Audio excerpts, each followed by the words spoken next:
talk shoes. Recorded live.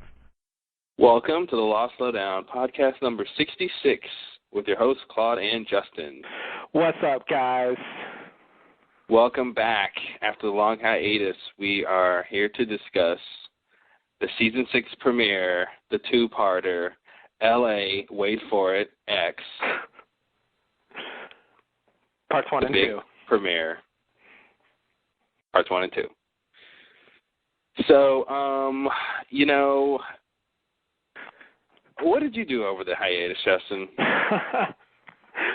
I took up Tex-Mex cooking. I started. That sounds spicy. You wouldn't believe. I took up smoking. Oh, really? I Yeah. hope you immediately quit. Oh, yeah.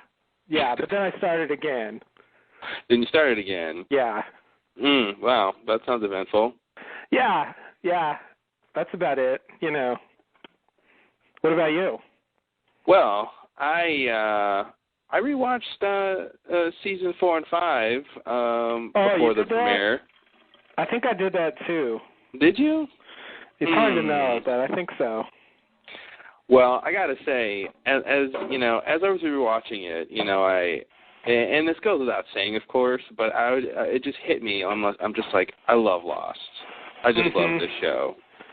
What's going on now is completely ridiculous, and this is for pretty much any episode. I could have said this. Like, what's going on right now is completely preposterous. Yeah. But pretty realistic and very emotional and dramatic and action-packed and science-filled or whatever. Yeah. Yeah, there's so much good stuff going on, and then they hit you with the season 6 premiere, and you're like, wow. Mhm. I expected the premiere to be great, and it was better than that.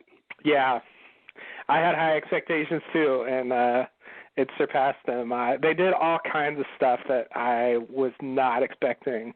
I don't think anyone predicted. I think what's cool about the premiere is, there were the two options from the end of season 5 were, the bomb goes off and the plane never crashes, or the bomb goes off and nothing happens. They're still on the island. Right. And I don't think anyone could have predicted that they would give us both. Yeah. They said, okay, well, you can have your cake and eat it too. Here's both realities. And of course, Lost has always, been so much about telling two stories at once. So it's interesting that they can tell these two different realities going on at once, or however they'll end up connecting them, down the line, because these could be flash forwards or something. Some weirdness like that. Right.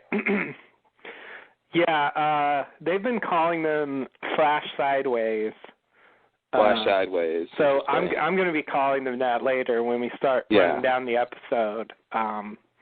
But yeah, it has the same structure that they used in the early part of the show. Except now it's not a flashback to the character's past. It's this different reality where the plane doesn't crash. Yeah, it's like the beginning season was flashbacks. Then they went to flash forwards. Yeah. Then they went to flashes. Period. Right. And now they're doing these lateral flashes or sideways. What did you say? Flash sideways. Yikes. Yeah. It's like a writing team to come up with that term. Well, so let's discuss seasons 4 and 5 because I think thematically and in terms of the plot of the show, you can see a pretty clear division between seasons 1 through 3 and then everything after that. Yeah, I would say the tail end of season 3 is where the current story really begins. That was when they found out that they would end the show. in 6 seasons, and that was when I think the show started to actually go in the direction it's going now. But that's, in a sense, that was the prologue. The real meat of what the show's about now started in season 4. So yeah. So that's I did in fact also watch those as well in preparation for this season. I'd like to watch the rest of the stuff again, but time constraints prevented me from doing that. Yeah. So yeah, it'll be good. It'll be good to review some of that stuff because while watching it, a lot of things came to mind that in retrospect, I see, a lot of stuff I see makes sense, whereas at the time I had no idea what was going on. Exactly. Actually, in general, I would say the whole show, everything seemed to make more sense when I watched it again than I was used to. I found that like a lot of things that I thought were mysteries seemed to have easy answers. Yeah, and it's a lot, and we've talked about this before. Is a lot of the mystery that Lost creates is by showing you one thing, showing you something out of order. Yeah.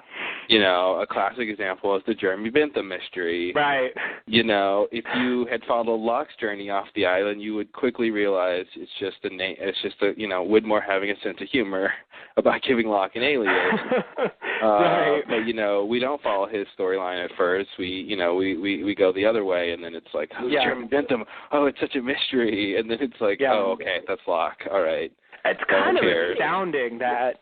We found out about somebody being in a coffin at the end of season 3, and it wasn't until the middle of season 5 that we finally came full circle and got the backstory of that.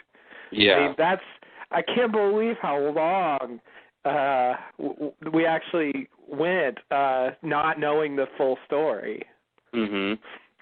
Like well, and what's crazy is I think for Locke, it really wasn't even that for his timeline, it's not even that long of a chain of events because he skips so much time. Right. After he turns the wheel, Yeah, Locke doesn't get to live those 3 years that everybody else got to. No. And I guess he won't get to live any more. I guess not. Everyone else. Spoiler alert. Yeah. Hope you've seen the episode, guys. Yeah, please. All right, so season 4 is... This will not be a spoiler-free podcast. No. Sorry. We tried it once, and it didn't work. No. Like Diet Pepsi. Right. Wow, I don't know what that means. It means we just lost Pepsi as a sponsor of this show. Yeah, apparently. Diet Pepsi's not bad. Personally, I'd take Diet Pepsi over Diet Coke. Yeah, well, who wouldn't? Ooh, I guess we just lost Diet Coke, too. There you go. Whoops. Yikes. I'm alienating everybody. Why not? It's the last season. Oh, well. Yeah, the great last season. They need us more than we need them at this point. I think that's true, and everyone knows it. All right, so... Anyway. So season 4. Right, season 4. Season 4 is the beginning of the Flash, the big story between what's going on the island with the people from the freighter landing. From the chopper, Dan, Miles, and Charlotte. Yeah. Locke. It starts with Locke having already, attacked Naomi with the knife, right? That was in the season 3 finale. Yeah, Walt appeared to him and apparently told him to do that. Crazy Walt. Yes. Taller Ghost Walt, as Sawyer calls him. So this was kind of the season of really getting to know what you might call the new Tale section. Ah, yeah. The new big group of characters. Tale section 2.0. Yeah, exactly. It's like you don't know it, but these are going to become losties, you know. Yeah. Like, they're going to get involved and become just as important as everybody else, you know. Yeah. Yeah, and it kind of amazes me. I wouldn't have thought this at the time, that of those people who showed up, the ones who are still around are Frank and Miles. Mhm. That's not what I would have predicted. I remember seeing when Penny rescues them from the helicopter crash. Mhm. And then, you know, they finish their story and they're on their separate ways, and, you know, Frank's like, you know, hope to never see you again, Doc. Yeah.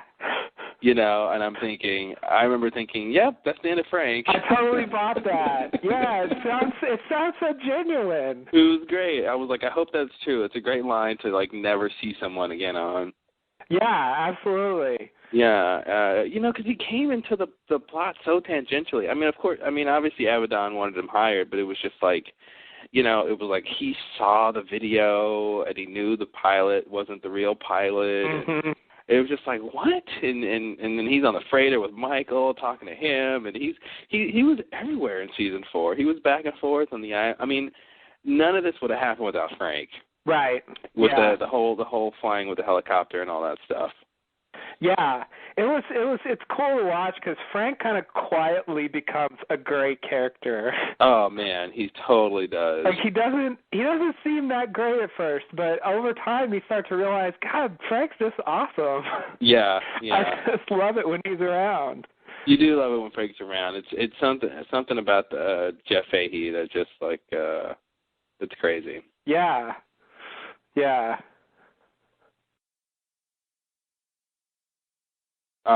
So what else is going on at the beginning of season 4? Yeah, I think for me, if I had to say, like, season 4, the primary thrust of the plot, I think, is who got off the island. That was the big mystery of the season. So that's the big Oceanic 6 rescue. And then how they got off the island is the main plot on the island. It sort of tells that story. Which I guess we're supposed to believe after watching all of this that, you know, this is a story that wasn't supposed to happen. You know, they weren't supposed to leave the island. Right. So none of this should have happened, right? Apparently. Right? Apparently, yes. I almost believe that now. Really? Yeah. I guess because of what's happened since then, now it looks like the fact that they left and came back didn't turn out that well.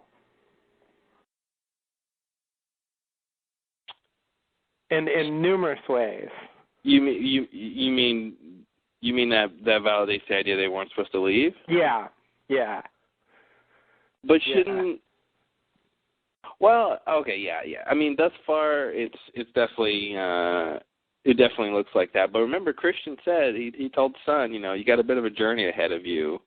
Yeah, that's true. I think it's going to be a while before they're over all the, you know, the repercussions of them coming back and all the 77 stuff and the incident and all that. It seems like them leaving and coming back created a host of problems. Yeah. That apparently the rest of the show is going to be dealing with. So in that way, you know, I can buy that.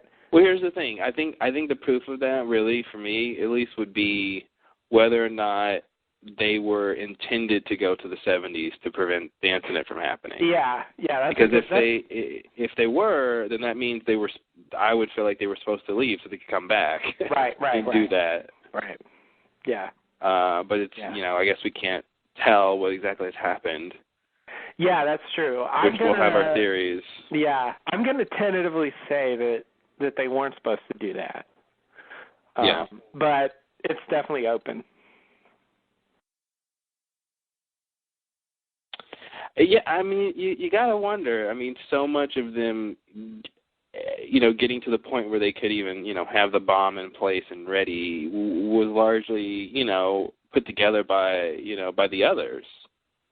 Right. You know, and by Miss Hawking and this whole series of events of her knowing the thing with Dan and shooting him and like, you know, if this wasn't supposed to be, then why is it all this grand cycle? Why did it work so well? It was. Yeah. I mean, she's got the diary, the journal that she hasn't even given to him yet, like. Yeah, and it depended on both sides of the story. Like also, Dan had to go to the 50s to see the bomb and tell them to bury it, so he knew about it. Yeah. And then he had to travel with them and come back at the right time to tell them to detonate it. And so it didn't just depend on them coming back to the island. It also depended on those particular people staying behind on the island.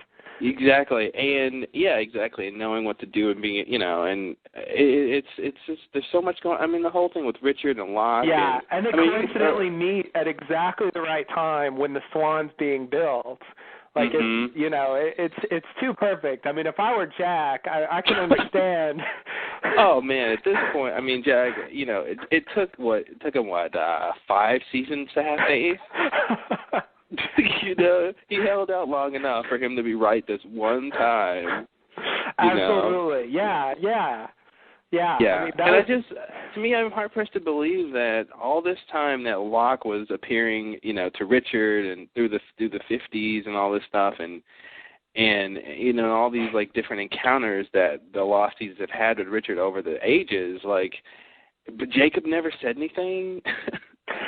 Like, hey, these guys are special, or hey, look out for these guys, or anything. Like he apparently never seemed to do that. Yeah. But it's just weird to try to piece it all together. Yeah. Yeah, it is. And if it doesn't mean what it seems to mean, that it was all supposed to happen. Right.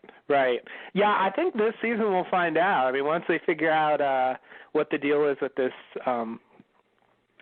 alternate reality scenario, hopefully that'll shed some light on whether they were supposed to do what they did or not. Because I'm operating under the premise that them detonating the bomb has a lot to do with that alternate reality story. Yes. I hope it does. It really should. Yeah, it really should. Unless they're just going to tell us, well, it's just an alternate universe. That's it. Has nothing to do with the bomb. The bomb just didn't work. They could do that, but I don't think they will. No, they'll do something better than that. Yeah. What else was big in season 4? So, the big things was, Ben turning, the whole confusion about what was really going on with, Ben. So Ben turns the wheel to move the island, but Locke was supposed to do it, but Locke didn't know how to do it, so he let Ben do it, but, all that stuff, and then, later, Locke getting all confused, working for Widmore, and the whole thing with what's going on with Ben, and then that whole storyline with Saeed being the killer, and that was killing all of Widmore's band, which I don't even know if he killed anyone. I'd be surprised. I would be surprised if Ben was like, Saeed, don't you know? You never killed anyone. It seemed like one big mind game. It seemed like one big mind game. It did, yeah. Everything with Ben seems like a mind game. Yeah. Yeah, I could totally see, like, he's just in this, like, hallucinatory reality where he just imagines that Ben is, like, sending him all around to exotic locations to assassinate people. Yeah, exactly. The girl, who was the girl that he had to seduce to get the information? Elsa, yeah, she was a broom. Elsa was a broom.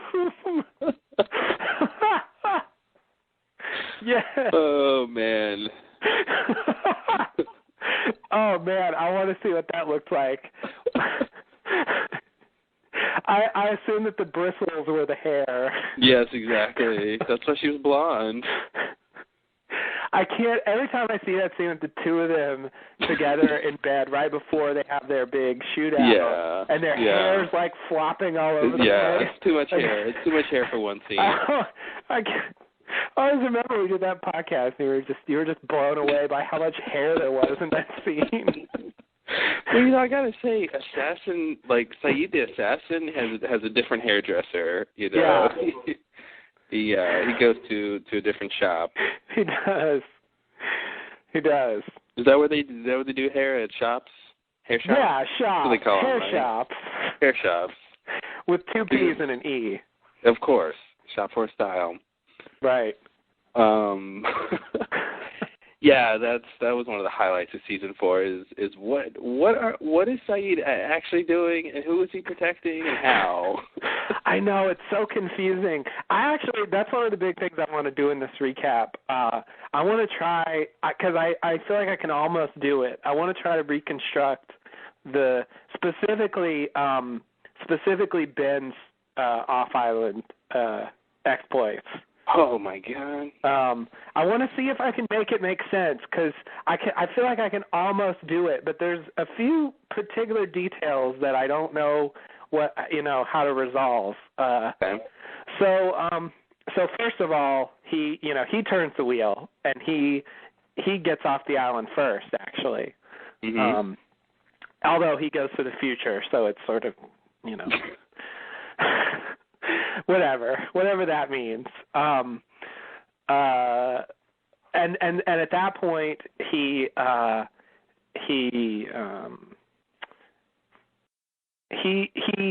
let's see, how does the story work?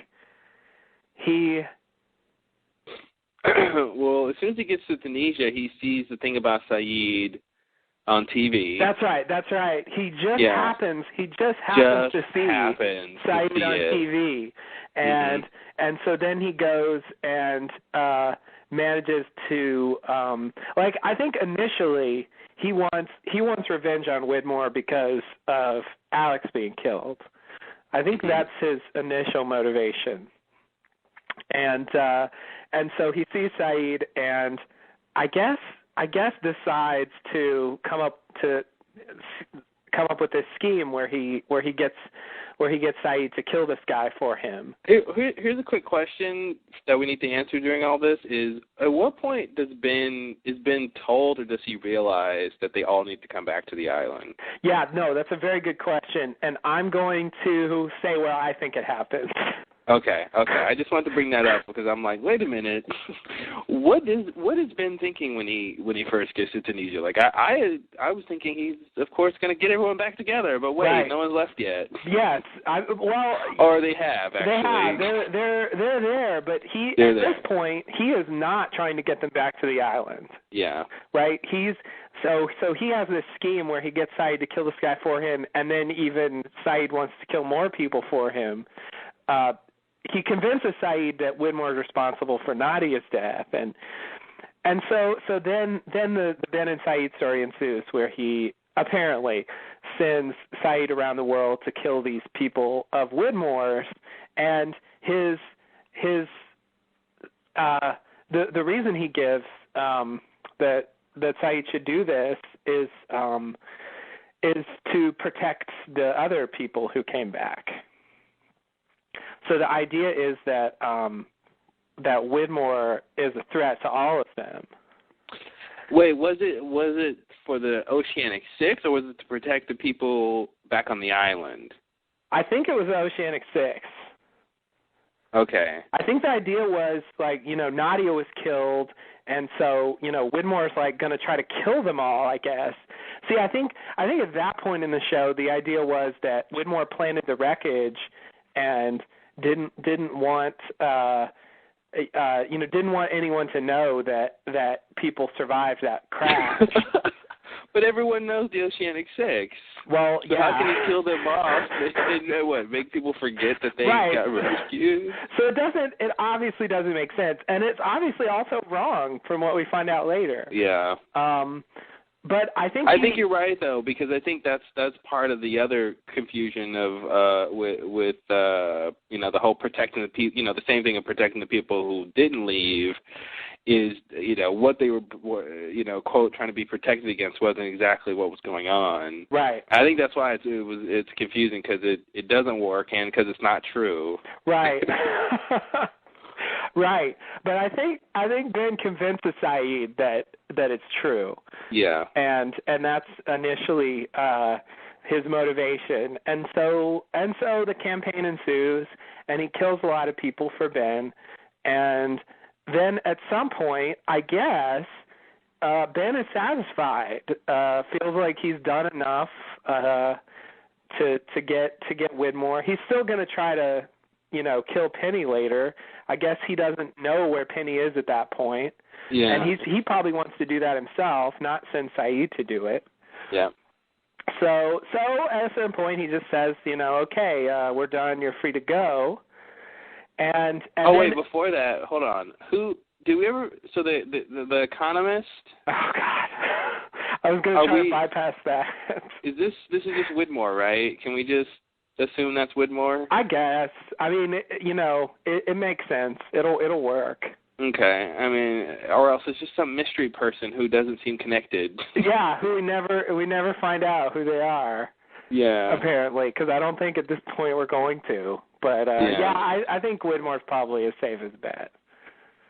Because I guess then the idea would be he got really close. Yeah, and the idea would be that because they knew about it, right? And they were trying to catch who was killing all their guys or something. Yeah.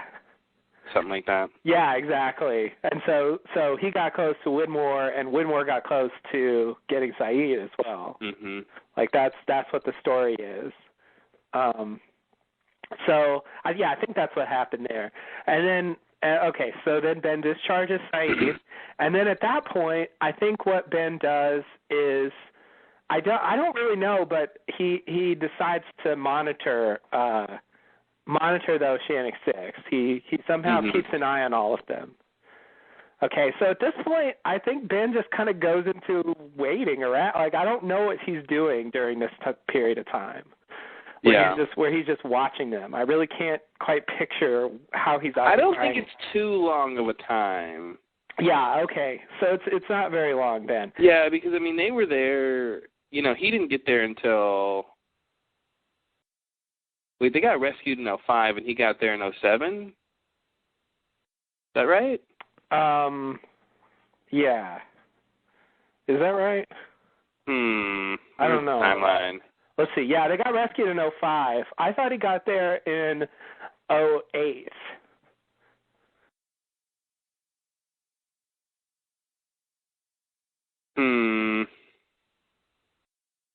I thought it was supposed to be 3 years later. Yeah, but I don't remember. I forget. Because I thought when Locke gets there, it's 3 years later. Oh, sorry. What are you talking about? I'm talking about Ben. But Ben at what point? Ben when he turns the wheel. When he turns the wheel? I mean, that's 2004. I mean, 5. Okay, sorry. and then but doesn't he go? He goes. Doesn't he go to the future? He just goes to later in 2005. Oh, okay. It wasn't the next year. No, because he asked the lady at the hotel in Tunisia, and they tell him it's like I think it's like October 2005 or something. So he goes, about 9 months in the future. Okay. So my impression is that actually he spent most of the time with Saeed killing Widmore's people. Yeah. Most of the time. But at some point he discharges Saeed, and then he just keeps an eye on them, and I guess doesn't do anything else, as far as I know. Mhm. But then he notices when Locke returns, he notices that Locke has returned. and at that point he starts following Locke. He tracks him down, and he sees that he's with Abaddon, which I guess he knows to be associated with Widmore for some reason. Yeah. And so then he kills Abaddon because he's working for Widmore, and then he goes and finds Locke, and I guess he finds out that I guess because he was monitoring everyone, he also knows that Locke's been going around to everyone. Yeah. And sort of what he's been doing. I guess he assumes or he figures it out that he's trying to bring everyone back. So I think it's here that he decides to take them back to the island. That they need to all go back? Yeah. Okay. Yeah, I think once he kills Abaddon and then tracks down Locke and kills him as well, I think it's at that point, you know, he's decided that he's gonna bring them back to the island. He's gonna take. Yeah, I just always felt like in that scene he already wants to go back, but he just doesn't know how or something. And that's why he kills John, is when he realizes how they're gonna get back. Yes. Yeah, so I mean, I think when he finds out Locke is back and trying to get everyone to go back, I think he decides that that's a thing worth doing. But he needs some information, and I guess that information was the name of Hawking. Yeah, which it seems like he should know that she's the only one who would know. Yeah. You know. Yeah, it's weird, but I think that's what's supposed to have happened. Yeah, that makes sense. So once he kills Locke, then now he's on the mission, and he basically takes over what was Widmore's mission originally.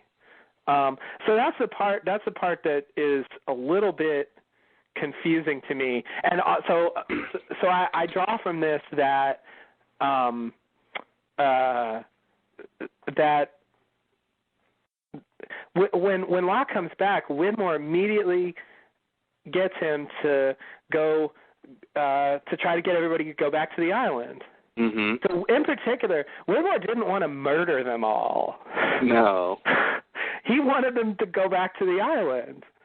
Like that's you know, he was like paying for Locke to do that. And so thus he's the bad guy. Yeah.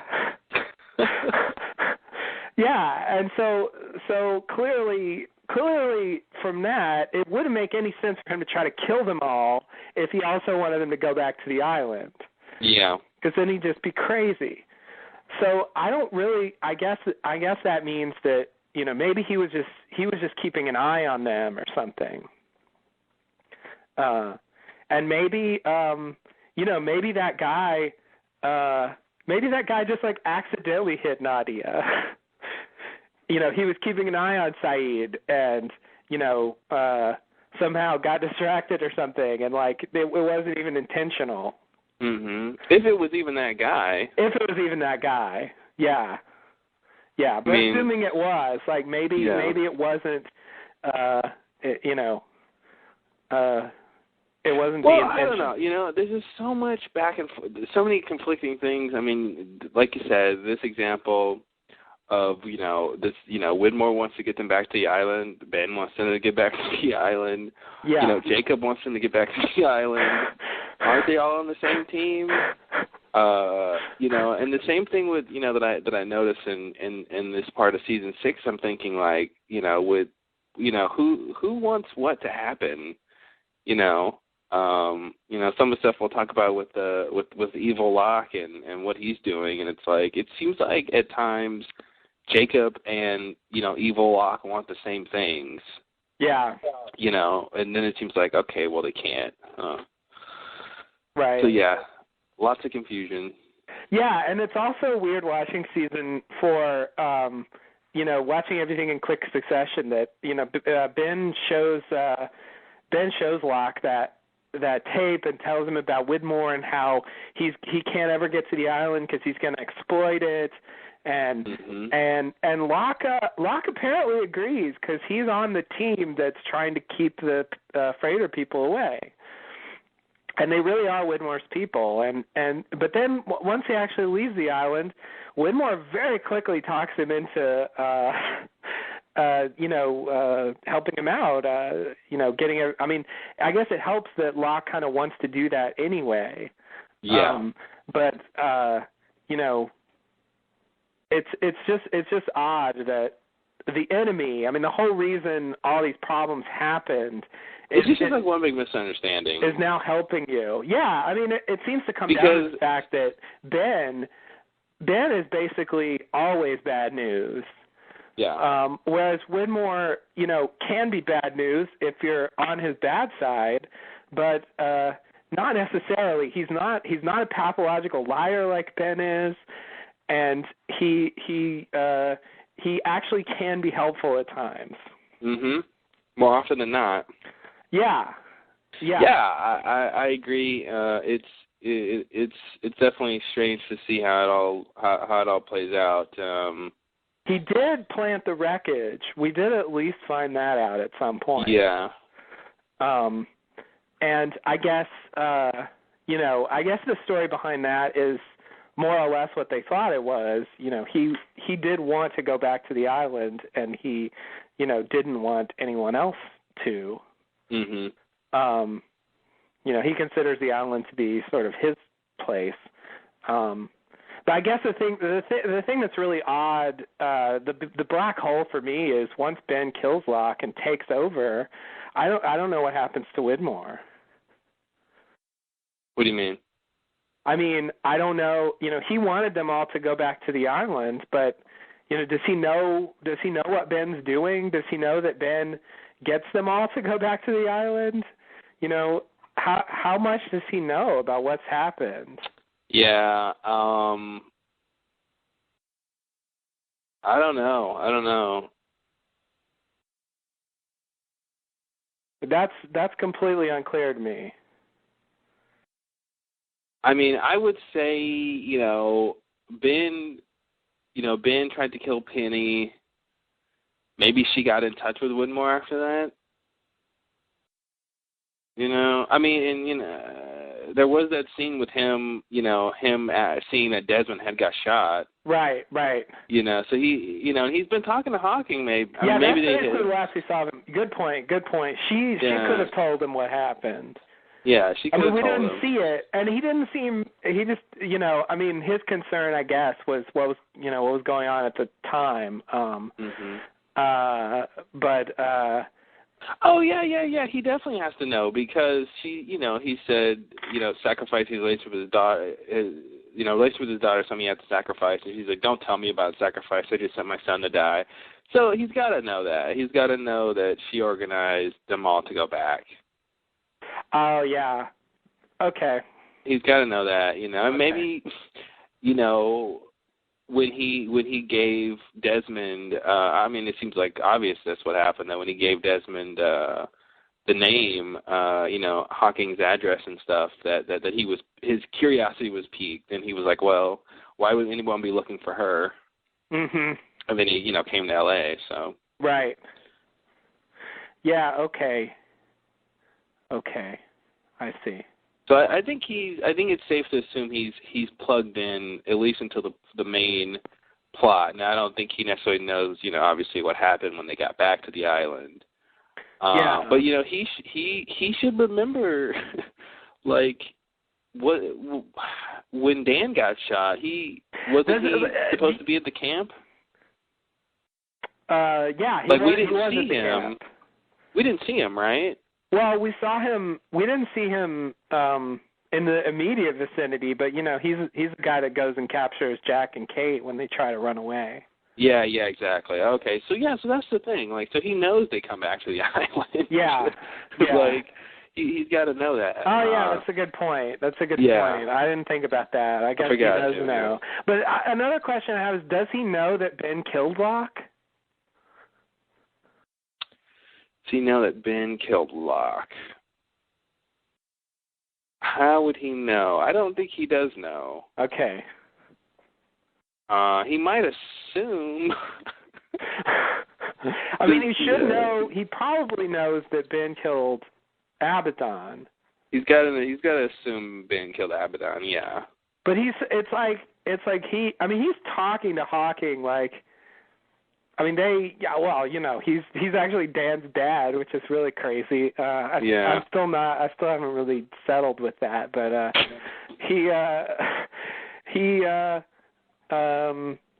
it's like he just lets Ben take over.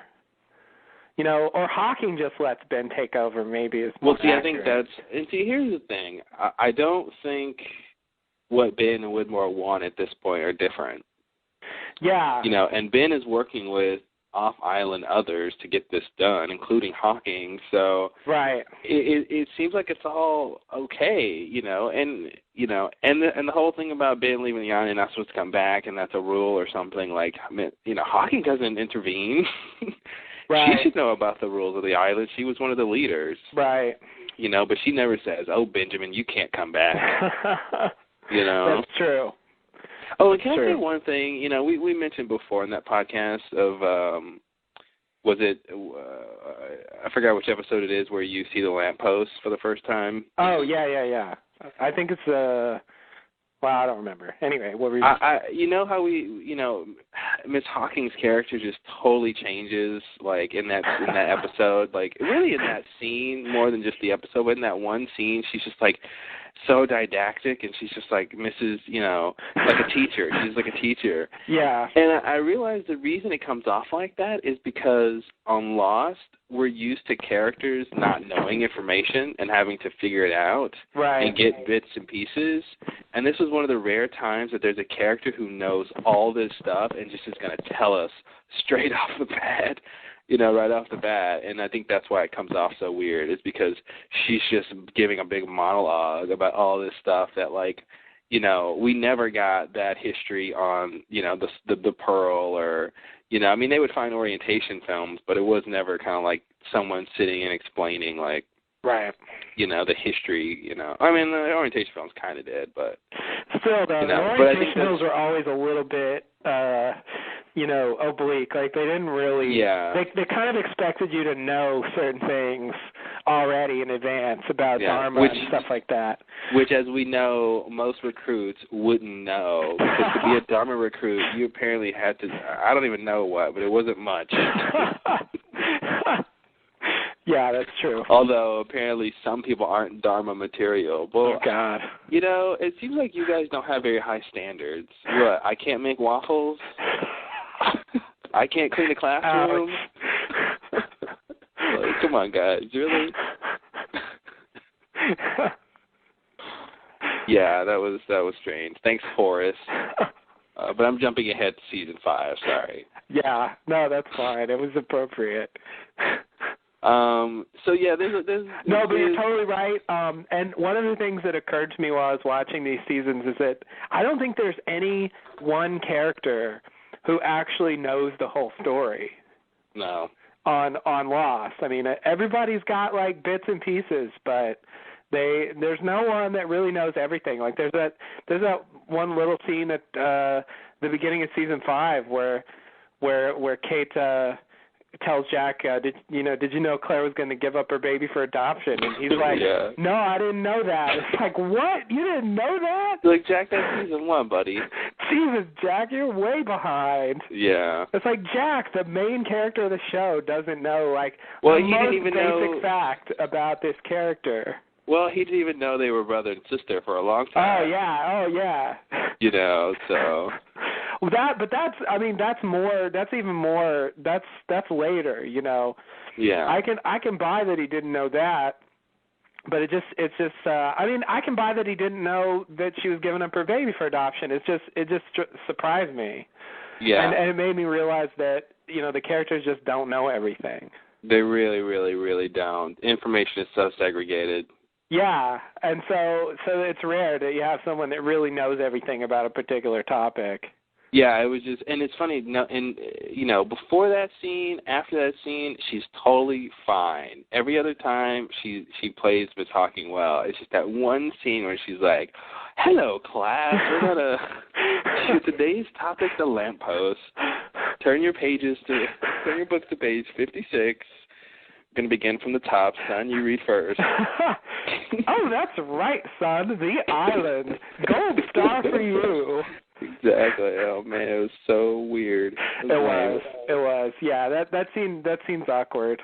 Yeah. Yeah, her character is a weird it took a weird turn. Man, she totally took a weird turn. Well, and that turn was called time travel. Now she's like a former leader of the others who killed her kid because he traveled to the past, and then she just raises her. There's this endless cycle, and like it's to me it's totally different from the way she came off in that episode with Desmond. Flash before your eyes. Yeah. Yeah, I mean, and that's the thing.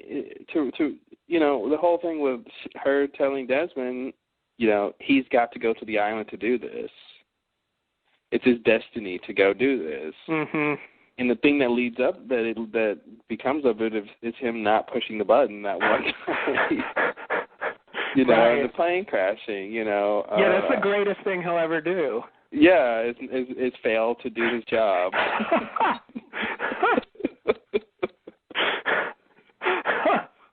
That's amazing. Wow. Yeah, I don't know. I don't know if that's says something about Desmond or Scottish people. I don't know.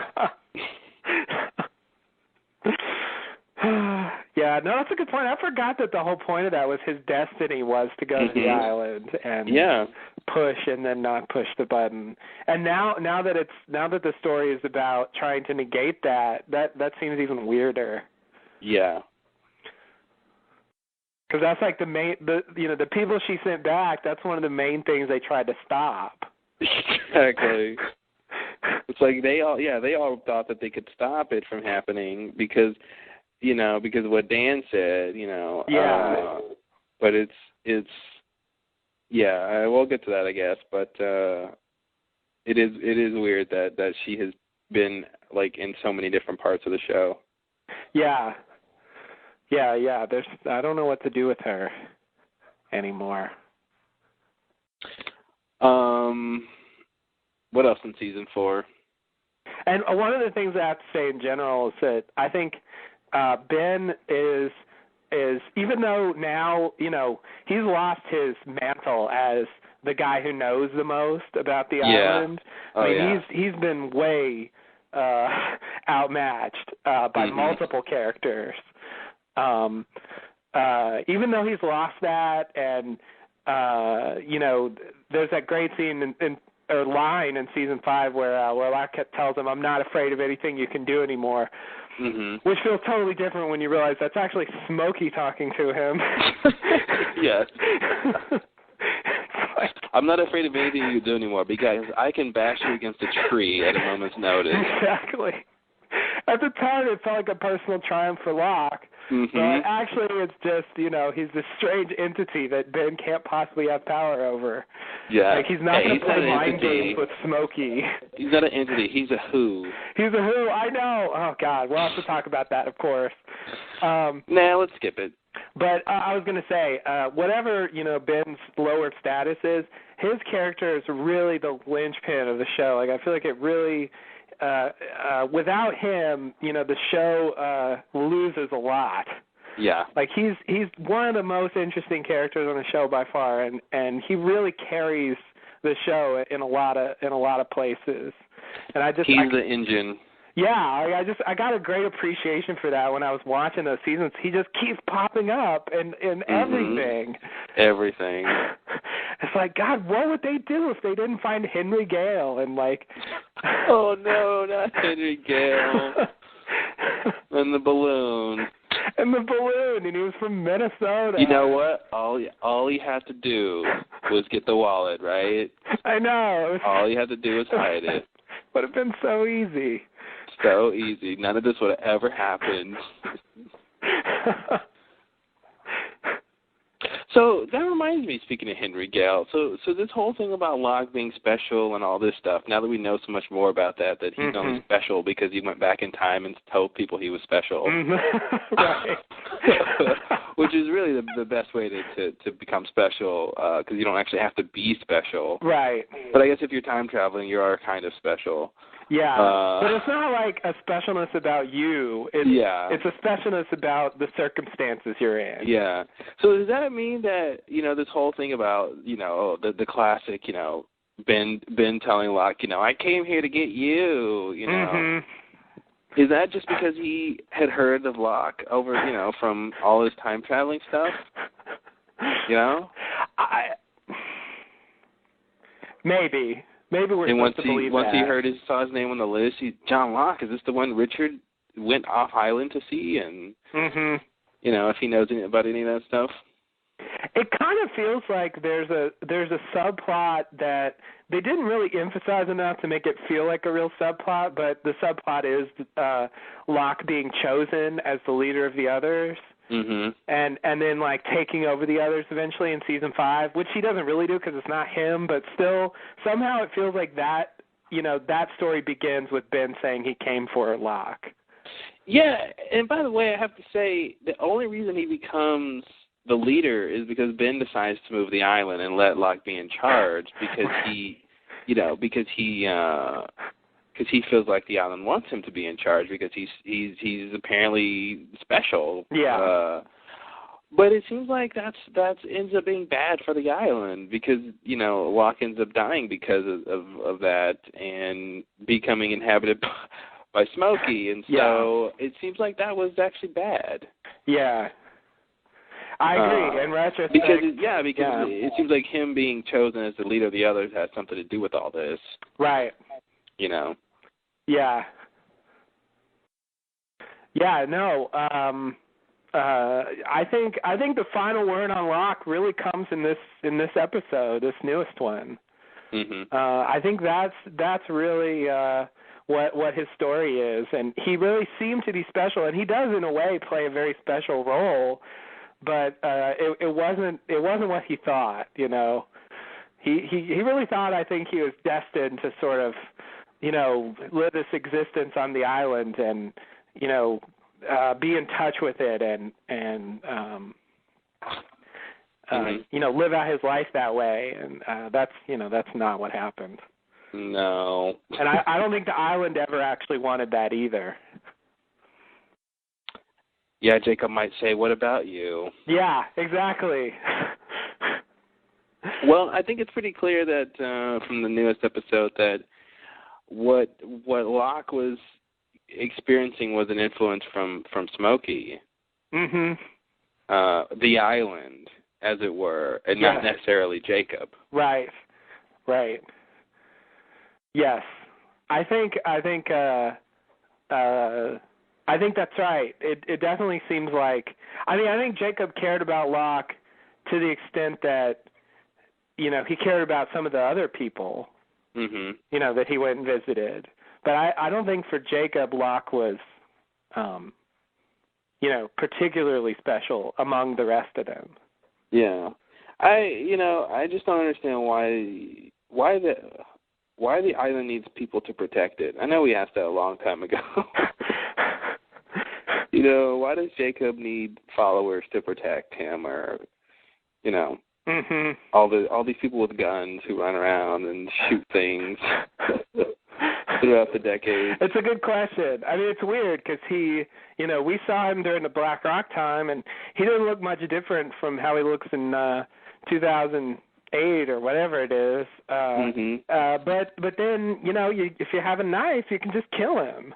A knife in a fire pit. Yeah. And when he dies, apparently the same thing happens as it happens to everybody else. They go talk to Hurley. They make a stop at Hurley, huh? Yeah. Well, and that's interesting. Yeah, that brings him down to earth. That's what the other dead people did. Yeah. Well, I think, and that's the point I wanted to bring up, is that it makes it clear that he wasn't dead before.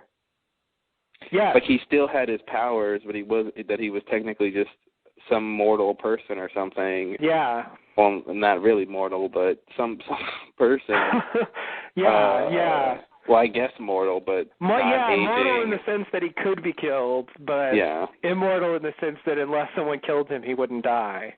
Yeah. So that was definitely a revelation to find that out, that you could have, I guess, it doesn't explain why Locke that Ben couldn't see him in the cabin and all that. Since the cabin. Yeah, I forget about the cabin. God.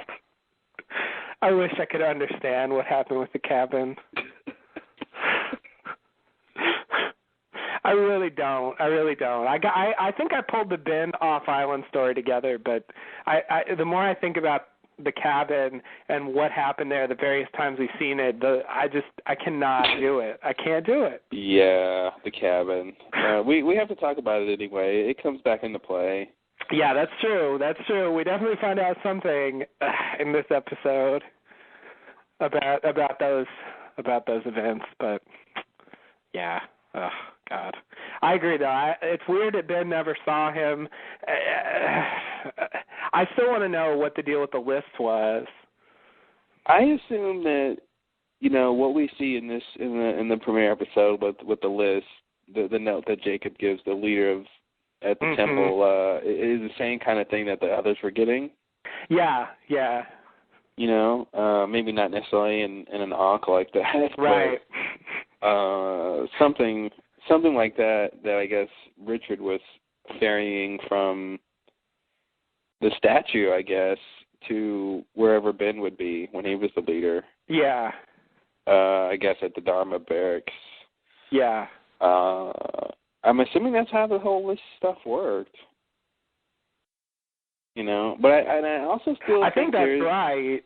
I also think there's still the question of, who was on Jacob's list and who wasn't, and who's the good people and who aren't. Right.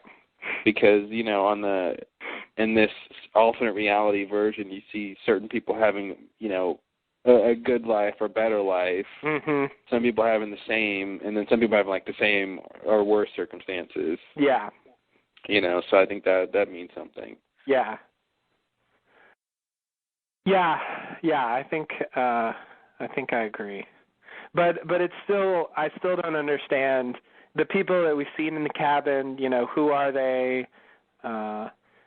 What's the deal with the note pin there and the circle being broken? Like, that suggests things about the cabin that I don't know how to explain. So I'm gonna put it together this way. I'm just gonna say that the ash around the cabin was to keep Smokey out. Okay, that seems clear from this episode. Yeah, I definitely agree with that. And that means that Jacob was in the cabin. Yeah, that does seem to corroborate that. Yeah. And then, so when he asked for Locke to help him, he meant help him get out of being in prison there. Oh, you think Jacob was in prison there? Well, in effect, like he, if he left it, he would be subject to getting attacked. So he was effectively imprisoned, self-imprisoned. But how do you reconcile that with the scene that we see with the two of them talking on the beach? Like, he doesn't seem particularly concerned. I think it was later. That was early on. That was early on. But like, what happened where he felt threatened that he had to like barricade himself into the cabin? I think we'll see that this season. Okay. I think it has to do with probably Richard and the Black Rock and. Okay. And their conflict becoming heated. As he said, he was killed by an old friend who grew tired of his company. Mm-hmm. Yeah, so I think it got worse. Over the couple hundred years or something since Black Rock was there. Okay. Yeah, that sounds good. That sounds good. So, but then why was the circle broken? And who else was using the cabin? So the circle breaking thing, I think. Who else is using the cabin? Which question first? The circle being broken, I want to attribute that to Hurley. Okay. Now there's inherent conflict with my theory because I think it's strange that Alana and Graham and them knew where to find the cabin. Mhm. Because I was going to say, when Hurley saw the cabin, when he was walking through the jungle, he trips over something, and then he sees the cabin and then tries to run away, and he trips, and then he gets up again, and then he sees it has moved behind him. Yeah. And then it vanishes, and then when Locke and Ben and Hurley go to find the cabin, they can't find it. Right. So the cabin has effectively moved. So I would assume it moved, because Jacob was able to move it. Mm-hmm. After Hurley broke the circle of ash or something. Oh. When he tripped over the thing, because or else who I don't know who else could have done it. Okay. But like I said, I don't know how that melds with Alana and them knowing where the cabin had moved to. Or unless it just moved back to the original place at some point, and then, but then, okay, and then your other question about who was using it, the only people we've seen using it is Christian. Claire was in there. Yeah. I think it goes back to the scene with Hurley when he sees, effectively Christian and someone else in there. Yeah. I'm assuming the other person was Jacob, and, Kristen and Jacob are hanging out there. Mm-hmm. Okay. And that maybe Christian stayed in the cabin, and, every time we saw him doing stuff, he was doing stuff on the island, talking to people while Jacob was off island doing stuff at certain points. Okay. Maybe? I don't know. That's all I got. Okay. So you're putting Christian as when he says he can speak for Jacob, he's telling the truth. Mhm. Okay.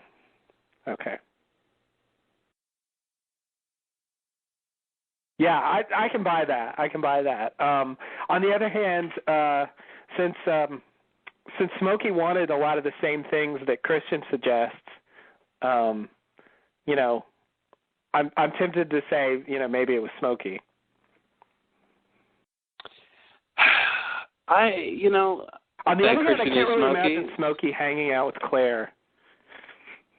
Yeah, the weird thing is all the stuff that Christian has done. Why would he say? Why would he? Yeah, I don't know. It seems weird that he's been helpful because he's been trying to get people back to the island. Yeah.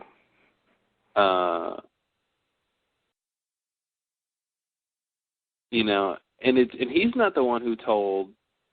I don't think he's the one who told Locke he had to die. No, so it doesn't make sense that Richard told him that. Yeah, so it doesn't make sense that. Well, he told him that because Loophole told Richard to tell Locke. Right. So whatever that means, but it seems like I'm trying to think of what motivation would Smokey have in terms of being Christian to help them get back to the island, unless he knew, that was going to lead to Locke dying. Mhm. And maybe. It seems like he's playing all these different angles. If he's all these different people, that's a lot of angles to be orchestrating things from. Yeah. That's why I want these entities we've seen to be their own personalities. Yeah.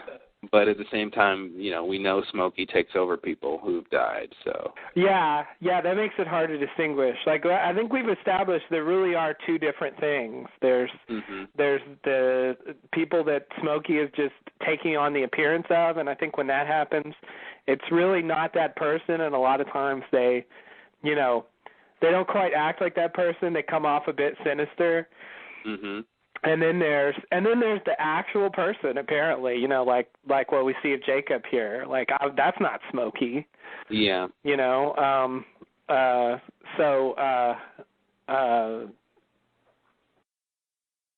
what am I trying to say? I think Christian seems more like Christian than like a Smokey apparition. Although sometimes he comes off a little bit weird, but for the most part, I'd say he comes off like himself.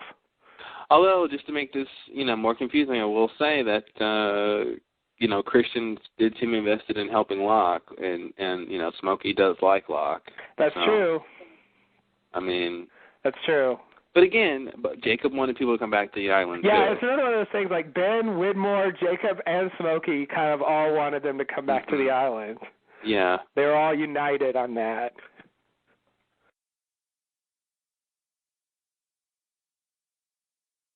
And that's kind of strange. Definitely strange. Since they're, supposed to be enemies. They're old friends. They're old friends, right. Really old. How old? Old. Old. Thanks, Juliet. Yeah. How deep? Deep. How far? Far. Yeah. They love that. Okay, so did we finish our season 4 talk? I guess so, yeah. That was the big stuff. Yeah. Getting back on 316. Mhm. The Jarrah flight. Yes. I remember that when they found the bottle, the water bottle with a Jarrah on it, and it's like, oh my God, what does that mean? Mhm. Oh, it just means a plane from the future crashed on the island, on the mini island where they built a runway in season 3. That's all. That's all. NBD. Yeah. It's still unresolved. We still have yet to see how that incident where they get shot at came about. Mhm. That's looking weirder and weirder with what's going on. I guess maybe at this point we'll find out since they all know now what happened to Jacob and Loophole walks away and so I guess maybe they go back to their boats at some point. Yeah, I think they're shooting at themselves. I think it's a temporal loop. Oh God. That'd be really weird. No, well, because I would assume they're going to go back to their boats and they're going to, see Juliet and Dan and was Dan and Miles and was Miles there? Yeah, Miles was there and Sawyer, yeah. And Locke, Jen, right? Not Jen, he wasn't there yet. And Locke, yeah. Yeah, it was a lot of people. Yeah, no, it was a lot, yeah. So they're going to see them taking the boat, and they're going to shoot at them, and then they're going to see them disappear. And Charlotte, too. Charlotte, yeah. They're just going to see all those people disappear and not know what happened to them. Yeah. Theoretically, depending on who so who are the people on the boat supposed to be like? Oh, I guess maybe they're... Are they supposed to be Alana and Bram? And those guys? That's who took those boats over there originally. Yeah. So that that's why I assume that's who it is. So would that be at some point between... At what point in the timeline is that? I think that's farther in the future than we've gotten in the story yet. Okay, so presumably after from what we saw from the premiere, Evil Locke comes out, attacks Richard, takes him into the jungle. Yes. And then presumably at some point after that, Bram and Alana and those guys could go back to their boats. Yeah. And then they'll notice one of them's been taken. It's so weird to think that they flashed in that timeline of when Evil Locke was presenting himself. Yes, I know. It's that's completely crazy. And they had no idea. So it's like the same of when Locke during the flash when they flashed to when he originally found the hatch. Oh, The light comes on the hatch. It's the same thing, but he doesn't know that he's dead on the other side of the island, and an entity is in his form has just killed Jacob. You really shouldn't know that. Wow. He has no idea. He's just trying to get back to the orchid so he can do the thing that's going to lead up to all this. He's just got simple concerns. Oh, man. He doesn't need to know all that. No idea. Juliet doesn't know she's already dead. I know. Yeah, Juliet's dead. God, that's weird. Yeah. Charlotte's dead, too. Well, they're all dead, aren't they? Dan's dead. Yeah, you're right. Everybody's dead. Sawyer and Miles are the only ones who aren't dead at that point. God, that whole boat died. Wow, it's a death boat. Wow. Jeez. Don't buy a return ticket. This is the death boat. Oh, man. Wow. Yeah, that's a lot going on. Yeah, season 5 was awesome. Season 5 is my favorite season. I really liked season 4, but season 5 was where it really took off, I think. Here's the thing. Season 4 is great, but season 4 is really dark and depressing. and I really like it. I like, when the characters, I mean, everyone's just miserable back home pretty much. Yeah. And all this stuff with Jack and Kate, and when Kate has to give up Aaron, and that I love that. Again, I love the scene when Jack comes home and Kate's in his bedroom, and it's like she's just crying, and don't you ask me about Aaron, and I love it. It's great. I don't know what's going on. It's awesome. Yeah. Like, what show am I watching? The tone totally changes. Yeah, that's true. That scene was shocking. Yeah. When we originally saw it. Jack goes in and tries to get a drink, and it's like, here's this weird noise, and yeah. And then we don't find out what happens to him until when? What do you mean? Like what she actually did with Aaron. Oh, just a couple episodes later. Okay, yeah. Yeah. Oh wait, what? When was that scene? God, that was in 316, right? Yeah, that should have been 316. And yeah. So let me see. Yeah, it was in one of these. I'm flipping here. It was like, let's see, was it this one? Yeah, whatever happened. Yeah. Number 11. So it's like 5 episodes later we find out what happened to get her there.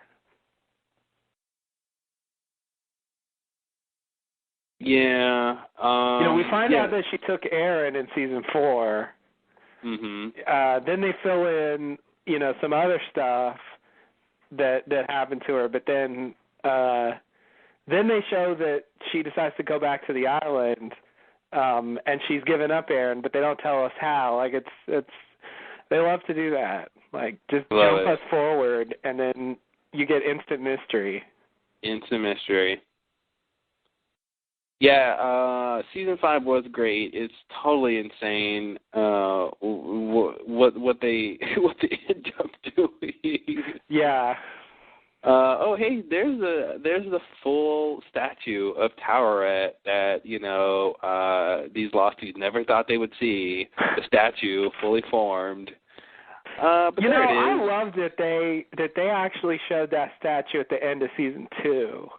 Mm-hmm. Like now, as much of a role as it's played, it's so cool that they just happen to pass by and Saeed looks at it and notices that it has 4 toes, and then that's it for like 3 seasons before we actually find out anything more about the statue.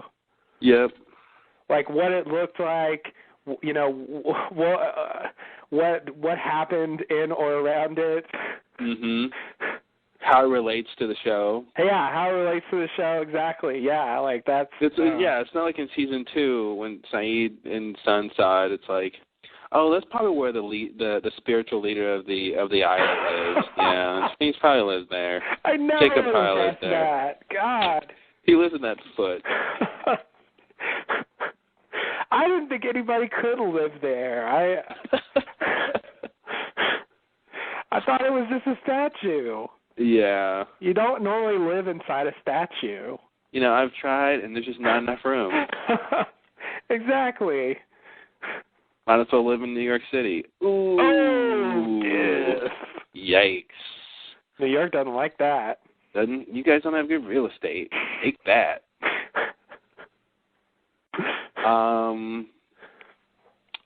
So season 5,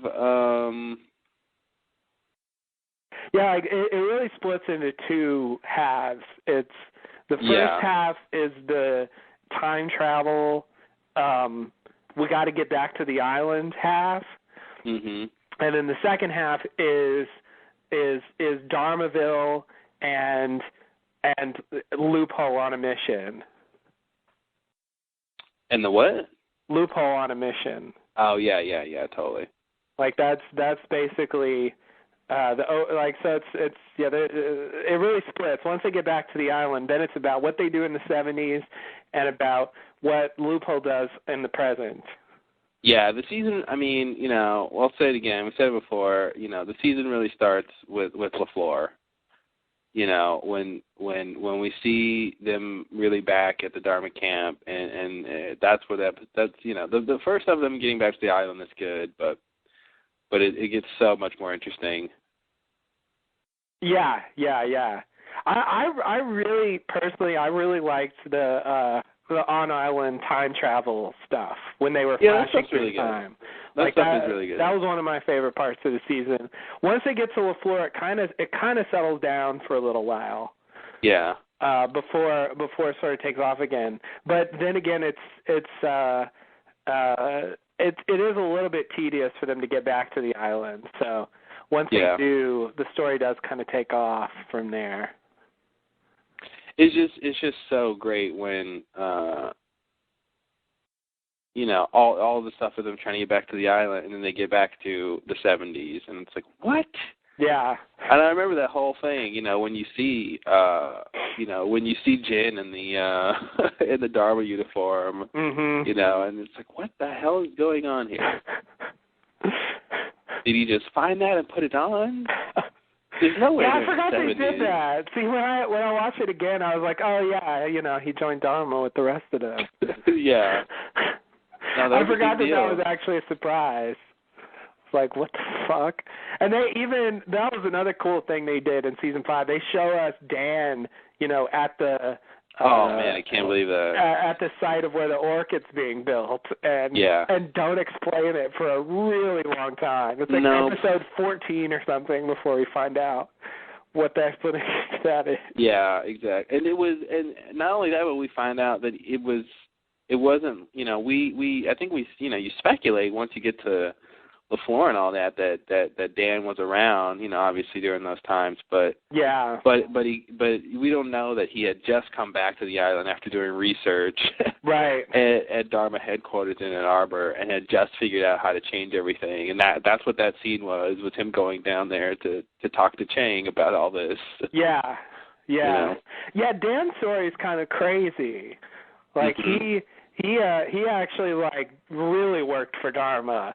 Like the rest of them, you know, Sawyer did some security, Juliet fixed some cars. Charlie made waffles. With ham. Dipping sauces, garlic mayo. And, you know, Miles was an assistant and so on. But Dan, like, you know, went and did, like, scientific research for them for, like, 3 years. Yeah. And didn't show up until, like, a few days after they, tried to detonate the bomb. And so he wasn't there most of the time. I mean, it's kind of weird that he doesn't get the kind. Like, I feel like the group of them that stayed behind in the 70s and lived there with Dharma, I think they have a kind of thing going on now that the rest of the characters weren't in on, including Dan, since he left. You know, there's like they sort of showed it with Miles and Sawyer in the scene where he's sort of still calling him boss, and you know. They had a whole life there. They kept saying that it was 3 years they had acclimated to being part of that whole. You know, luckily Dharma wasn't crazy. You know, the picture that they painted of Dharma in the early days, you know, as we saw bit by bit over the years, they were so tame for most of the for the most part. Yeah.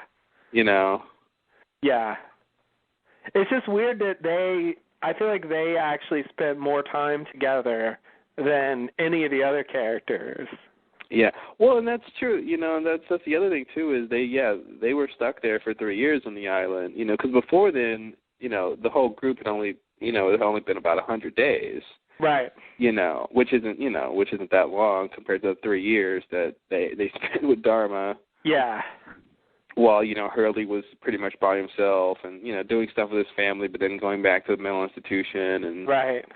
You know, and then, you know, Kate and Jack and their whole thing. And so, yeah, they definitely had a whole different thing with being on the island. Yeah. Yeah. But since Dan left, he wasn't really in on that. Yeah. You know, so he was sort of like this lone person and, you know, I mean, his idea is the reason why we have the plot we do now. You know, he initiated that whole sequence of events. Mm-hmm. Because the light didn't scatter quite like right. in a way, oh God. In a way, it feels like a big part of season 5 was Dan's story, even though he leaves for an extended period. Yeah. No, he's one of the most important characters on the show in terms of what goes on. Yeah, like the fact that they took the time. I mean, they showed him in the Previously on Lost, and a lot of times with characters like that, if they died in the previous season, you know, you're not going to see them when they do the Previously on Lost in the next season. Mm-hmm.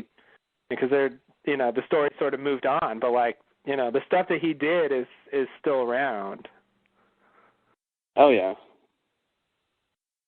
Well, he really just died like what, an hour ago? Yeah, that's true. For some of these people, you know, in a couple hours or something, like. That's true.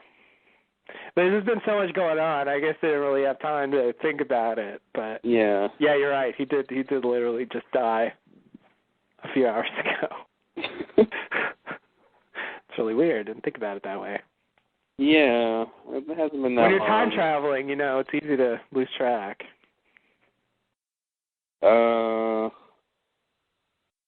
Yeah, the whole thing with Jughead, you know, it's so strange, you know, how that bomb ties into the story when it was just, you know, the military just put it there because they're doing tests or they were going to do something with it, and it's strange how that comes into play by seemingly, you know, coincidence. Pure coincidence. Yeah, like so many things on this show. Yeah. They just happened to bring that to the island, and there just happened to be this group of people on the island that fought them off and then took over the thing, who could then, you know, talk to people who were time traveling and told them to bury it, and then they time traveled again and later went to pick it up. Like, when you put it that way, this sounds completely crazy. Yeah. But that's the story. That's what happened. That is the story, yeah. That's what we have to deal with now. Yeah, and I love when Sawyer, you know, when Sawyer and those guys first get to Dharma camp in the 70s, and Richard comes in because they had just killed, you know, 2 of the others, and Sawyer walks out and he's like, "Did you bury the bomb?"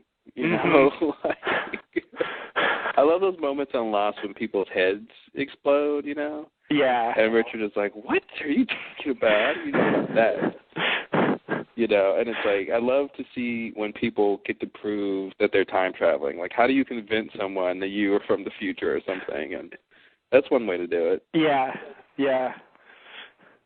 Yeah, and it's bonus points for blowing Richard's mind. Yeah, oh, totally. Well, honestly, Richard seems like, you know, he's becoming less and less enigmatic. No, he's permanently befuddled, but on the other hand, I feel like he knows a lot more than a lot of other characters. Hopefully, you know, the big thing to me was when Evil Locke was, you know, before he kills Jacob, but when he's talking to Richard and that he wants to go see Jacob, I guess, is that scene, and you know, Richard just says, you know, I'm like this because of Jacob, you know, but it just totally diminishes the mystery about him, you know. I mean, you still don't know what Jacob did to him or why. Yeah.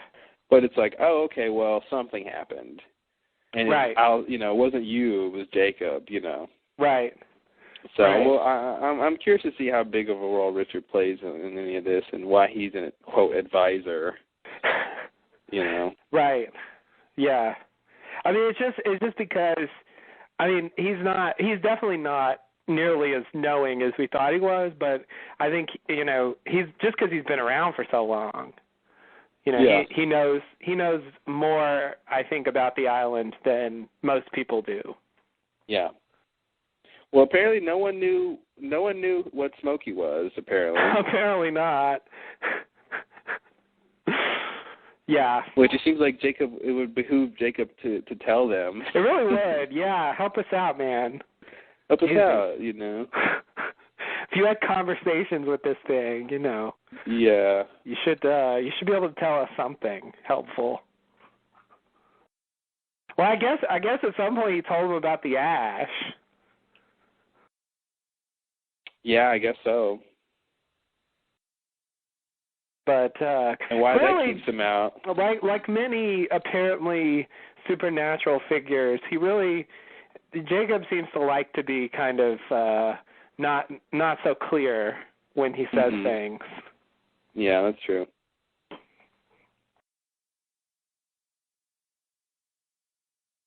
It's better for the audience that way.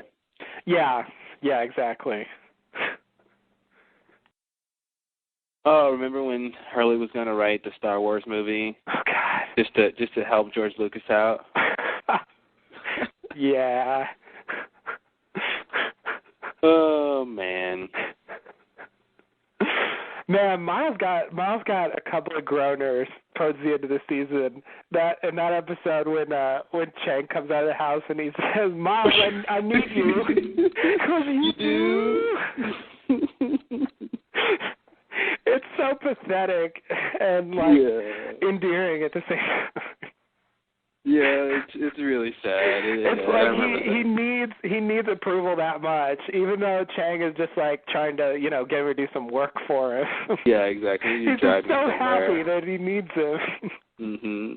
It's just strange that he's so lost in thinking about all that stuff that he's thinking Chang might actually mean what he thinks he wants him to mean. Exactly. Suddenly he just realized he needs him on a personal level. Yeah. Yeah, that was God. Yeah, I can't believe Miles is still around. Yeah, Miles is still around. I can't believe Miles is Chang's son. Yeah. The guy from Orientation Film has a son who could listen to dead people. Yeah, it's a good Saw point. Saw that coming a mile away. I've just accepted it now, but it's really strange. I think what the basic, the final word is that Miles can interact with dead people by basically hearing their last thoughts or something. Yeah. And Hurley can interact with dead people by actually seeing them. Right. Which makes me think Dave was dead. Oh. Yeah, well, I don't know. That would certainly fit in. And that these dead people are actually the real people, not his hallucinations. Right. Which is weird. Dave was like some dead guy.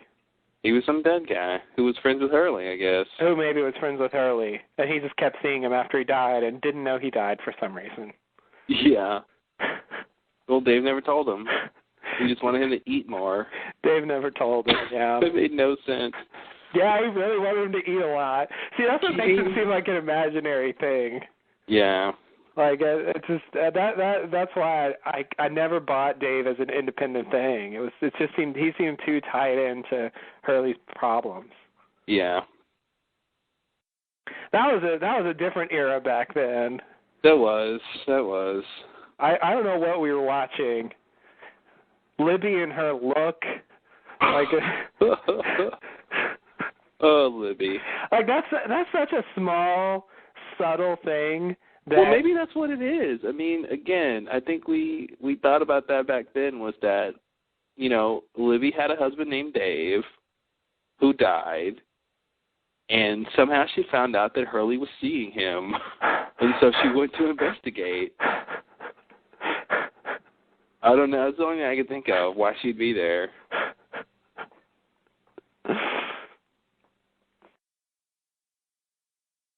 Yeah. What you got? That's all I got. Yeah, I thought it was a lot simpler than that. I mean, my explanation is just that she, she had mental problems like Hurley did, and she happened to be in the same institution he was in, and she just remembered that when he said what he said at the end, and that's why her face fell. Mhm. But she has a husband named Dave. Oh. Didn't we found that out when she gave Desmond the boat. Did we really? I thought so. I thought we found out that was her husband's name. I thought that was a theory. I didn't think we actually found out her husband's name. Maybe maybe we just assumed that was his name. Yeah, I mean, I think that was discussed as a possibility, but I don't think she says it. Oh, okay. I don't think she reveals the name. myth becomes fact. Yeah. Yeah. Yeah, I mean, I'm at this point. I tend to want to downplay Libby as much as possible. You and Michael both. Ooh. Oh. Because he killed her. And right? Thank you. Yeah, I was wondering what you meant. Yeah, that reminds me. A weird thing about season 4. Oh, wait, real quick. I just looked it up. She does have a husband, and she says his name was David. Oh, she does. Okay. Yeah, so that's And this is sometime after David died. Libby was admitted to the institution. So maybe that's what it was. Maybe she couldn't handle after he died, and she was admitted to the institution, and it was a coincidence that either, just that she was there or that Hurley was seeing some guy named Dave. Yeah. It is tempting to connect those. Yeah. Especially with that look.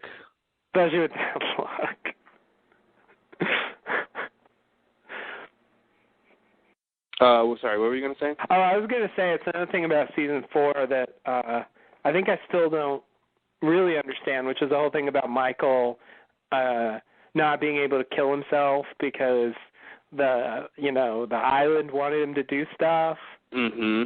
We could just, and that kind of plays out for a while. They show, like, Kimi tries to shoot him later and it doesn't work. And then when he's actually going to die, Christian shows up and says, "You can go now," and it really gives the impression that this whole time he's been protected somehow. Oh, yeah. But it's like if the island can do that, it doesn't seem like it protects everybody that it's using, Mm. Like, and Ben is the one who orchestrated that. So that means that that Christian was protecting Michael in accordance, approving of what Ben was doing then. Yes. I guess you could separate Ben wanting Michael to spy on the boat with what Michael's big accomplishment was, which was, buying them time to get off the boat before it exploded. Right. So, I guess maybe that's what Christian was protecting him to do. Yeah. Not necessarily be on the boat to spy, but be on the boat to. But it's like does that mean he knew that? Like, he knew that was going to happen, and it's just. You can't solve a mystery without raising more questions. Yeah. Yeah. But again, it seems like here's times when it seems like everyone's interest is aligned in wanting Michael to be on the boat. Yeah. It's weird when that happens, but it's just like the island could protect Michael, but Jacob can't protect himself from Ben stabbing him. Loophole. It's just a loophole. Hello. Exactly. They gave you the answer. Loophole. Okay, maybe just because I don't understand why that's a loophole. Yeah. Maybe there was a loophole way to kill Michael as well, and just no one figured it out. Well, I think it's a different loop. I think I think Jacob dying. First, I think he died in a very specific way. I think the knife and the fire were specific. Yeah. To killing him or something, and I think he probably maybe wanted to get rid of the body so Jacob wouldn't resurface. Mhm. And he probably will be surprised to find out he did resurface. Yeah. So that's what I think about that. Okay. Did I make a point? Yeah, I think so. Okay. But yeah, in terms of Michael and all that stuff. Yeah. It was definitely strange. Yeah. Yeah, I was just trying to reconcile that with the later times where the island seemed to want people to do things and didn't seem to protect them in the same way. Yeah, it didn't protect Locke. No, really didn't protect Locke. And even going back to in terms of motivation and stuff, you go back to Locke, being pushed out the window and Jacob, being there and saying, "I'm sorry, this had to happen to you." But it seems like, well, it's all a part of this chain of events that's going to lead him to the island. Which means he's, I guess, supposed to be there and supposed to do all this stuff. But it's like, Jacob, don't you know that, Locke is going to come to the island and regain his use of his legs and get all this newfound faith and believe in this power of the island and then end up dying? And it's like, what's his limitations? Because it seems like he can time travel, or maybe he's not time traveling, but it seems like he's at the right place at the right time all the time. Yeah.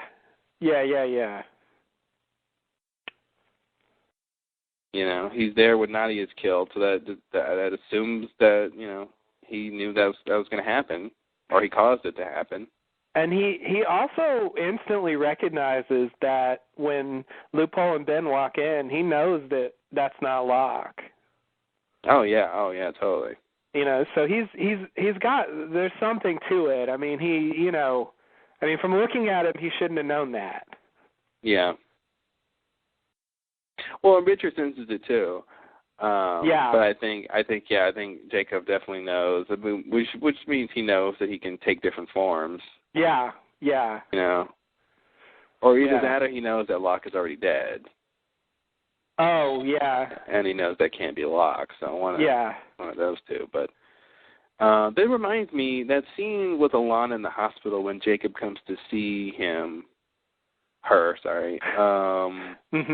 And she's all bandaged and hurt. That must be, when he says, "I need a favor," that must be when he asks her to rally all the troops and come to the island. Yeah. And then I guess before they do that, they try to get Miles to wait. Is that right? They try to stop Miles from going on the boat? I think that's before. Yeah. Okay. Yeah, that was trying to get Miles not to go on the boat, but I think Jacob goes to Alana later when, close to the time when 316 is. Yeah. But you got to wonder, what did he think they were going to be able to accomplish? Like, if he knew what he was dealing with, what did he think they were going to be able to do by bringing the guns? Good question. Yeah, why are they better than he is? Yeah, and even when in the premiere, in the new episode, when Loophole or whatever says, you must be Jacob's bodyguard, and they have guns, and it's just like, what do you think you're gonna do with those guns? Yeah. Do you guys not know what you're dealing with either? You seem like you do, but yeah, they talked like they did know what they were doing. Yeah. When they were talking to Frank at the end of season 5, I mean, it definitely seemed like they knew something about what they were up against. But yeah, no, it just seems weak. Yeah, it's really weak in comparison. And so they have guns and they have ash, and that's the only two things they can do. Yeah, I think the ash is the most useful thing that they have. Yeah. Since it actually works. But apparently it's not an impenetrable barrier. Rocks can still get through. Yeah, it's like other things can get through, just not Smokey for some reason. Yeah. And so he uses that, but you can't shoot Smokey. Yeah. It seems like, if Jacob was in the cabin and he was, protected by the ring of ash, the Smokey could have just, knocked a tree down and the cabin if he wanted to. The easy solution. Yeah. That should have been the real loophole. That is a loophole. Oops. These trees are big. There's a lot of big trees there. Yep. And that's his favorite thing to do. Uproot a tree. Good point. He's all about uprooting trees. All about it. Screw Earth Day. I'm uprooting a tree.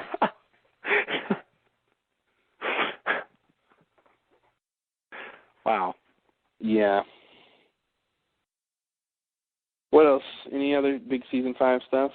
I mean, obviously there's a ton. Yeah. Can I just say I was, again let down by the portrayal of Rosinski? Yeah. I actually, knowing in advance how bad Rosinski is, I tried to ignore him It helps because I did the same thing. I downplayed his role in what was going on. Yeah. And really, he's just he's half security guard, half science guy. He stands by like a little barking dog the whole time talking about. He saw this. He saw the plans. He's gonna go tell them what we're doing, and we have to kill him. We have to kill everybody. Well, what's funny is all he was doing was telegraphing how this was all going to lead back to the Swan. Yeah. He was the only one saying, this has to do with the Swan. This has to do with the Swan. Yeah. And the whole time we're thinking, shut up. And he was totally wrong about that situation. Saeed didn't give a shit about the Swan plans. Well, but I mean, in terms of the story, he was right that it did go. It all led up being back, going back to the Swan. It's weird. Like no one, like they did end up trying to blow up the Swan, but not for the reasons he thought. He just was paranoid and thinking people wanted to blow it up, and he just happened to be right, but not the people he thought, were going to do it. Yeah. So it sort of works. It sort of works story-wise that he's concerned about that because it comes true, but he's still wrong. Yeah. But yeah, I found it kind of easy to just let him fade in the background, and he comes up and just provides plot motivation. Like he's just there encouraging everyone to be more vigilant about the people that show up, and about Saeed, and then about everyone else later. Like he just kind of takes over and becomes the villain. Yeah, he totally does, because Horace isn't the villain. No. And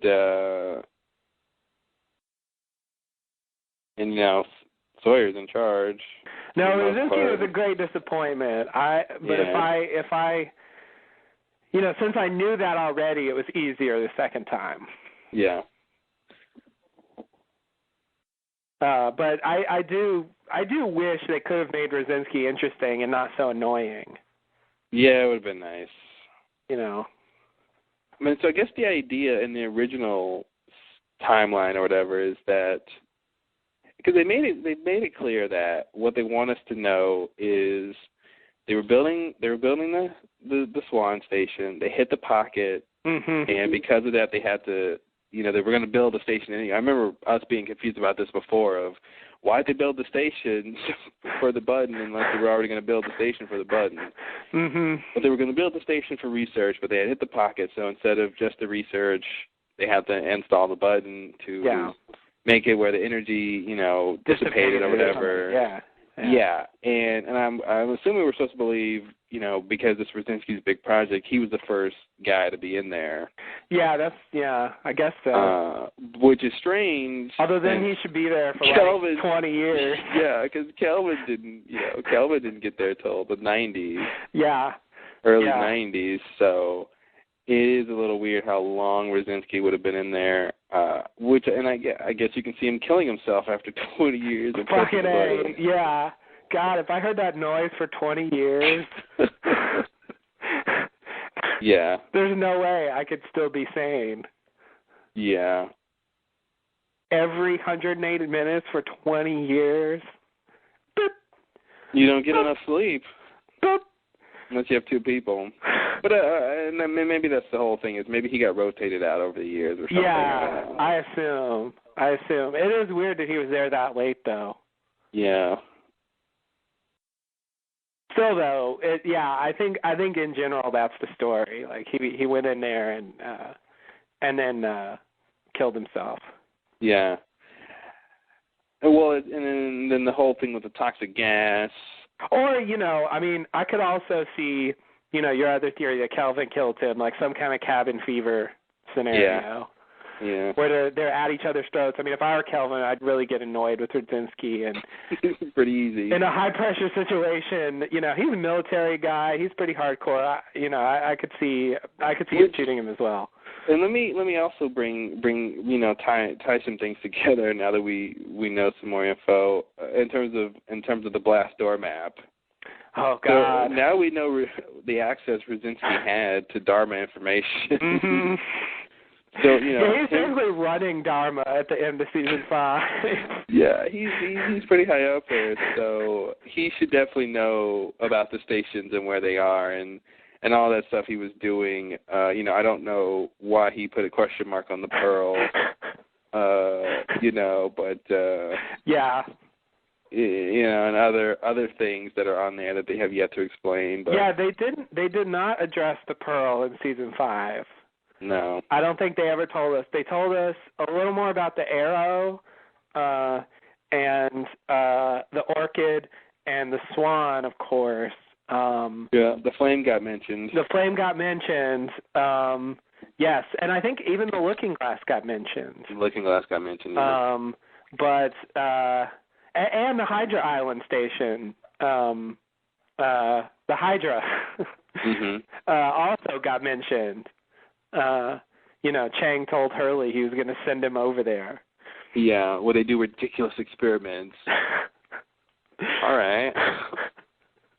They probably think your stuff's ridiculous too, Chang. But they never mentioned the Pearl. They never explained what it does.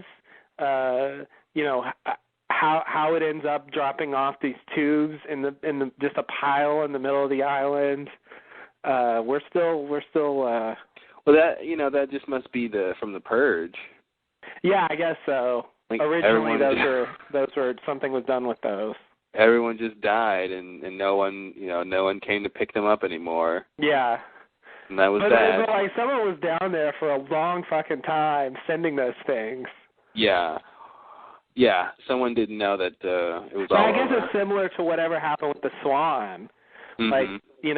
After the Purge, there were still a few Dharma people lingering. Yeah. And it just made it seem like, the island is pretty big, but it seemed weird that, Kelvin and didn't really know whether or not Dharma was still going on or not for so long. Where it's like they didn't have that vast of a network of people, It's right. like go to the barracks. If everyone there is dead, then it's over. Mm-hmm. Go to the Flame. Go to the Arrow. If no one's there, Dharma's done. It's not like it wasn't like what I thought of it was before. It seemed like their access was extremely limited, and so they might not even be able to tell if everyone else on the island was dead. Yeah. But that doesn't seem to be the case. Did we ever connect Ben using the poison gas factory to kill everyone for the Purge and the quarantine thing? Yeah, I think we did. Okay. Seems like we must have, but just now it occurred to me, maybe that's why they did that and had to wear the suits when they went outside, and why eventually it didn't matter because the gas dissipated. Mhm. That's a very simple explanation. Yeah, exactly. That there was a gas, and which was not the same as the sickness that Rousseau was talking about. Right. That's a completely different thing. Yeah, I think Rousseau is talking about Smokey impersonating people. Yeah, although I have to say, you have to wonder, I think we asked before, why wasn't Rousseau killed during the Purge? Oh, that is a good question. But I guess she was far away from how does the gas even, you'd think it would kill a lot of animals and stuff too. Yeah, it really should. Practically, yeah. Yeah. Yeah, it's kind of ridiculous. Actually, there's some pretty serious timeline problems with the Purge and Rousseau, when Alex got taken, when Ben took over the others. Like, all those events are really nebulous, like what the order was. Yeah. So it's almost like Rousseau wasn't there when the Purge happened, and yet she must have been. He must have been.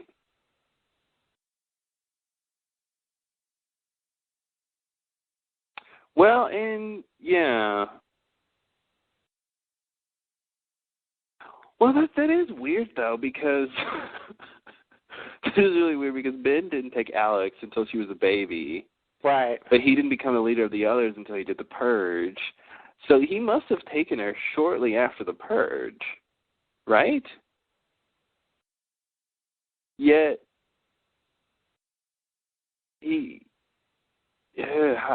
yet she would have given birth in 88. Right, exactly. Yeah, that's the problem. Yeah, that's the problem, is that he shouldn't have taken her until the purge had already happened. Right. But the purge couldn't have happened because he did the purge. Right? Does that make sense? Yes. Although I think they also tried to tell us that Widmore ordered the purge. Mhm. And so Widmore was the leader when the purge happened. Widmore was the leader when the purge happened. So Ben did the purge, and then and then he goes and joins the others. Oh, okay, yeah. Ben wasn't the leader when he took Alex. Right. Because Widmore was still there. Yeah. Okay, so maybe it looks like there was some kind of double agent time where he was with the others, but he was still living with Dharma. Yeah, I guess that's the overlap. And whether he took Alex before or after, I don't think. Yeah, that's right. They showed. That's right. They showed them at the barracks before Ben banished Widmore. So that means that it was some years later. Yeah, that means that Widmore was definitely around during the purge. Mhm. Now that solves everything. Yeah.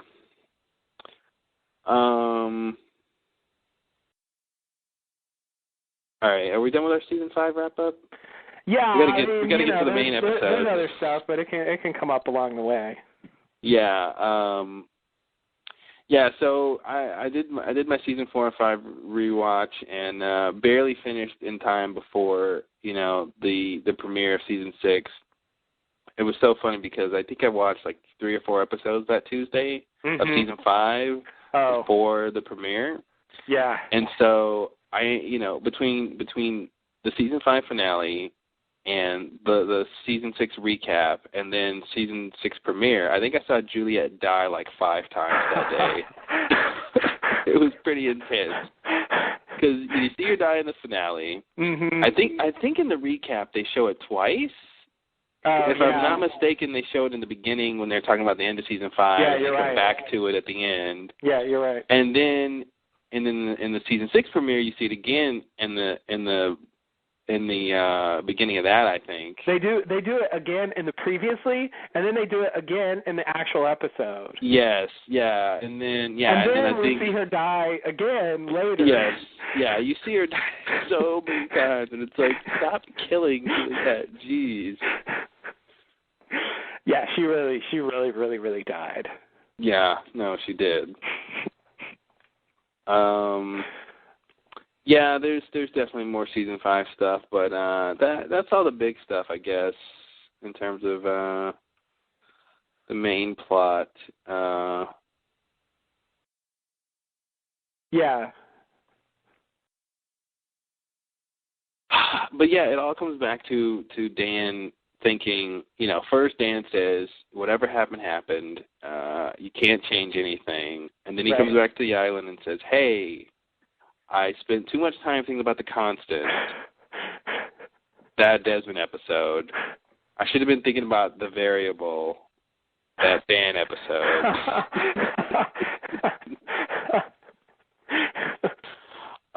But he said, so he says, the variables are them and they can change things, and he thinks that they can prevent this stuff from happening. And I didn't believe it then, and I obviously don't believe it now, but it just never seemed like that was going to work, that it would just, that somehow the way the universe worked was that if you prevented something from happening, it would just stop that thing from ever happening. I'm just like, that seems to be a weird way for the universe to work. It seems like something else might happen instead. Mm-hmm. So it was strange to me why he thought that would even work. Then of course he convinces Jack, and some of them are convinced, some of them aren't. Yeah, I think by the end, everyone's on board, more or less. Well, yeah, by the end, I don't think they have a choice. Well, yeah, that's true. It's like it's really because, Kate goes to get Sawyer and Juliet to stop Jack from detonating the bomb because they think it's not going to work. Right. And then, then Sawyer beats up Jack because who is he to destroy the timeline? Yeah. And then Juliet realizes that Sawyer is in love with Kate and that just because you're in love, like, doesn't mean you're supposed to be together. Yeah, that whole thing. Yeah. And which causes her to change her mind and want things to be changed so that he never comes to the island.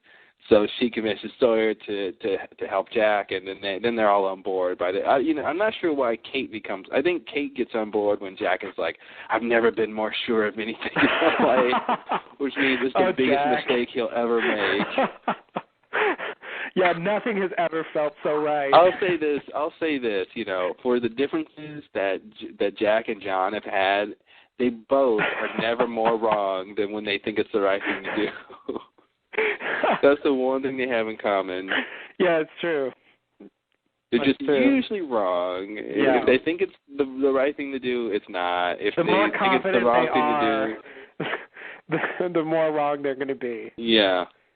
And it's not, sometimes it's not even their fault, because Jack had every reason to believe that this was what they were supposed to do. Absolutely. He had every reason to believe it. But again, it comes back to Dan and so I'm interested to see if Dan was right or not.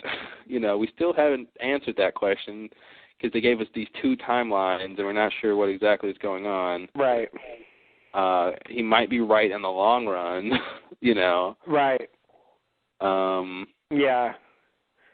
Yeah, so that makes me want to segue to a little bit about this episode in general.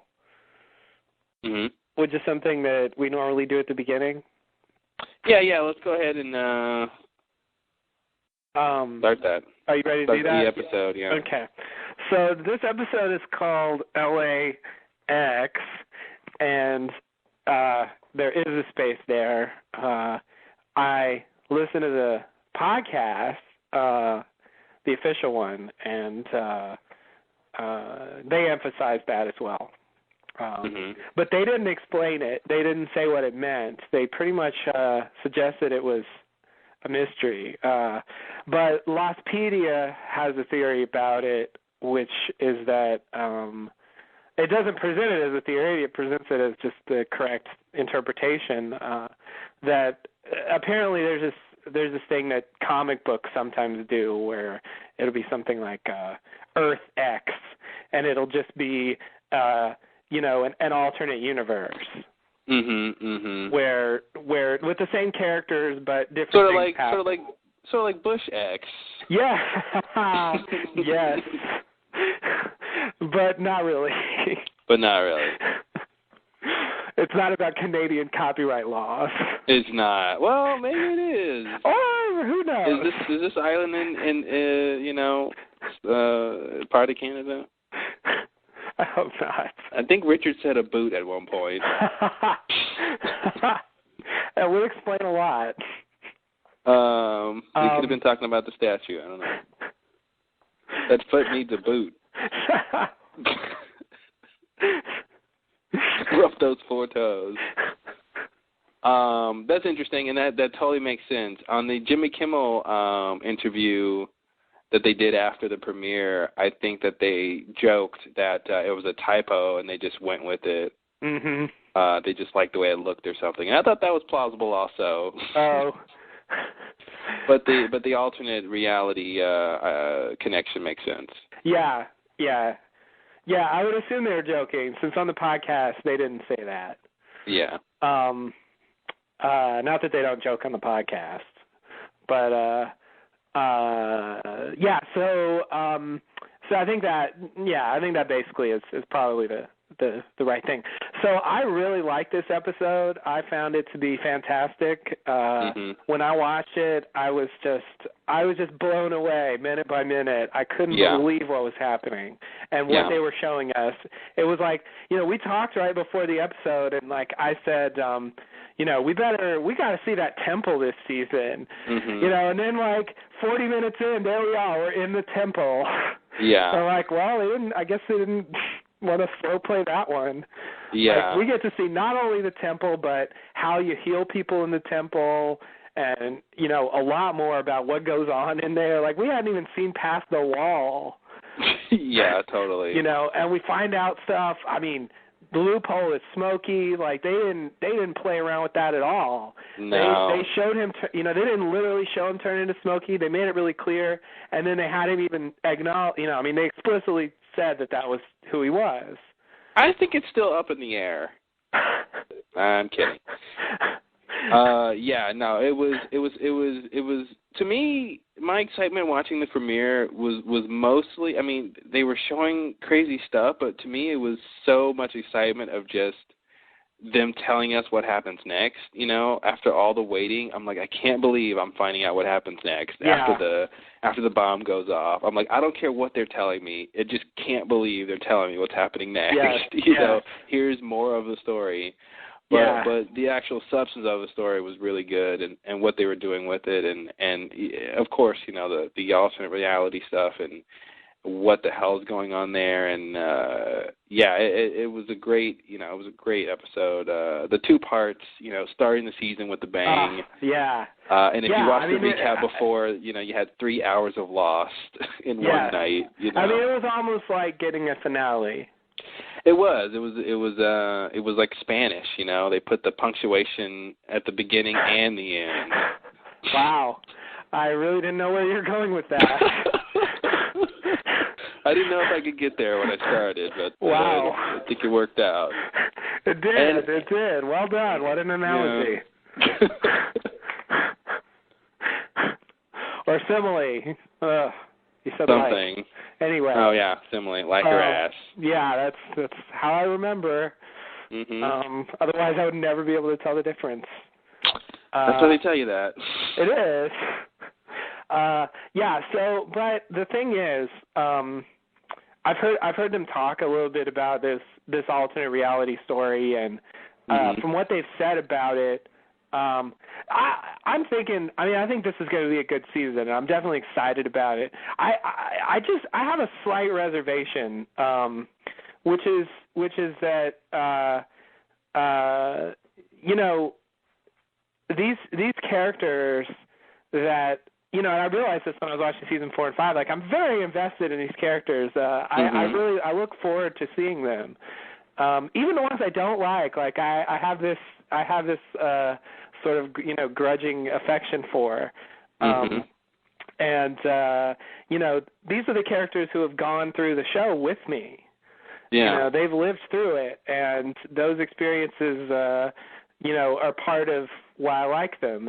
And so, having this alternate reality and expecting me to invest in that with anything like the same weight that I invest in the on-island story, I think is, I don't think I can do it. I'm interested in it in a much more detached way. Like, I'm way more invested in the on-island story. When I was actually watching it, it worked quite well. I liked how they did it, and I'm definitely, but still, just as I said last season, the whole idea of erasing the plane crash is just not, it just sort of negates the show and negates the characters that we knew in a way. Well, yeah, and I think, I still don't think they're going to end up doing that. I think whatever this alternate reality thing, I think it's clear that some connection is going on. They haven't wiped the slate clean completely. Jack is recognizing Desmond. Yeah. These people are sort of drawn to each other and meeting each other in certain specific cases, from the little bit we've seen in that timeline. So I don't think that it's going to just be, they, even just in this timeline that, they erased it and it never crashed and therefore nothing. I think they'll make this interesting, and I think it'll be interesting because they're the same thing you talk about, the experiences of being on the island and all the stuff that happened before. is what connects them and their shared destiny and all that stuff. So I think that's going to bring them together in this alternate reality, and I think it'll be interesting to see how that happens. And then it'll be interesting to see if it's supposed to be like, season 4, where we're seeing the end of the on-island story, in the Flash sideways, if that's supposed to be, how whatever they do on the island now after the bomb, like, that leads up to this or something. Like, there's something else they get to do that could maybe get them back on the plane or something. Or if we're just seeing two realities and somehow one is going to win out, and the one that wins out is the on-island one or something, and that becomes, what actually happens. So it's definitely, I agree. I'm invested in that stuff and that storyline in a totally different way, because it's like, here are the same characters who haven't gone through the stuff I know, but I know them. Yeah. I know what they're thinking about. I know what their problems are.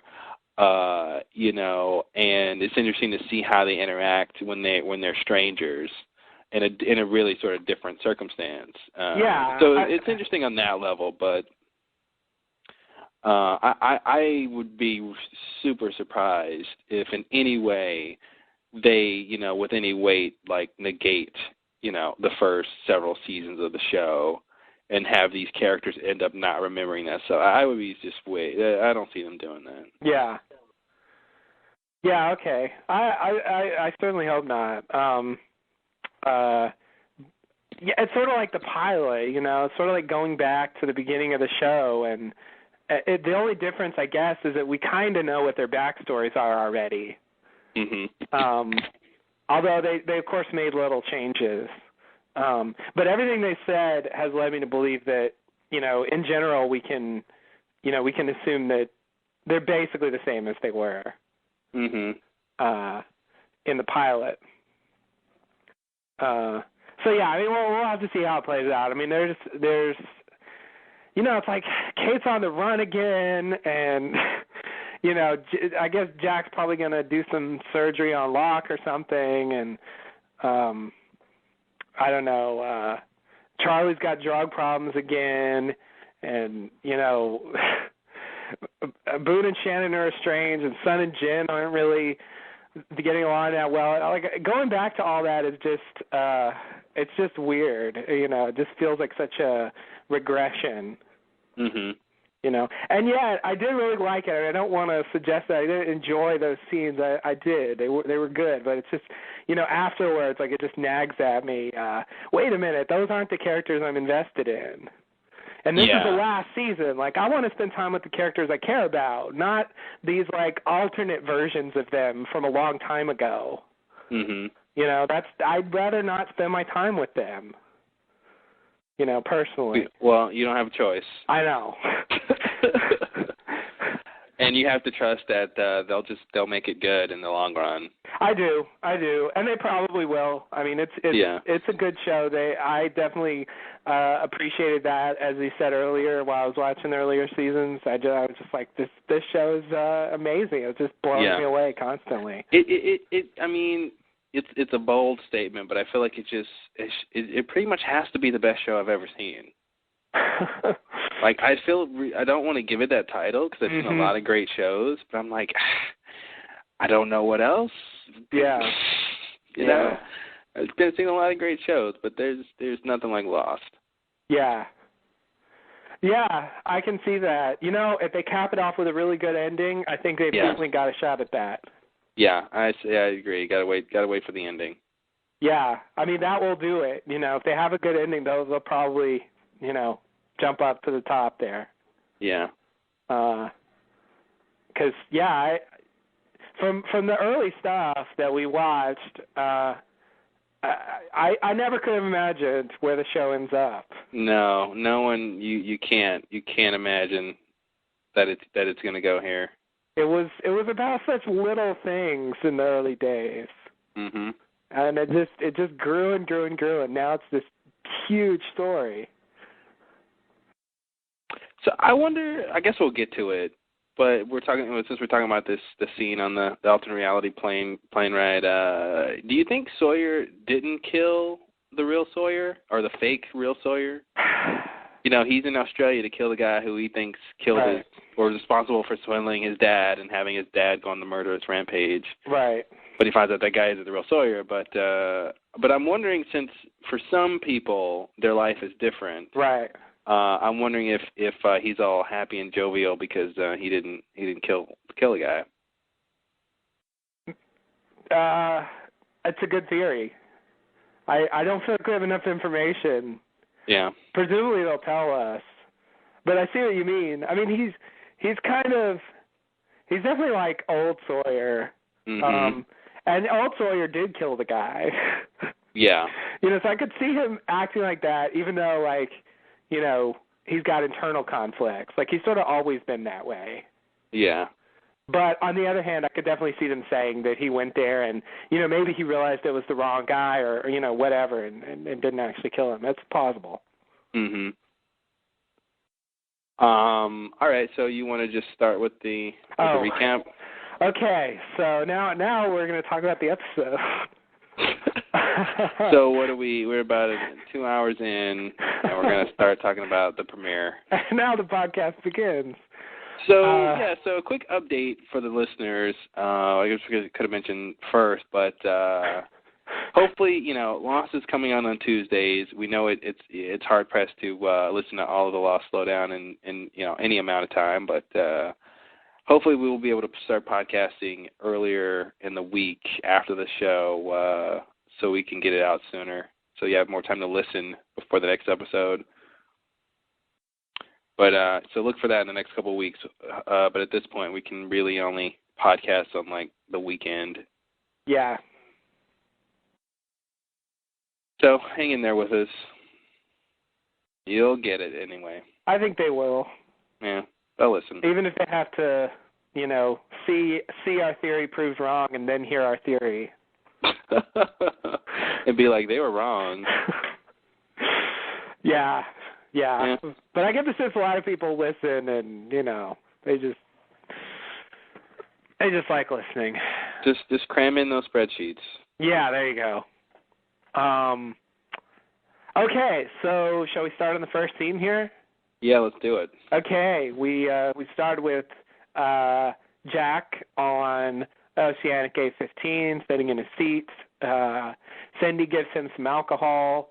The scene is a little different than in the pilot, and this pattern will continue for the rest of the episode in what I'm going to call, as we said earlier, flash sideways. There's some turbulence. Jack talks to Rose. More turbulence. This is where the crash started in the pilot, but it doesn't happen. The turbulence stops. Bernard comes back from the bathroom after 5 years, and don't eat the chicken, ladies and gentlemen. And Jack gets up to go to the bathroom himself. He goes inside. He looks at himself in the mirror, and he notices that he has a cut on his neck. Then he returns to his seat, but Desmond's actually blocking the way, sitting in the aisle seat. Desmond asks if he can have the aisle seat, and Jack agrees. Jack thinks he recognizes Desmond, but neither one of them seem to actually remember, so they introduce themselves. Then the camera dramatically goes out of the plane window and plunges towards the ocean into the water. We pass by the sonic fence, and then we see the barracks, and finally the camera circles around and stops on the four-toed statue, which is also underwater. Lost. I believe you missed the Dharma shark. Oh, sorry, there's a Dharma shark in there. They made a clear point to show us the Dharma shark. They did, you're right. Wow. So now I'm thinking that maybe Jack is just remembering Desmond from when they met at the stadium. Right. So that's that would be, they brought that up on the podcast. That's what I thought at the time as well. I was like, well, yeah, you recognize them because you did meet. Because they meet, yeah, they met. But the thing is, that meeting was based on some events that it's not at all clear would happen in this universe. So if Desmond's on this plane, he's not with Penny, apparently. And he's not practicing for the solar race. Exactly.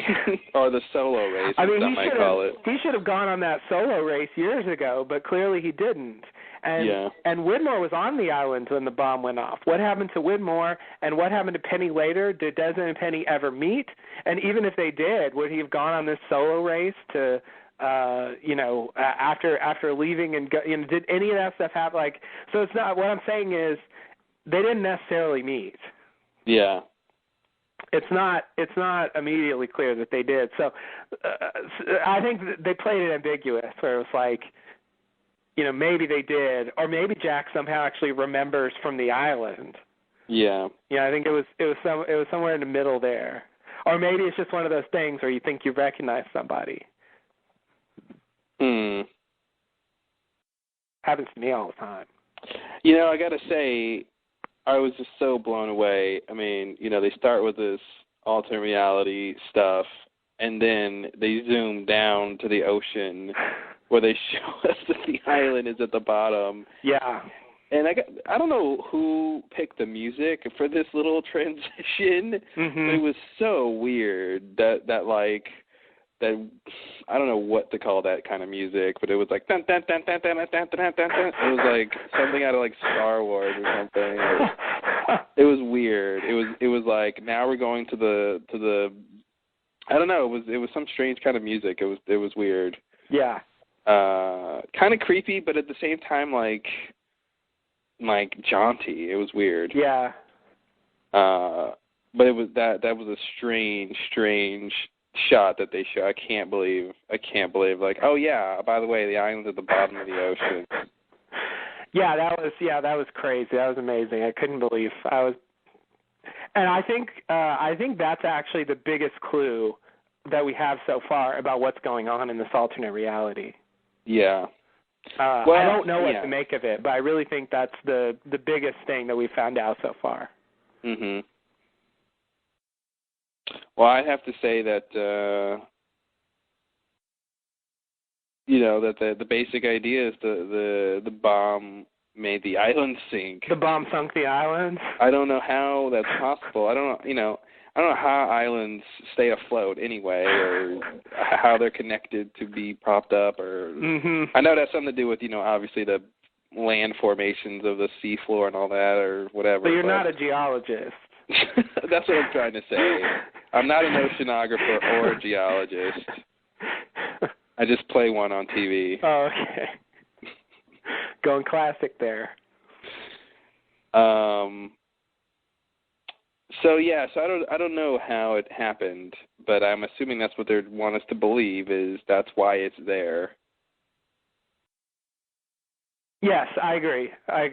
I don't really understand it though.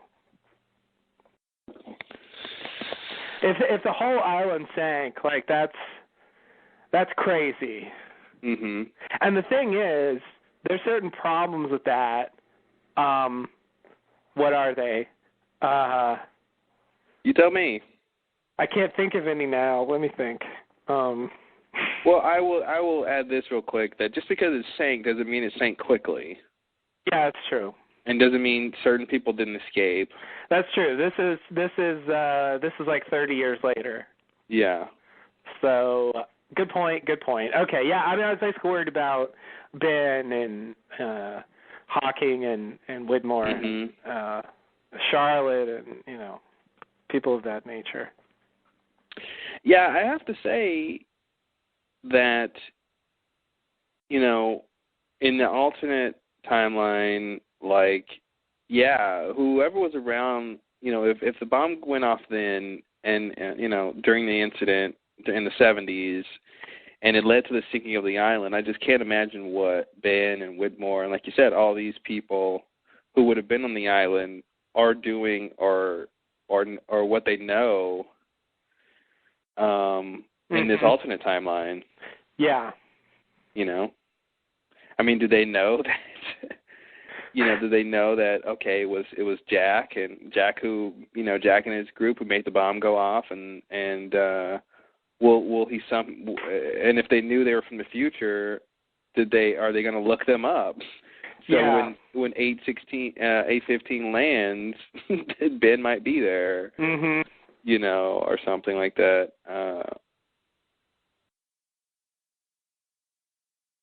Yeah, I mean, well, the others should know since they led them to the bomb and they knew what the plan was. So when the bomb went off, they shouldn't have been surprised. Oh, and I forgot to take into account that line that Richard says that he watched them all die. I still don't know what that means. I assume. See, that's the thing. This is what I think happened. I think when Juliet hit the hydrogen bomb, it went off. It basically, annihilated or neutralized the energy that was there. But what they ended up doing was sending the Losties who were in the wrong time period to the right time period. But but the force of the blast stayed in the 70s. So in the 70s, all they saw was a bomb go off. And he assumed they all died. But really, they flashed to the future. Right. But the thing that's weird about that is Richard in the regular timeline remembered seeing them die. And it, that should be, if the bomb went off, that should be the alternate timeline. No, but that's what I'm saying is in the main timeline. Oh, I see what you're saying. But yeah. Well, I think the bomb goes off. Oh, no, that doesn't make any sense, does it? No. In the main timeline on the island, when they're rescuing Juliet and it's the aftermath of all of that, and they're going to the temple, Richard's on the other side of the island dealing with Loophole, right? Right. And they connect those later because they see the flare that the others shoot off. Yeah, and so he thinks that they all died, which I'm trying to say means he saw the explosion, which didn't sink the island in that timeline because they're on it. Right. Yeah, but that's I think that still works with my point is that it's the force of the blast stayed in the 70s, which basically started the alternate timeline. Okay. Where the blast is, where 30 years later, But but the current timeline, the bomb still went off. They just built the Swan anyway. I guess in the current timeline, yeah, but it seems like he would know that already. But I guess in the current timeline, yeah, that the incident happened, which was an explosion or something. And he thought they died in that, but they got sent to the where it really got sent to the Oh, that's future. right. That's supposed to be the incident. Yeah, that's supposed to be the incident. So maybe all that happened was. So the incident actually created a new timeline. Yeah. But the old one also included the incident. That's the part that's weird to me. The same thing happened in both timelines up to a point. Well, see, I don't think the alternate timeline necessarily exists. Oh, I see. You know what I mean? Continuously. I think it kind of only starts to exist after when the incident happens. Okay. Because that's when the series of events. That's what I'm saying. The incident created an alternate timeline, but it also didn't create an alternate timeline. Well, it did. I mean, it created an alternate timeline, but it didn't erase the facts of the current timeline. It didn't change anyone's memory of. I guess what I'm happened. saying is there were two outcomes of the incident. Yeah. Well, the outcome was that it made a second world or something. Or timeline. But it also went off in the regular timeline. I mean, that's the part that's bothering me. But it always went off. I mean, we knew about the incident. Right. We've always known about the incident. The incident always happened because the button always happened. So that shouldn't be a problem for it to have occurred. Well, it just bothers me because it's like the bomb went off and that created an alternate timeline, but it seems like it didn't need to because the bomb always went off. Well, but I think what the difference is well, there really is no difference. The only thing is we know now that what the incident did was create an alternate timeline. Mm-hmm. It doesn't necessarily have a big effect on whether or not the incident occurred in the main timeline. It's just saying that what actually happened was this. Yeah, I just don't understand why it would do that. Like probably, if the current reality is fine with the incident happening, then why did there need to be a new timeline? I mean, it could just be a random result of detonating nuclear bomb. Okay. Like because they did, like, somehow in the alternate timeline. I mean, they prevented the island, the hatch from being built, mm-hmm. and the button from being built, and their plane from crashing. So the alternate timeline was created because they basically. I guess that's what I would assume happened is that. Jack and those guys think if we detonate the bomb, we're in the past. If we detonate the bomb, we can change the future and get this one timeline. And they think, like I said before, they think the universe is just going to align to erase what had happened before. But what instead the universe does is just create an alternate universe where both things happened mm-hmm. because both things happened. They can't stop. They couldn't stop what had happened from happening, but they also, can't be stopped from doing their present actions. So maybe Dan was right. He was both right and wrong. Mm-hmm. Is you can't change what happened, but you also can make something else new happen. Yeah. But those aren't the same things. Okay, but it doesn't negate what happened. Yeah. You just get new stuff. Yeah, you just get new stuff. So if you go back in time and you kill your grandfather so you're never born, well, the universe isn't just going to make you disappear mm-hmm. and never be born. It's just going to stick you in a timeline where you did that, and you're not negating the old timeline. Mm-hmm. Okay. I think that's the version of time travel they're using. Okay. Because that's what they're showing. Now, again, it could be some weird thing where this alternate reality doesn't really exist. Like, I guess, yeah, what I'm trying to say is if you go back in time and kill your grandfather, that creates a circumstance where it seems like it's necessary that you have another timeline.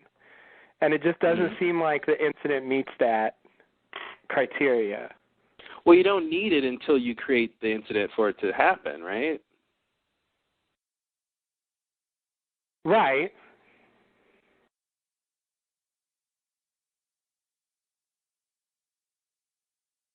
That make sense? Well, yeah, but I'm saying like. Wait, so what's your question? Maybe I'm not understanding your question. The question is, so if you go back in time and kill your grandfather, what's mm-hmm. the problem? The problem is if you killed your grandfather, you can't exist. Mm-hmm. Right? So that creates a necessity for another world where your grandfather is killed and you actually don't exist. Right? Mm-hmm. It's like that's No, I think what it creates is at the moment. So you have one timeline where in the 50s, your grandfather's there, and then then you're born later. So later, you in this main timeline, you go back in time to kill your grandfather in the 50s. Well, the instant that you do that, instead of the universe saying, well, the instant he's dead or the instant you choose to do it or wherever this would occur, the result of your actions occur, instead of it just saying, okay, now you don't exist, it says, now you're stuck in a new timeline. So now you will continue to exist in the 50s in this timeline where you just killed your grandfather. But, and so you will eventually, if you stay in the 50s, you'll eventually catch up to when you were born. You won't be born because you killed your grandfather, but you're still there alive, but you're from a different timeline. And so the timeline where your grandfather wasn't dead and you didn't go back and kill him and you were born still exists. Okay. So the moment at which you're trying to change the past or the future, depending on your perspective, that's the moment in which the timeline would be created. Yes. Because it's trying to balance the equation. Right. You know? It's all about balancing the equations and constants and variables. Oh, man. I mean, to me, that's the only way I can make sense of this is that's how they're viewing time travel is the moment at which you will alter that timeline is when the new timeline has to be created in order to facilitate what you're doing. Right. You know, it's either gonna change everything or not. or it's going to have both things happen. Mhm. Yeah, okay. You know? Okay. I agree. It's just a minor thing. Like I feel like they've shown us a story where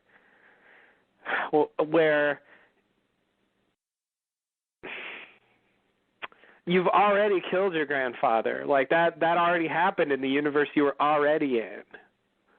You know, that's what it seems like they're showing us. And so you shouldn't need to create a new universe because it's you're already living in that universe.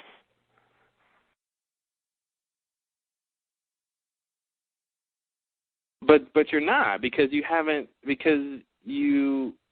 didn't kill your like.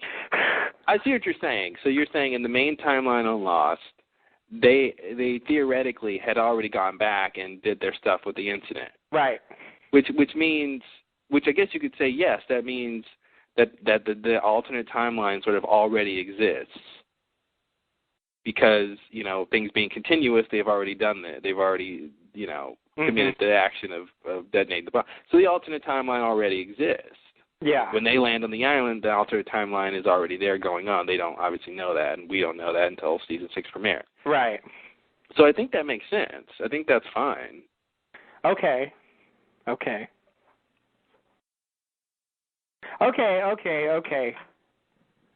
think I understand. What you're saying. I feel like I need another going back in time to kill your grandfather analogy. Talk about that some more. That's the key to making all this work. There's so much. We talked about time travel so much last season, and it just doesn't go away. I got to hand it to Lost. They got way more sci-fi than anyone ever thought they would. Yeah. It's just the island is purgatory, right? Oh God! And they're just waiting to get to heaven, right? And Smokey is the one who judges if you go to heaven or. I think that's what the show is telling us is going on, if I'm not mistaken. Wow. And when Evil Locke says he wants to go home, he's talking about hell. Oh, okay. Or heaven. Who knows? I don't know. It's a little hot for heaven, but it's a little pleasant for hell. We'll never know. Yeah. The light doesn't scatter quite right. Yeah, but we don't bring that up. Missiles take too long to get here. And time runs differently, except when it doesn't. Except when it doesn't. But I just talked to the doctor. He's fine. Yeah, he just washed up on shore. Oh, God. Yeah, that's still so that's kind of what I think is going on is oh, and speaking of that, I mean, we'll get to the scene, but I think the thing that validates this for me is Juliet. When they find her, she kind of wakes up and there's at one point where they come back to her and Sawyer and she says, "Hey, we should get coffee and we can go Dutch," and she seems to be really out of it. And then he says, "Hey, it's me," and then she realizes it's him. Yeah. I think maybe what's going on there is some sort of because before that she says, it didn't work. She hit the bomb. And so I think what's going on there, my interpretation of that is that she was doing the consciousness time travel between the two universes somehow. So, her proximity to the bomb going off, somehow she was, like the whole Desmond thing, kind of thing. the whole Desmond Minkowski kind of thing, okay, where she was going between two realities, And, you know, at first when she woke up, she thought, okay, it didn't work, I'm still here. But somehow when she lost consciousness, she went to the other one and then came back and realized, oh, it did work. So I'm curious to see if we see Juliet when we see Juliet in the alternate reality timeline, if there'll be some moment in which, you know, she's talking to someone, even maybe Sawyer, they're meeting for the first time, and she's like, hey, we should get coffee or something. You know, like that conversation, actually, we see that conversation later when they come back to it in the alternate timeline. I wonder if that'll happen. That seems like something they would do. I agree. Hey, let's inaugurate it. Boom. I had never thought about that. Yeah, and I think that's why she says later, or why Miles later can tell Sawyer that she said it worked. Because she has to believe that from something. I mean, based on that, I thought something like that had happened, but I didn't connect it to the scene with Sawyer. Yeah. That's the part I missed. I did think that that's what she meant, but yeah, I guess I thought she was just delirious, but you know, she's been through a lot. Like I could buy that she's kind of out of it. Yeah, she just detonated a hydrogen bomb next to her face. Right. She's a little out of it, you know. Yeah. Yeah. Exactly. So, but I didn't make that. I think you're absolutely right. I agree completely. Yeah. I think we'll probably. I bet we'll even see that. Yeah, I feel like we'll see that. And that's why she knew it worked, because that's another question. And because that's what I was wondering, and that basically answers the question. Hey, I'm the answer man. Boom. All right, well, good. That's why I'm glad we do this podcast. I learned so much. It's like I watch a show and I just don't even see what's happening. Yeah, that happens. There's a lot going on. Yeah, yeah. All right, so scene 2. Scene 2. Ready for scene 2? Here we go. We go back to 1977. We see the time just before they drop the bomb into the shaft, and they just kind of briskly run through the high points of that, right up to Juliet hitting the bomb. Then we go to an eye opening, which turns out to be Kate. She's up in a tree, and she is having trouble hearing. She climbs down the tree, and she calls out, hello. Miles surprises her. Kate sees the Swan Hatch door, or maybe I should say Swan Station door, and realizes that they're back. Then she runs over to the crater where the Swan Station was after Desmond imploded it. Apparently it was built in this timeline that they're in. And then she sees nearby Jack on the ground, so she goes over and wakes him up. Jack realizes that they built the Swan, and then Sawyer kicks him in the face, saying that he was wrong, and he's mad because Juliet's dead, and Jack apologizes, but Sawyer is not buying it. This is one of those weird things. Like, I've always felt like in season premieres, it's weird because in season 5, Sawyer started out pissed off too, and you come back to the show, and Sawyer was like the hero of season 5. Yeah. And you come back to the show, and like the first thing he does is kick Jack in the face. Yeah. And I didn't really expect that. It really took me by surprise. I think like what was turned up unexpected, to 11 instantly, and it was jarring for me. I think it's to be expected considering what happened, and I think it was, we didn't know what the aftermath of the bomb going off was going to be, and in this scenario, it didn't. They did all that for nothing, and it totally makes sense that Sawyer is like totally pissed off, especially if he thinks Juliet's dead. Right. And he's not quite wrong yet. But right. But yeah, I think it was definitely weird to see him to see Jack have to face the consequences of his plan seemingly going wrong, and all he can do is say, "I'm sorry." Mhm. It's like, oh, Jack, that's not enough. Yeah, he's got nothing. What can I say? Nothing ever felt so right. Yeah, exactly. It's just, when you come back and see the characters after so long, it's just weird to instantly meet Sawyer, like, really, really angry. Mhm. Like, it just, I don't know. It was shocking to me. Like, it sort of reminded me of when he slaps Dan around at the beginning of season 5. I gotta say, that was such an anomaly when he's like, hey, give me your shirt. Okay, whatever. Just tell me something. Like, it just seemed like he was a baby crying out for attention. Like, it made no sense for him to demand that someone else who only has one shirt give it to him. It made no sense. Yeah. Give me your shirt. I'm going to bully you out of your shirt so you can, like, it made no sense.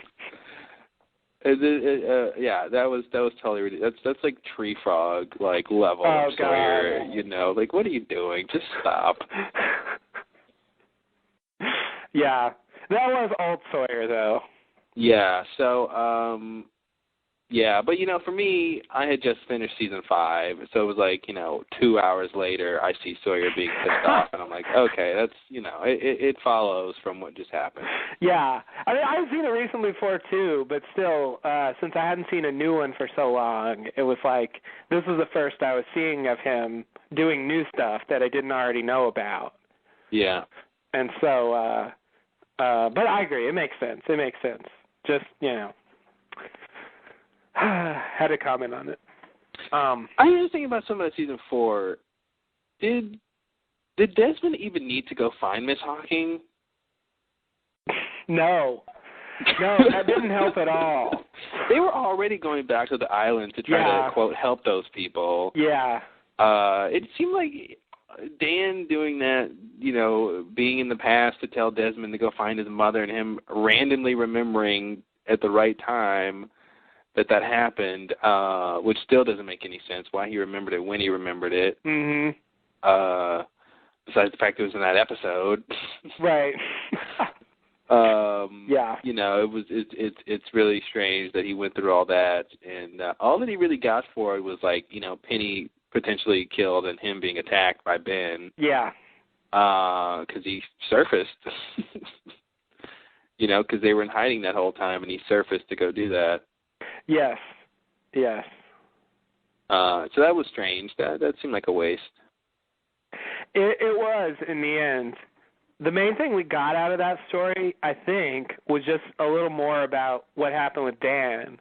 Like we found out what the outcome of his experiments were, and about Teresa, and the fact that Widmore financed him, and so like what his career was like after she went into the coma, and sort of how he ended up in that house like crying. And I gotta say, yeah, speaking of that, that scene of right after he cries is when Widmore shows up. Mm-hmm. And you don't find that out till later. Right. But he was only able to do any of this stuff because he came back to the island and got his memory problem fixed. Right. And so I think that's pretty incredible too. Considering that there's no guarantee that the island is going to heal you. Right. Although Widmore seemed to think it was going to happen. But I guess it's because he knew Dan came back to do all this. Oh, God, yeah. Oh, man. One big circle. Yeah. So Kate starts this episode in a tree. Mm-hmm. Why?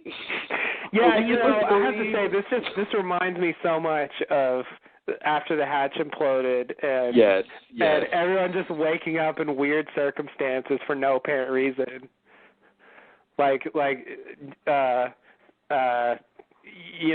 can't talk, and Echo's kidnapped by a polar bear. Oh, I forgot about that. The polar bear got him. Oh, the polar bear got him. Yeah, that was a dark time in the show. was a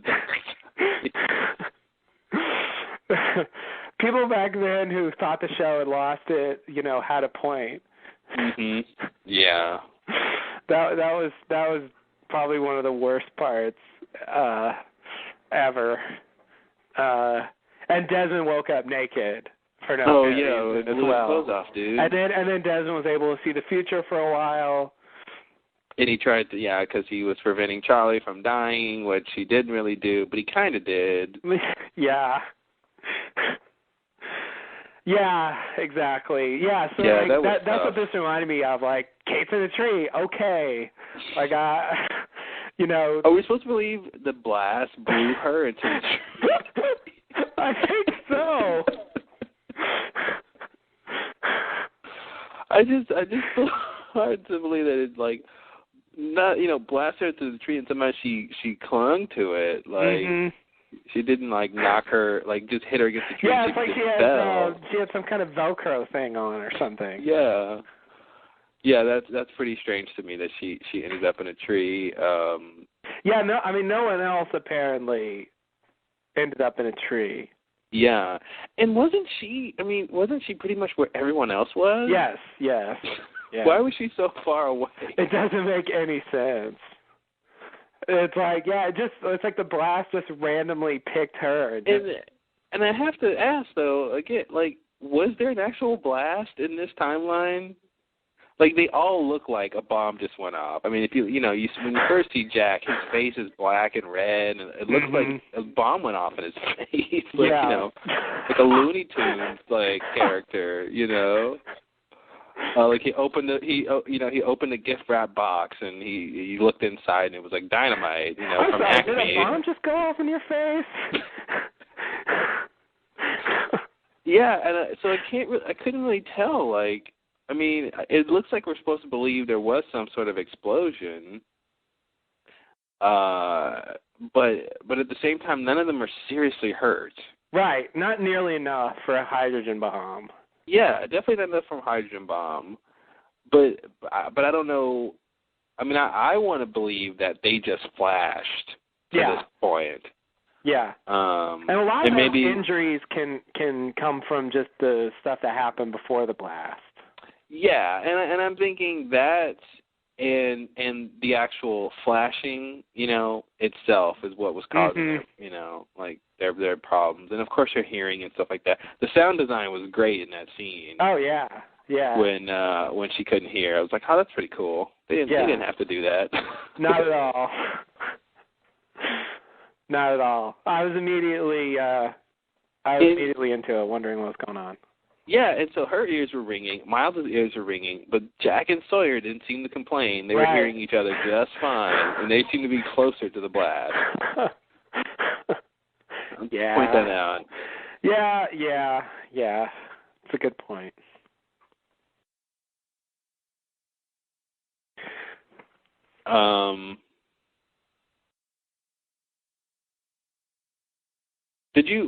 So you got to all the way to the end? Oh, okay, yeah. Sorry, they haven't found that part out yet. Yeah. All right, I guess next scene. Okay, next scene is a flash sideways. Jack has gone to the bathroom again, apparently, but there he finds the marshal who's waiting outside for Kate to go to the bathroom for the first time this episode. Kate comes out of the bathroom. Jack watches them sit down. Then we go over with the marshal and Kate. The marshal takes away Kate's knife and fork. Sawyer bumps into the marshal and apologizes. Then we go over to Ars, who's bothering Hurley because he recognizes him as the owner of Mr. Cluck's. Sawyer's sitting across the way. Hurley tells Ars that he won the lottery, and then Ars leaves. Sawyer says, don't tell people you won the lottery, but Hurley says he's the luckiest guy alive, so he's going to keep telling people. I can do whatever I want. I'm so lucky, I'm going to test my luck. Luck can't hurt me, dude.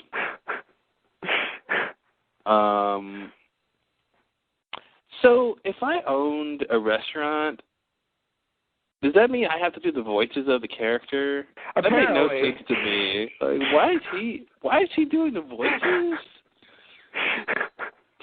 What? Yeah, I assume it's just one of those things. Like sometimes the owner will do the commercials, and I guess he didn't just do the commercials himself. He actually did like a fake Australian accent, which is really weird. Yeah, like why an Australian accent?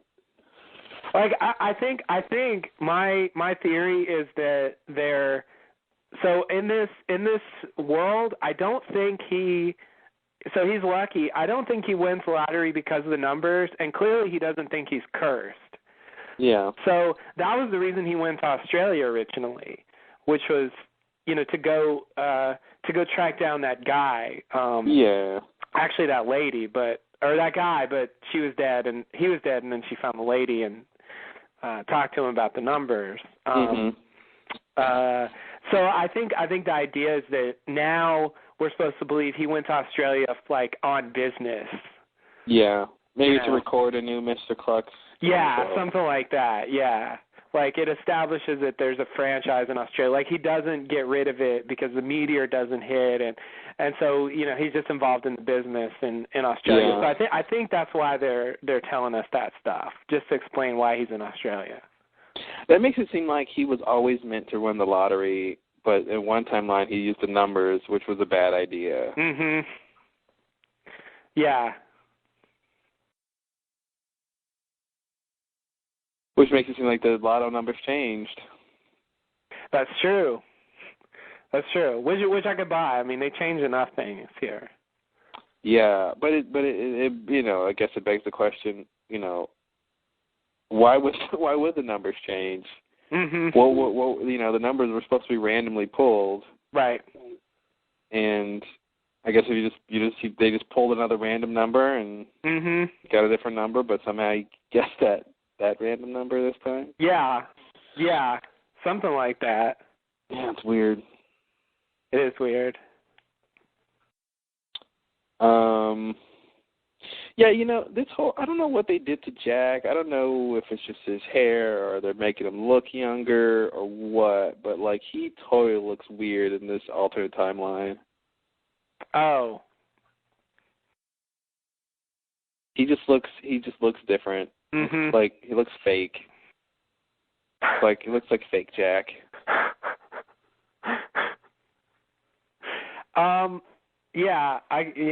I think I know what you mean. I think some of the characters pulled off being their old selves better than others. Yeah, Kate looks different. Kate definitely looks different, yeah. Yeah, I think they didn't get the hair right or something. Something looks different. Yeah. Sawyer pulls it off well. Yeah. Hurley looks different. Yeah. I mean, in the current timeline, he's got this huge beard. Right. And I think longer hair, or just in a ponytail or something. Yeah. Yeah. Yeah, Rose Bernard looked pretty much the same. Mhm. Well, we never really saw Bernard until season 2, but yeah. But yeah, Boone looks different. Charlie looks different. Really different. Like he didn't have that beard originally. Well, I mean, speaking of Charlie, there's that whole thing with him and Desmond meeting back in the day when Charlie was the hero who saved Nadia from the mugging, if you remember that. Oh. Remember that? Yeah, no, I remember that, but what are you saying about him meeting Desmond? Don't they meet at some point in London? Oh, that's right. No, that's right. They met. Oh God, when was that? That was flashing before your eyes. Yeah. That's right. Yeah, he was like playing on the streets. Mhm. So that never happened, right? Wait, why didn't that happen? Well, I'm assuming in the alternate timeline that just didn't happen because Desmond wouldn't have been messing with Penny. Oh, I see. Yeah. Okay. Yeah, that's probably. So they probably never met and whatever, Yeah. I forgot he saved Nadia. God, that's such a weird connection. Yeah, if only Saeed knew one that. of the weakest muggings in history. Yeah, it was. Listen, if a hobbit can save you from a mugging, were you really being mugged? The guy was like, "I'm sorry, lady, I can't even look at you. Could you just please let go of your purse?" It would just be a lot easier on me. Yeah, exactly. Yeah, no, you're right. Actually, Sun pulled off looking like her old self pretty well. Oh, yeah. Because on the island, she looks really different from how she looked in the pilot. But somehow on the plane, she looks sort of like she used to. Mm-hmm. Well, she, all it takes to be Sun back in the old days is to play dumb, right? You don't speak English, do you, ma'am? No English. Now, do you think she's lying or not? I think she's lying. I think she's telling the truth. Oh, really? Yeah. No, I think she's lying. I think that's another example of things being different. Yeah. I don't like she wasn't gonna leave him, so she didn't learn English. Well, I could buy that, but I just feel like I feel like there's certain groups of people whose situation is the same, and which may or may not be the bad people. Mhm. But I feel like they're one of the people whose situation is pretty much the same, and I feel like I don't know what events would have changed for them that would have made it where she didn't, cheat on him or something, or because he was still trying to deliver the watch. That's true. All that stuff was still the same. He was still working for Pike, and I think I mean, yeah, it'd be interesting if she was telling the truth. I feel like she was lying. She did speak English, and all the previous stuff was the same for her. Mhm. So she's just back to being deceptive Sun. Well, she's back to being underconfident Sun. She doesn't have the confidence that she has now, and from having done everything on the island. The life experience you get from growing a garden on the island. It turns into a different person. I can't believe the show used to have time for fucking planting a garden. Remember when she lost her wedding ring, and that was the biggest the biggest thing going on. Oh, Sun. And she had an affair with Michael. I can't wait till they tell us that actually happened. I don't care what anyone says. Something happened between those two. Yeah. It's the great lost story that we never saw. Never saw it. It's kind of like they just didn't have time. Yeah. They hinted at it. But yeah, I think you're right. And they even showed that one of those I forgot what they called those things. Mobisodes. The Mobisodes. Developed that a little bit more than we had ever seen. And the fact they even bothered to take the time to do that, I mean, that's, Yeah. I think there's actually quite a few examples of that in the show, of things that, they probably talked about in the writers' room, like they wanted to hint at and maybe develop later, but I think once it came time later, like they had so much else going on that it just kind of gets lost. Yeah. I think that's a thing on this show. Speaking of the Mobisodes, it made me think of the whole, what was it, Room 73 or Room 7 or Room whatever 23. It was called. 23, the one with Walt. Right. And him using his powers and stuff. What if Walt is whatever, like, he's kind of pretty much whatever Jacob and Loophole are? Okay. Like, whatever entities or whatever things that have powers or something. That's all I got. That's quite a theory. Because I was just thinking, we know Jacob has power and stuff. Yeah. But I was just thinking, what the fact that Walt can do whatever he was doing and telekinesis or whatever and whatever weird stuff that seems to be in line with maybe what Jake can do. We saw stuff move around in the cabin, fly around in there. That's true. So I don't know. It made me think that maybe he has some connection to that. And the fact that the others were studying him. Yeah. Yeah. Okay. Just throw that out there. That would be crazy. That would be crazy. It doesn't seem to me like there's any way for Walt to even be in the story anymore. Heard that one before. How can Michael and Walt come back? There's no way. He's not on the island right now. Yeah, we did just see him last season. And, well, yeah, we did. But the thing is, he's not on the island right now. Okay, yeah, so we could see him. But also, like, we shouldn't see him in the alternate timeline, too, because he's too old. Like, he would have to be much younger to appear. They'd have to get some other actor to play him, and then that'd be weird. So I don't think we'll see him in the alternate timeline.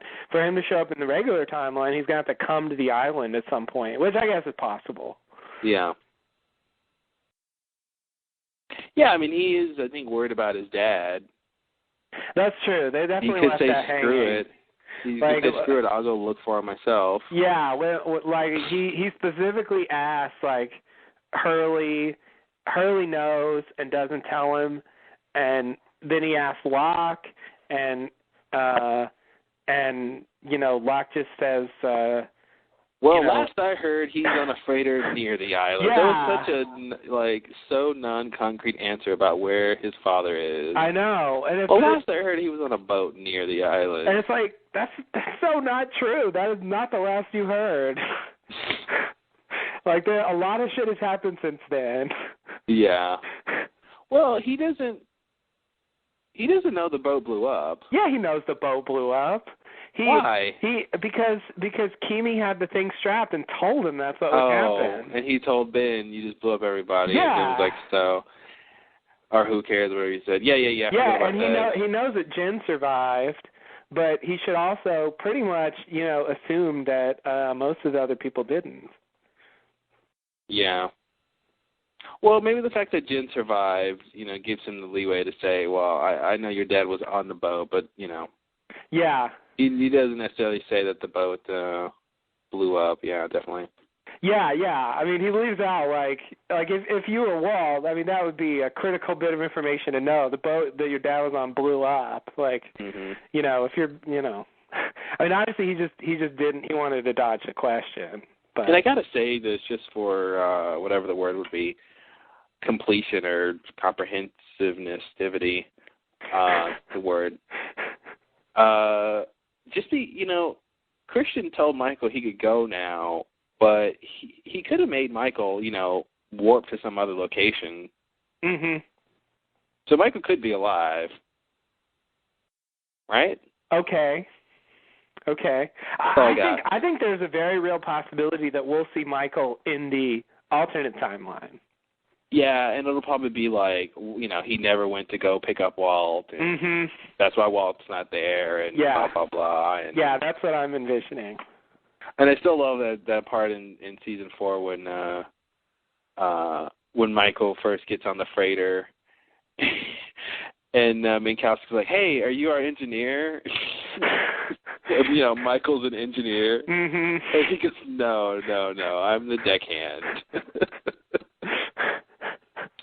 Just you asked about the one thing he's capable of doing, and the one thing he will use his, the one set of skills he will use to disable your boat. Mhm. Yeah, it was that. Yeah, it was like he knew or something. It was somehow, he was really close. Because I'm like, he wouldn't be able to dismantle those engines so well if he wasn't an engineer. Yeah, that's one of those times where it feels like the characters kind of know. You somehow know the show. Yeah, it's like they're asking questions the writers shouldn't be having them ask. Yeah, exactly. Exactly. Like they're asking questions that only make sense if you're watching the show and not for the character. Yeah, it's like, wait a minute, the characters are becoming aware. That's scary. That is scary. Loophole says he wants to go home. I hope he doesn't mean to our world. They'll say they're like human, and we'll believe them. It's like that episode of Next Generation when, Moriarty gets off the holodeck. Oh, yeah. Yeah. Like, oh, no, he's in our world now. Yeah. Yeah, Moriarty was awesome. Yeah, he was. That was, oh, God. Wow. Can't believe, a lot of times when they did those, like, famous characters, it came off really lame, but Moriarty was actually really good. You know who that actor is, right? No. Like, he played the butler on The Nanny. Oh, that's right. You told me that. I forgot. Oh, God, that's so weird. I remember always thinking, like, wow, it's so weird. You're Moriarty and you're the butler on The Nanny. Wow. So the butler for the place that the nanny was the nanny for? Yes. The Fran Drescher vehicle, the nanny. Like the nanny didn't have a butler. No. The family that she, that she was nannying for, they had a butler. Okay. For whom she did nanny. Yes. For whom the nanny told. The nanny told for thee. Anyway,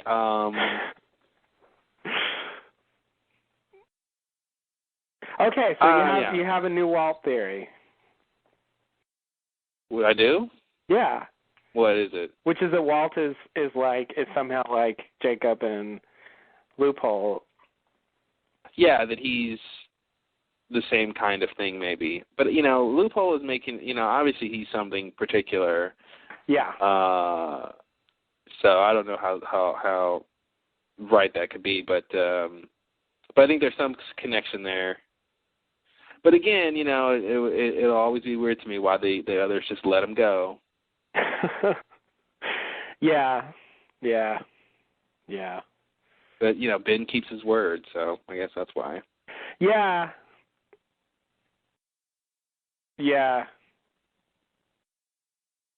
I kind of want to chalk up that storyline to one of those loose ends that just never gets dealt with. Mhm. But we'll see. I mean, this is the season. If they're going to do it now, that's not what I mean. If they're ever going to do it, they're going to do it now. Yeah, definitely. We can finally say that. We can finally say that.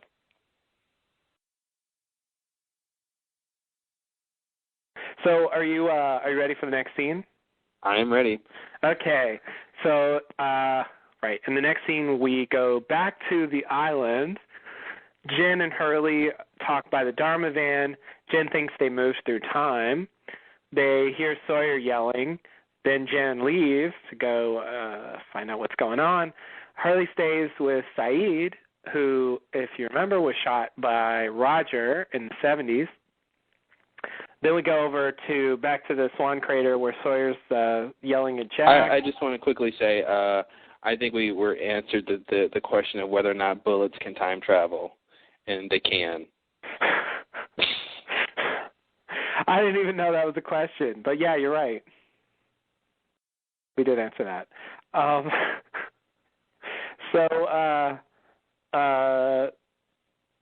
Sorry, I lost my place.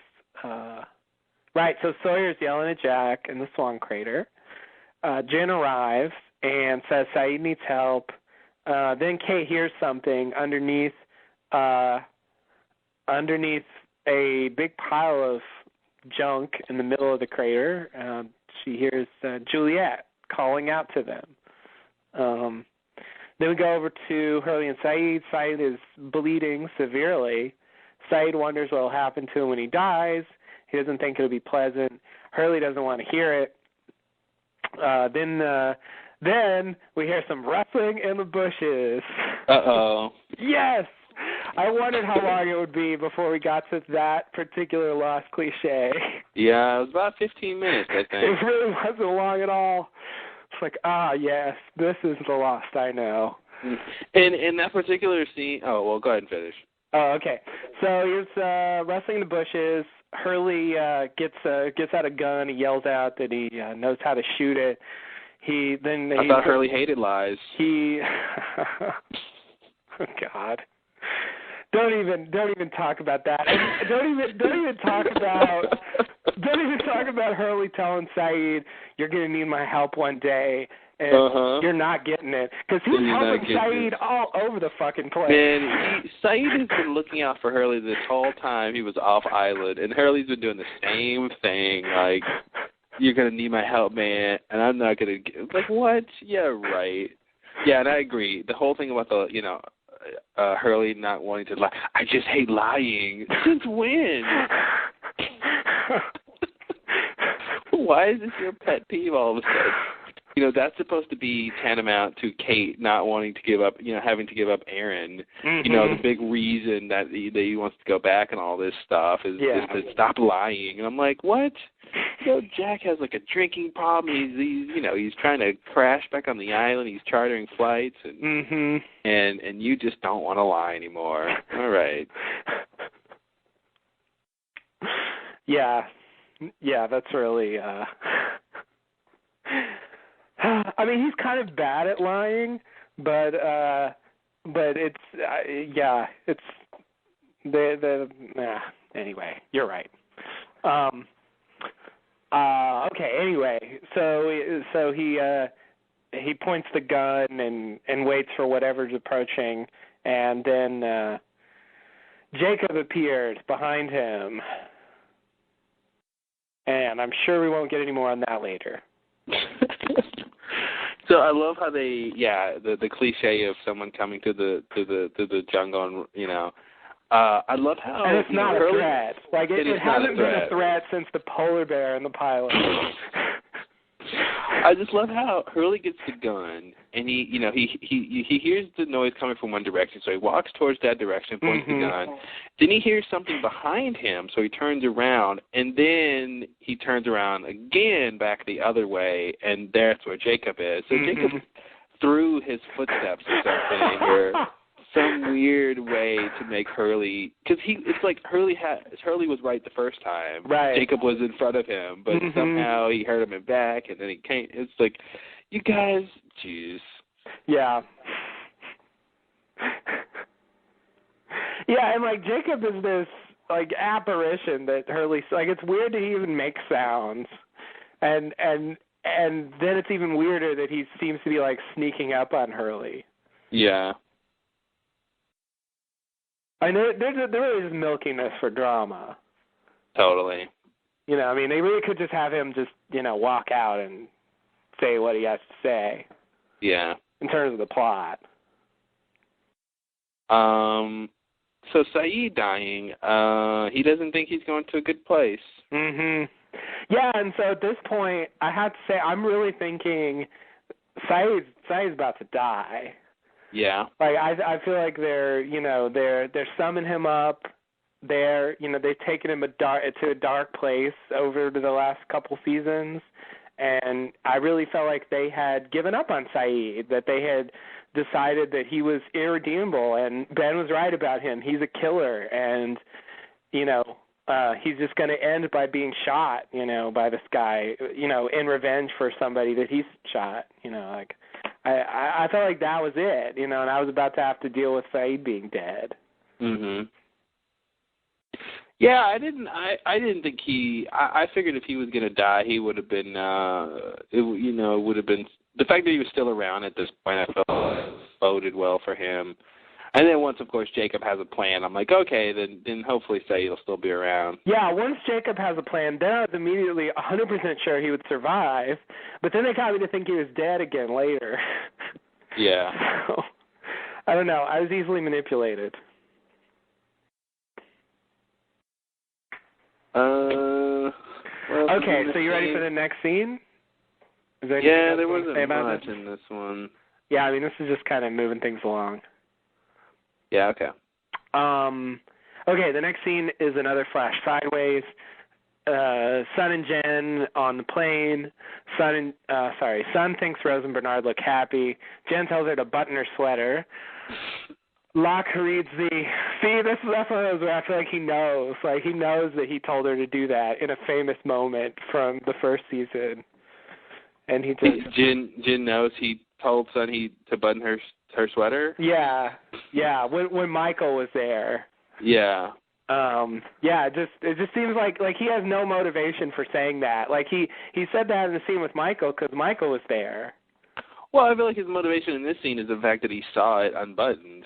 Well, yeah, okay. And he just wants her covered up all the time. Yeah, okay. But he doesn't have a specific thing going on that's making him think, is her shirt buttoned up? Yeah. No, it's nothing specific except, but, it's just really them just putting that part in there. Right. Okay, so Locke reads the emergency, what do you call those? Like emergency landing, emergency procedures or something? Yeah, emergency procedure manual. Boone says that's right, Boone says it's a waste of time. Yes, the Boone you're thinking of. I didn't want to just pass by that. Locke disagrees. He thinks they could survive a water landing. Boone tells Locke he couldn't get Shannon to come with him. He didn't exactly use those words, but that's the point. Locke says he went on a walkabout. He describes all the activities they did. Boone is impressed and says he will stick with Locke if the plane crashes. Hopefully not the drug plane. Right. Because Locke didn't stick with you, did he, Boone? Did he? Wow. So true. Hey, Boone was a sacrifice the island demanded. I love saying that. I love saying that. It's just, I know. It's just indicative of such a specific time period. It really is. Yeah. Yeah, that's what Boone is for the show, I think, Mm-hmm. Whatever they're showing now is just gravy. In the end, he's the sacrifice the island demanded. Like, if that's true, are we supposed to interpret this as, Locke gets to the island, he can use his legs again. I know, I'm going to put it together. He can use his legs again, and everyone else, from the crash wants to leave. Locke is the only one who thinks they're there for a reason. Mm-hmm. Loophole senses this, realizes this, figures this out from when he sees Locke or something that time that Smokey sees Locke and doesn't kill him. Mm-hmm. Not the other time when he wanted to drag him away. Right. And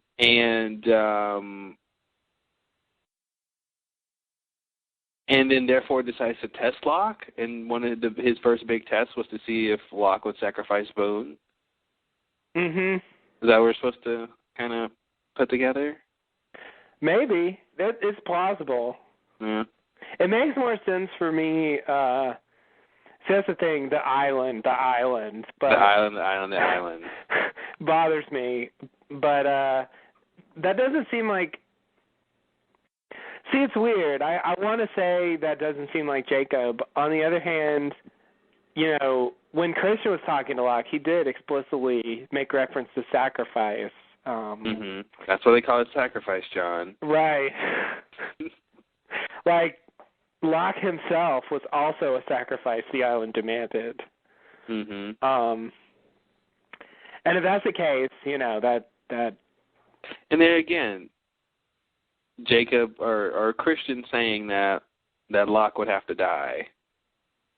Right. To bring everyone back. Yes. Maybe Christian is Smokey. It just seems weird. Maybe I was thinking that. I don't know. I'll give myself credit. There was something that made me think that he shouldn't necessarily be trustworthy. But again, Jacob wants him to come back to the island also. It's true. And doesn't seem to do anything to prevent Locke from A, dying, or B, being brought back to the island. Yeah. Yeah, so. Ben manages to kill Locke and Jacob. Hmm? Ben manages to kill Locke and Jacob. Yeah, he does. So Jacob is really not on top of Ben at all. Maybe he should have been paying more attention. Yeah, maybe so. Maybe it should have been, what about you? What about me? Oh, I don't know. What about me? I'm the most, pivotal character in the entire show. Yeah, what about me? Yeah. Yeah, it's oh, God. Yeah. Come on, Jacob. Yeah, I think Jacob really missed the boat on Ben. I think he should have at least paid some attention to Ben. Yeah. It's weird that he just ignored him for no apparent reason. And it doesn't even seem like he didn't like him. It seems like he just didn't care. Yeah, which the leader of your people, it seems like you would care about them. Yeah. That part of the story still doesn't make sense to me. Oops, sorry, I dropped my thing. Yeah, I agree. That doesn't make sense. I don't know what to do with that. So do you think Locke is, so at this point in the story where they're changing things, I'm thinking, maybe Locke can walk. And so when he says that he went on a walkabout, I'm thinking, maybe he really did. But are you thinking he's lying here, saying that he went and did all those things? No, they fooled me. When I was watching it and he's talking about going on a walkabout, I'm thinking, especially when Boone says, are you pulling my leg? And Locke is like, why would I do that? I'm thinking, because yours work. But yeah, exactly. Like, just tell us that his legs work, please. Come on. I mean, that's what you're hinting at. That's what you're getting at, right? But he was apparently lying. So Locke is a liar in this timeline. But maybe we should trace back exactly what was going on there, because the only reason Locke went on the walkabout, I know. Are you going to go there? I'm going to go there. The only reason Locke went on the walkabout was because Abaddon told him to. Yeah. Which is, after he gets, pushed out of the building by his father, where Jacob saw him land, Yeah. And I will point out, just for the record, Widmore associate Abaddon. Yeah, exactly. Abaddon, basically Widmore. So I think that's weird. I agree. I don't see quite how that happens in this world. I don't know what happens to Widmore. If the island stinks, he just can't be the same Widmore that we're used to. Yeah. There's got to be something different. I mean, he can't say, I'm going to go back to the island. It's not there. That makes me think that Abaddon, at least Widmore because Widmore saw Locke come into the 50s. So when, he met Locke when he was 17 or whatever he says. Right. And Locke was walking then.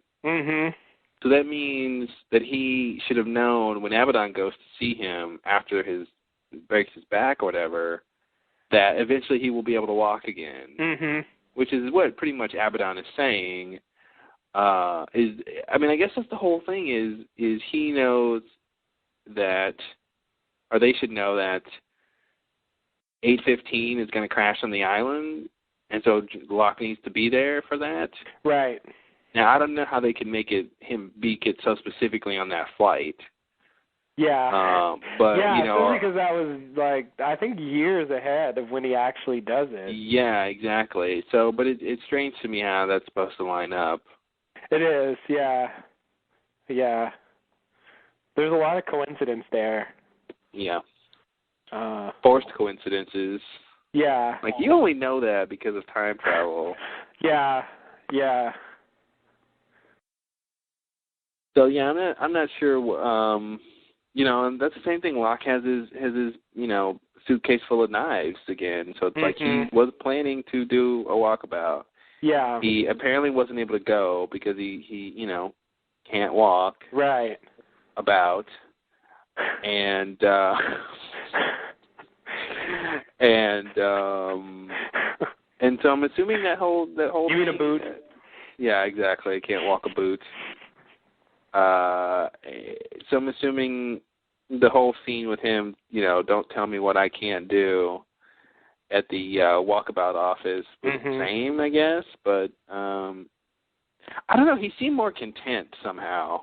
Yeah, I agree. He seemed like it was less of a problem. Yeah. And to me, the only thing that would make Locke, the fundamental problem with Locke was the whole thing with his dad. So I'm thinking maybe that stuff didn't happen. Yeah. Like maybe he just he broke his back some other way. Yeah, actually, he came off to me a little bit reminiscent of season 1 Locke. Oh yeah. Not quite there, but a similar tone. Like he had that confidence that he really just never got after season 1. Yeah. Well, he wasn't insecure. He didn't seem insecure, which is the inverse of saying he didn't have the confidence. Yeah. But yeah, exactly. Yeah, like he came off like he knew what he was talking about. And what we found out over the course of the show is that he didn't. Or did he? Or did he? Or did he know, but he was just wrong about what he knew? And is that different than knowing, or is it the same as knowing? Who knows? These are all good questions. But yeah, they definitely fooled me. I thought I bought into what he was saying about the walkabout, and yeah. Yeah, me too.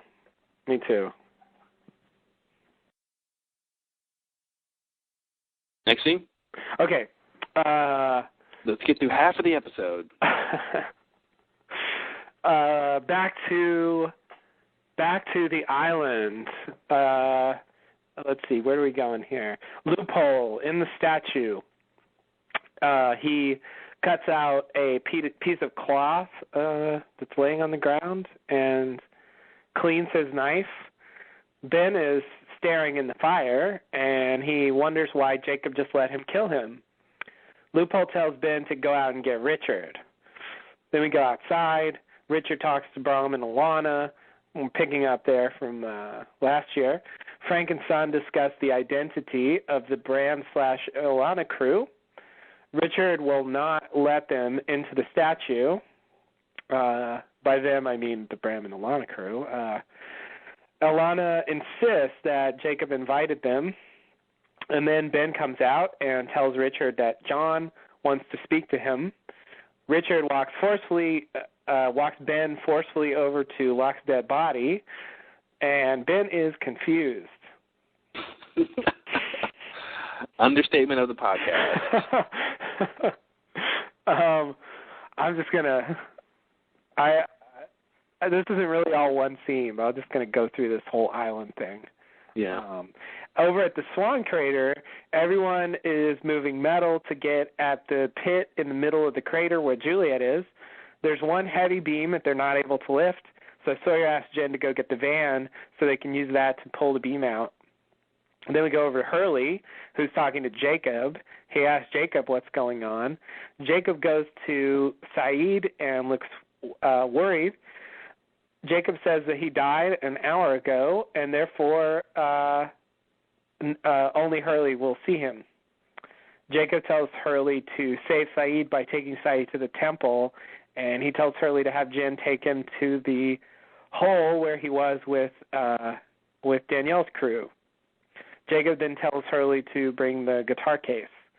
Jen arrives, and they put Saeed in the van to drive to the Swan Crater, and along the way, Hurley asks Jen about the hole in the wall, and Jen remembers. They arrive at the Swan Crater. Jen pulls out the chains, and Sawyer says, if she dies, I'll kill him, referring to Jack. All right. So there you go. Bunch of stuff. So I got to say I love, this particular part, the end of season 5 in this episode is really when, the end of season 5, I guess, in this episode is when Ben is just totally out of his element, out of his league. He's dealing with things that he just can't understand. I think it obviously starts with when he wakes up on the mini island, and Locke is alive, and he's like, I knew it. Mm-hmm. I knew this would happen. Ben, I have to give Ben credit. He really was totally confused by that, but but he manages to play it off. He actually goes with it. Like he's a professional. He is a professional. I can almost buy what he's saying there. Oh man! It makes sense. He totally pulls it off. Where it's like, yeah, I knew you. This was my plan all along. Yeah. But I love this whole thing of Ben being coerced. I would say coerced, but I guess Loophole doesn't think he was forced. But into killing Jacob and. First of all, seeing Jacob for the first time, the man he's been serving for most of his adult life. Right. Then having to kill that person. And right. then having Locke be the one to orchestrate all this. Locke of all people. A man that he killed. Right. A couple days ago or whatever. Right. And then to see Locke's dead body. Mm-hmm. And I think that's the first time on the show that you can say, Ben's mind explodes. Yeah. I think that's the first true time where he experienced something that it was too much. Yeah. He's finally on the other side of that. Yeah. He's not blowing people's minds anymore. Exactly. This is the first time his mind was blown. Like, whoa. Yeah. I think he loves being the guy who knows stuff that other people don't, or at least pretending like he's that guy. Oh yeah, he loves it. And yeah, now it's really clear that he's just you're right, he's completely out of his depth. He has no idea what's going on, and he really is powerless in this situation. Although I think I'm assuming what's going to happen this season is Ben is going to help be whatever they do to take down Loophole or whatever he's trying to do. I think Ben is going to come in handy. Figuring out the plan, getting to use his diabolical skills for good. He's very good at plans. Yeah. Yeah, no, I think you're probably right. It'll probably be a different kind of thing, though. It'll be a new thing for Ben to do. Yeah. It's weird to me, when Ben went to, quote, get judged, and then, he falls through the thing, Locke goes to get rope, and then Smokey appears. So we know that was really Smokey. I mean, that they were the same person. Yeah.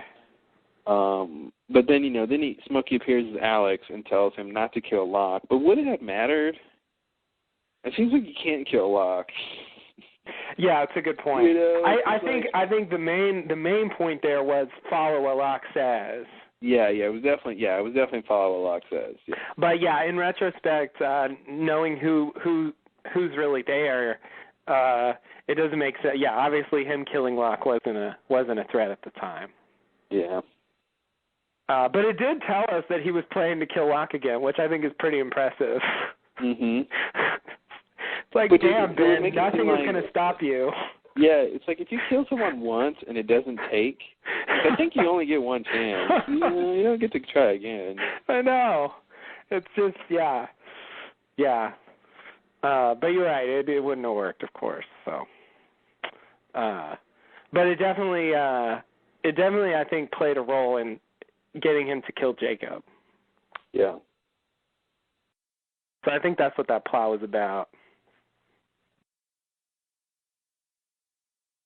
It's so weird though, because Locke, who is actually Smokey at the time, says, Ben goes in to summon Smokey, and Locke actually shows up like right after that. But then he takes him away, saying he knows where Smokey is. So then he takes him to this hole in the temple, and it's a very elaborate setup. It just seems weird that he planned all that. That whole sequence of events where he goes off into the jungle, like, you know, Sun is like, oh, he said he had to go do something, and you don't know what he's doing. And then they go to find Smokey and all that stuff. And I think that was around the same time that he went to go where he was during the Flash so that Richard could give him, you know, the compass and all that stuff. I think that's where that's the weirdest sequence of events for me. Is when he know he's going to, like, you know, influence these other events that tie into what he's influencing. Yeah. Yeah, it's weird. It's like he's got to hit his marks or something. Like there's like specific things he has to do to ensure that the world he's in actually happens. Yeah. And he only knows that stuff because he has Locke's body and he remembers, oh, okay, at this particular point in time, Richard came out and told me this stuff. But the other thing, too, is he has to know when the Flash occurred. You know what I mean? Like, you know, if Flash occurred at 4 o'clock Island time, then he needs to know, okay, we got to get there by 4 so you can, you know, do this. And it's weird to me how he knows when the present Island time corresponds with the Flashes that Locke was in. You know? That's strange. That is very strange. That never bothered me before. I'm sorry. I was like, well, you know, he knows he's going to be there, but yeah, specifically at what time, there's no way he would have known that. Yeah. I mean, I guess, you know, Smokey, who knows, but like Locke really shouldn't have known that. Locke shouldn't have known. Yeah, it's definitely weird. It's really weird. Add it to the list. Yeah. It's a long list. I love when Ben comes out and says, Locke wants to see you, Richard. And Alana's like, is Jacob okay? And Ben's like, okay, and who are you? Like, he manages to be condescending even in this situation. Yeah. Okay, and where did you come from now? I'm sorry, I've just been the leader of the others for a couple of decades, and, you know, after, you know, supplanting the previous leader and kicking him off the island and then taking a group of losties and playing with their minds for a couple of years. Just killed their supernatural spiritual leader. Moving the island and then getting people to come back on another plane and then killing the spiritual leader. Who are you? How are you involved in all this?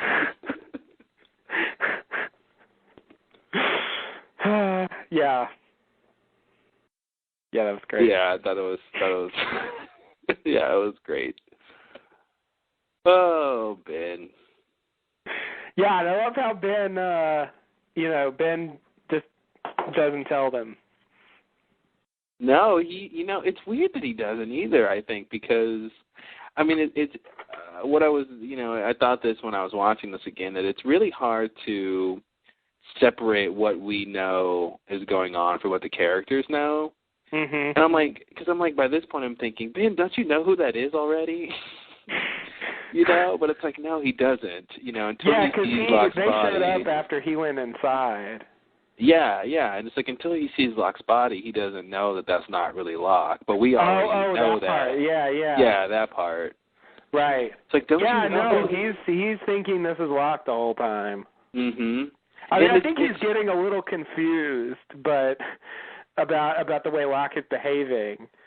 But but it's weird that he is following Locke. Well, I guess Smokey told him to follow Locke, but it's weird that he's that Locke says kill your leader, kill Jacob, and he does, and he's still just doing what he says, and he has to assume Locke wants to kill Richard.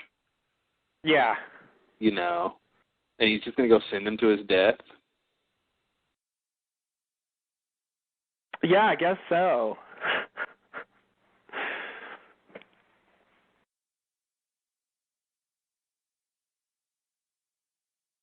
I guess so.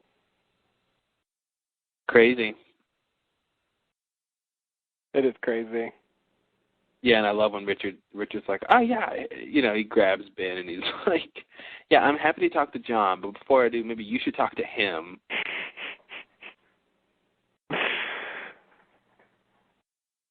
So then the next scene is... Yeah, it was really jarring for me to see Richard push Ben around. Yeah, it was jarring, but it made sense because this is a crazy situation. Yeah.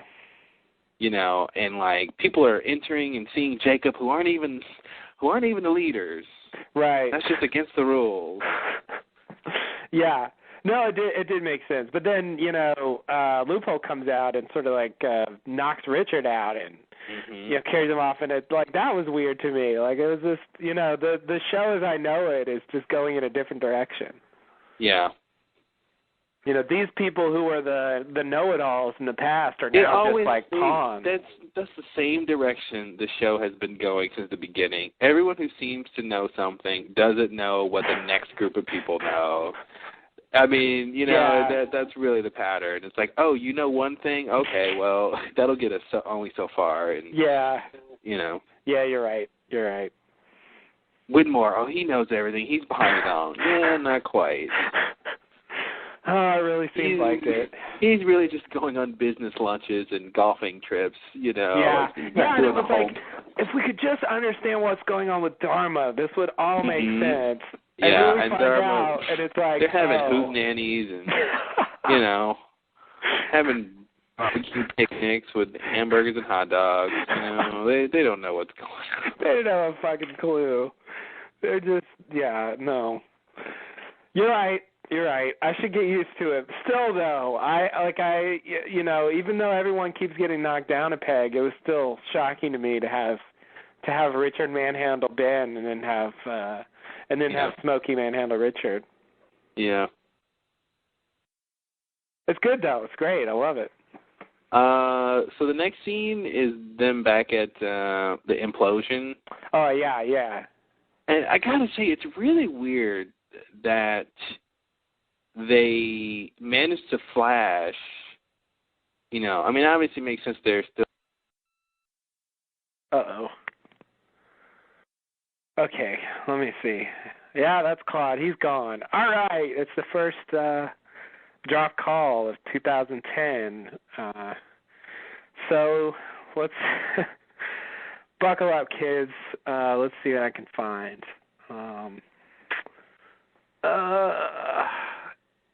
I haven't been following the news, so it's gonna take me a bit to find something suitable. See, I don't really follow sports. I guess the Super Bowl's happening. Maybe it's even over. Oh yeah, it is over. Okay, well, I won't tell you the results. I don't want to spoil it. Let's see. What else do we have here?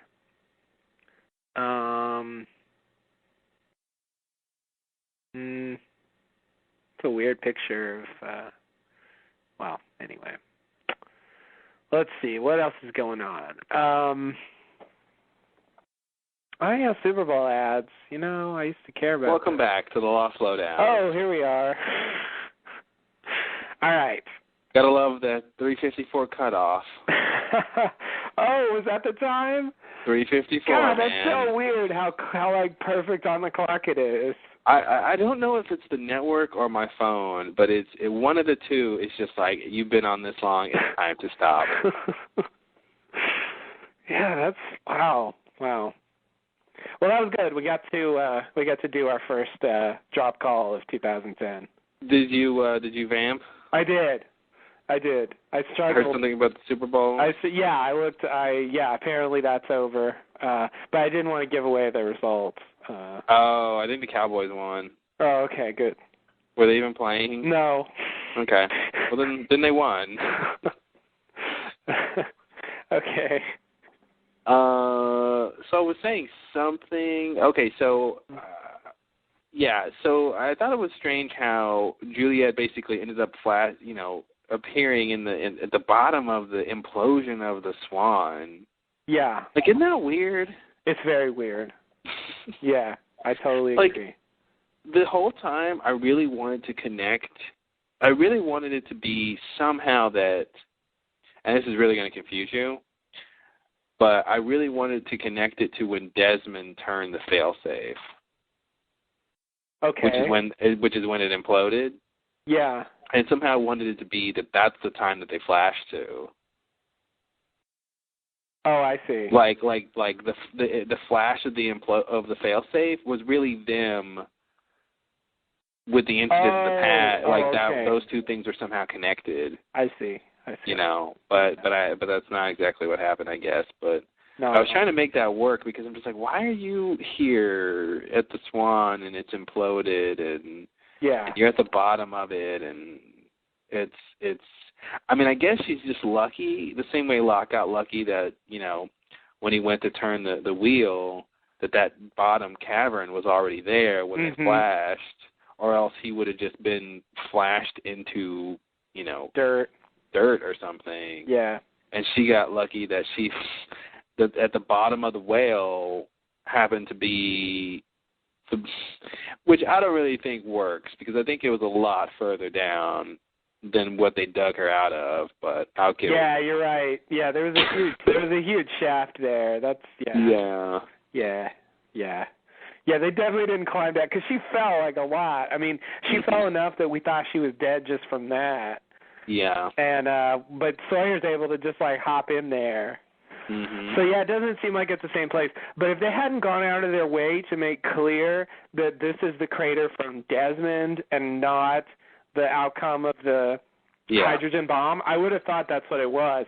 In fact, I continued to think that maybe that's what it was.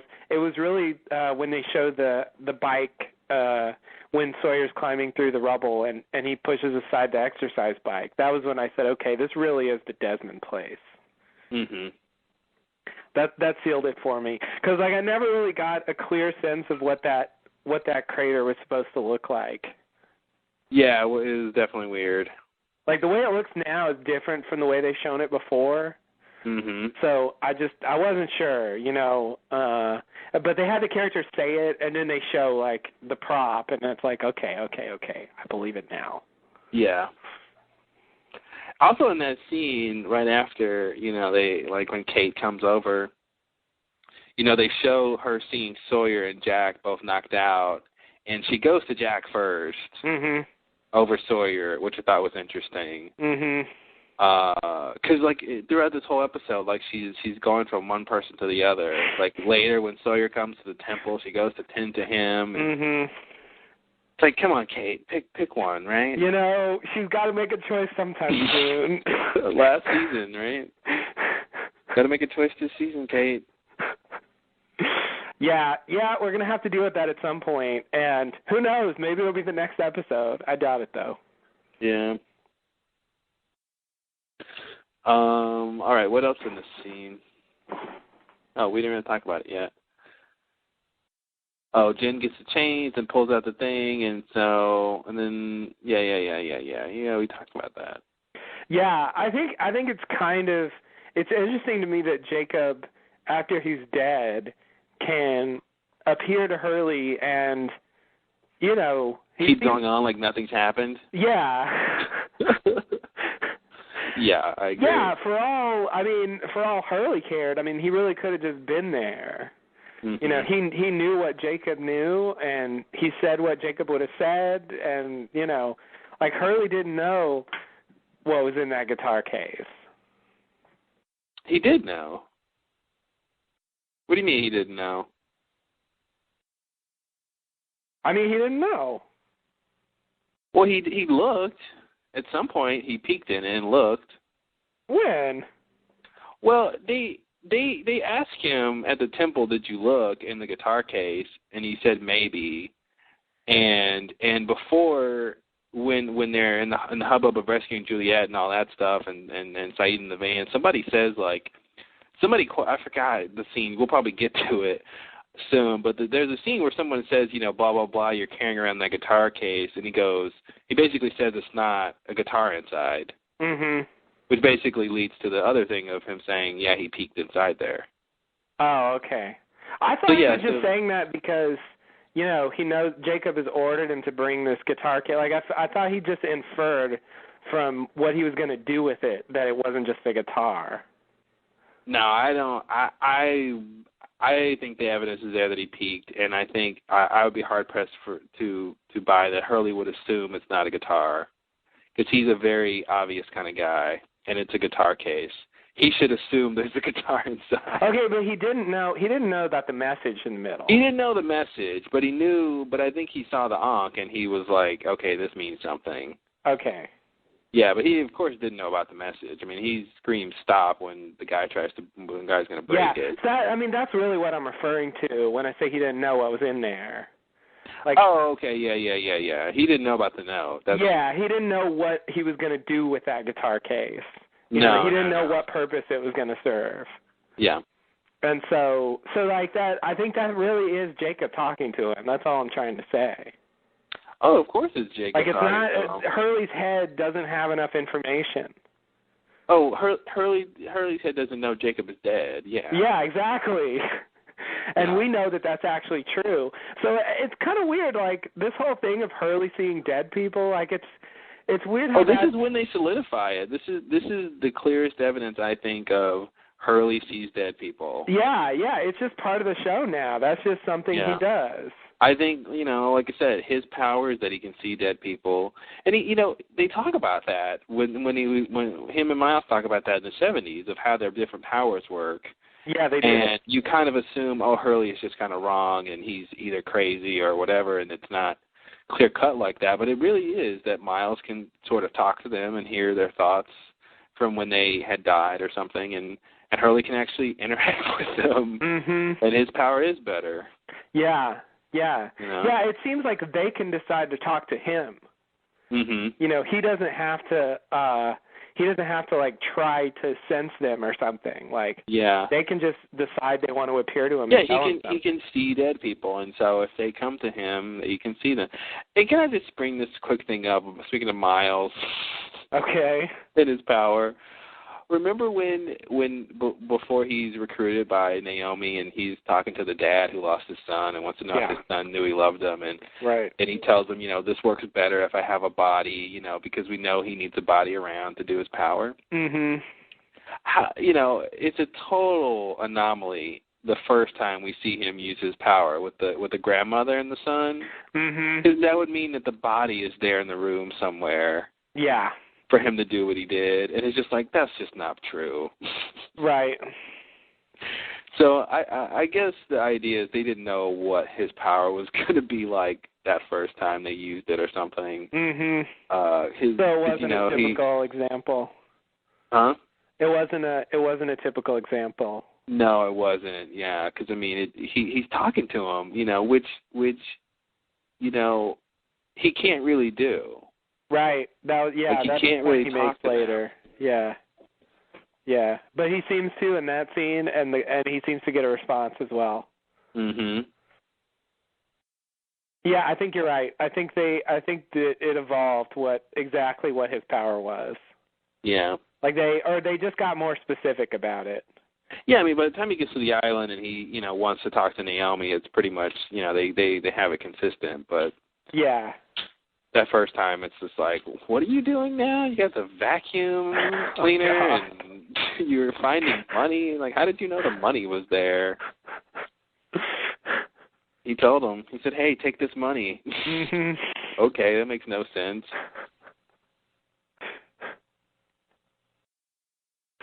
Yeah.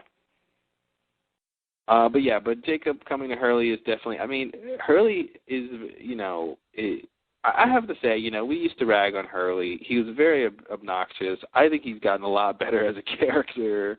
Yeah. I think between season 4 and 5, like, the most obnoxious thing he did was getting himself arrested. Mm-hmm. And which is pointless, by the way. Yeah, and try the dipping sauce. It really brings out the ham. That's besides that, Hurley's been pretty great the last couple of seasons. Yeah. I agree.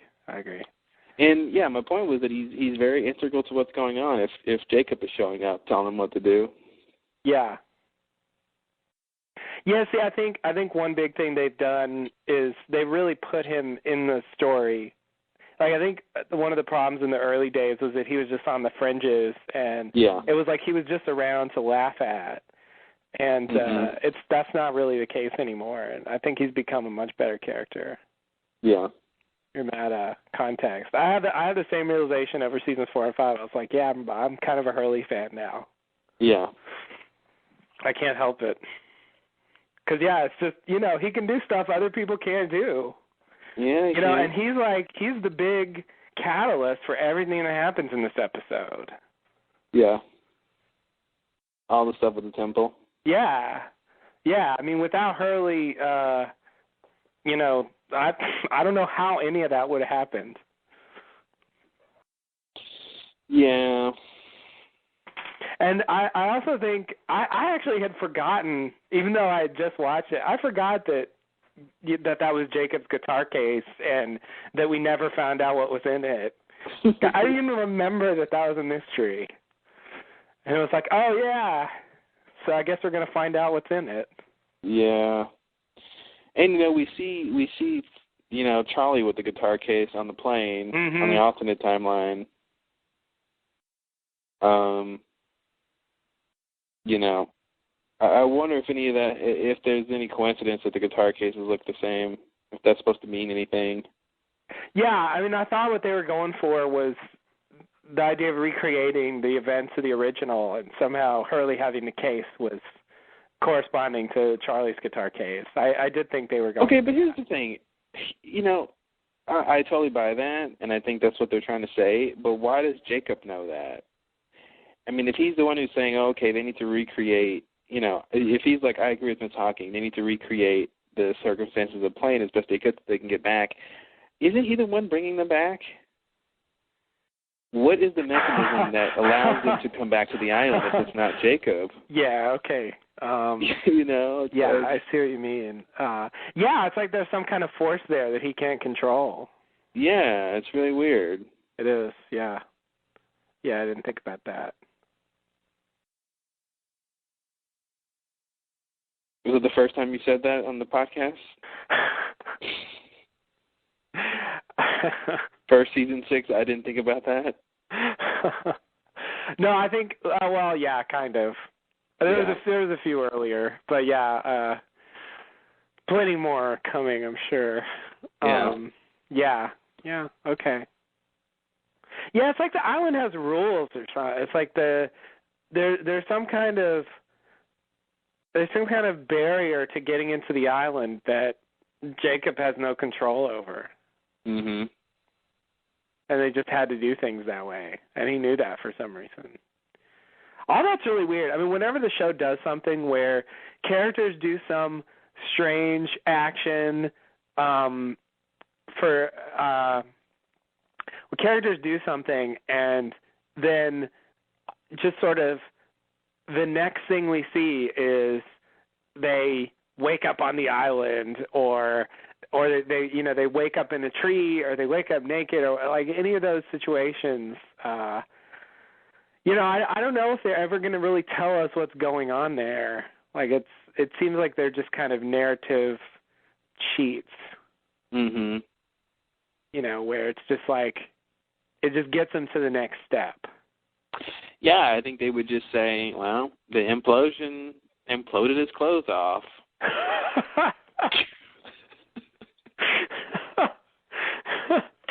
Well, okay.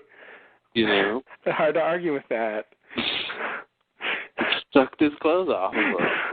Haven't you ever been in an implosion? They tend to do that. No, I haven't. I'll keep that in mind if I ever am.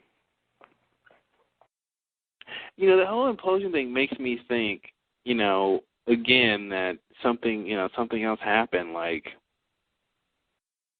is all the stuff, because see, like all the stuff that was at the Swan does not look like it's there anymore, obviously, Like it's just like the remains of what was there. Yeah. There's some large pieces of metal and some furniture and some, crap, but not, 90% of what was there before. Right. And I have to assume that stuff went somewhere. Mhm. So, implosion, does that mean it imploded into, that matter went to another universe or something? Like, it's got to go somewhere, right? like, I won't buy that they're working with a law of physics where matter can be created and destroyed. So I have to assume that stuff went somewhere. It's just an implosion. I want to feel like they're saying it, it went to some other reality or something. Yeah, okay.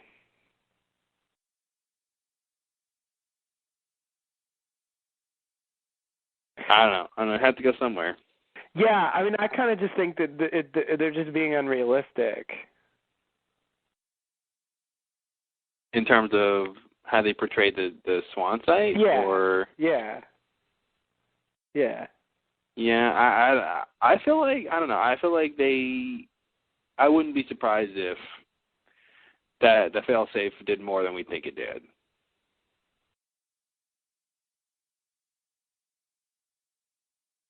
Okay. And considering, all this crazy stuff on the island and the flashes and pockets of energy and stuff, I think it's plausible. Okay.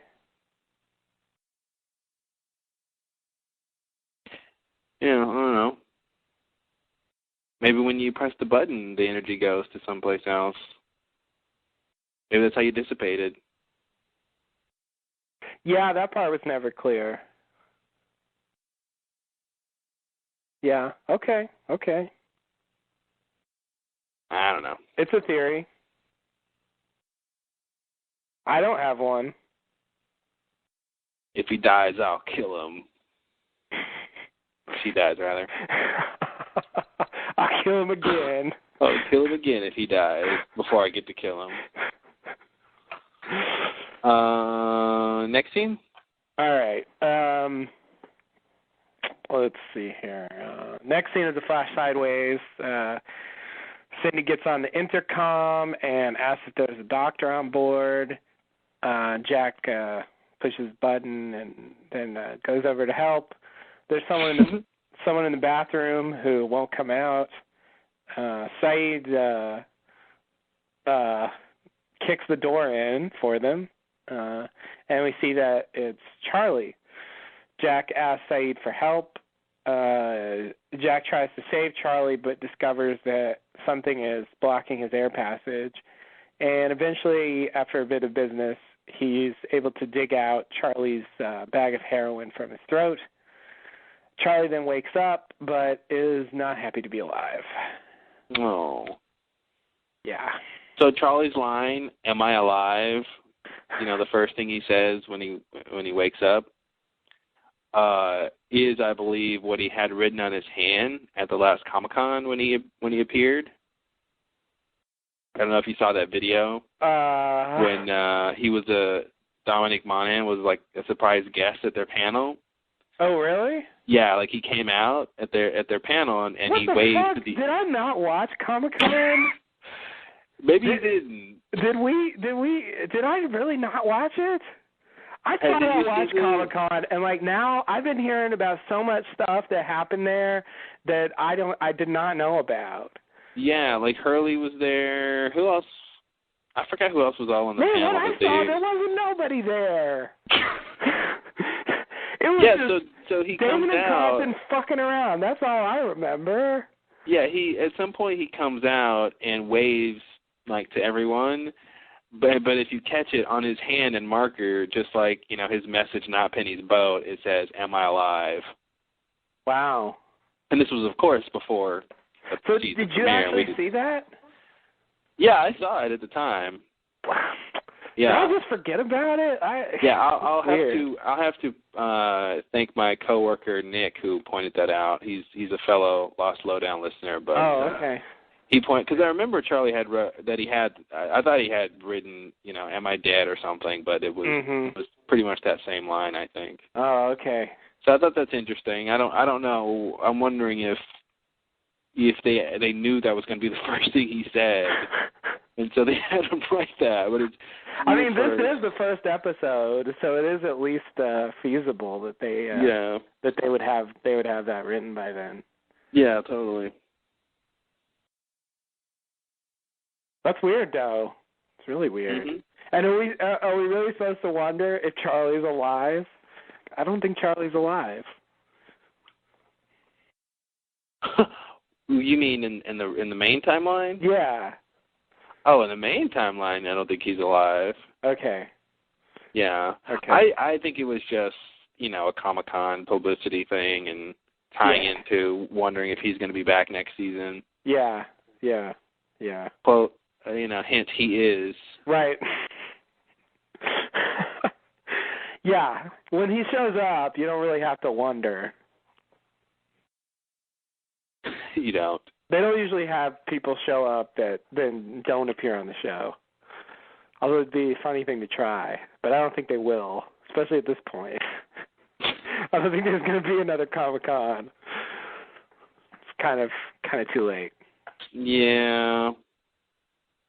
Yeah, so in the original timeline, he flushed the drugs, and in this one, he decides to try to swallow it, but it's supposed to kill him, I guess.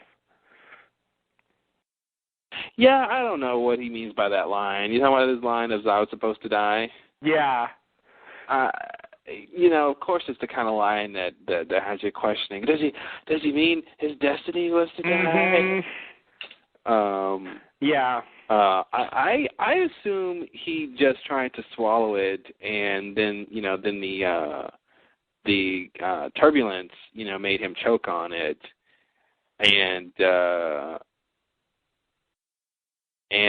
then that's pretty much case closed. Now, I could throw this into my Juliet theory that maybe he did a little consciousness time shifting or something, and went to some reality when he was dead. How would he know that? I don't know.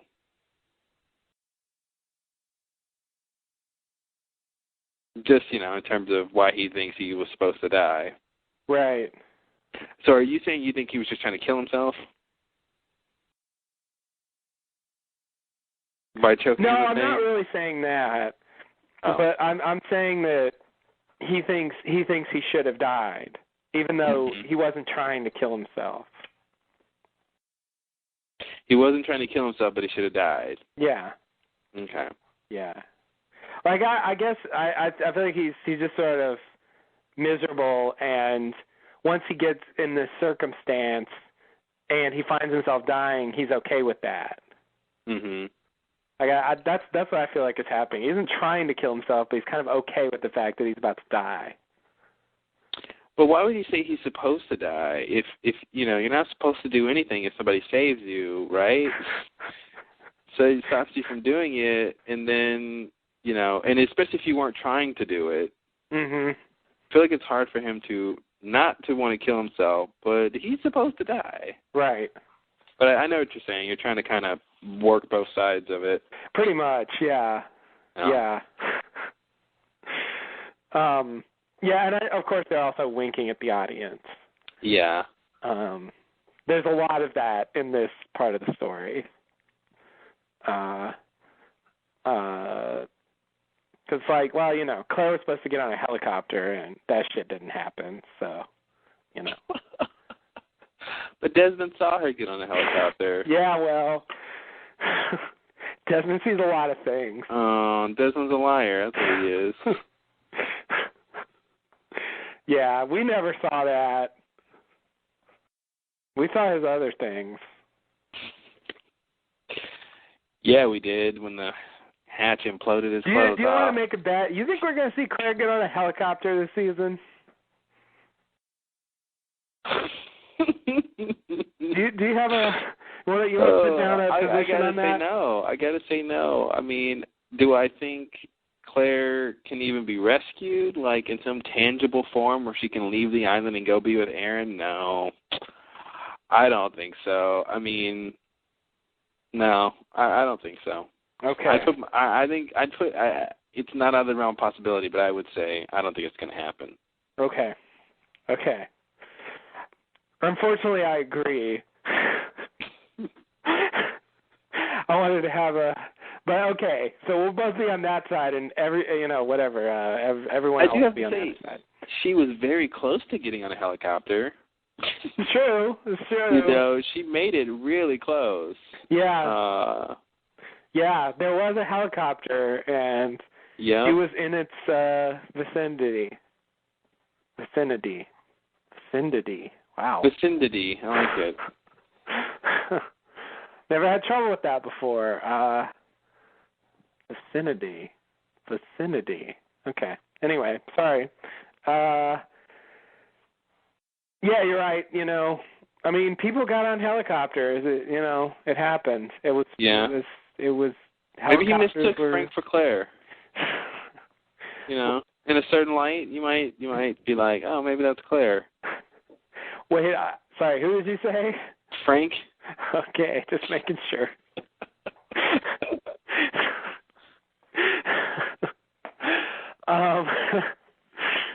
Yeah, okay, fair enough.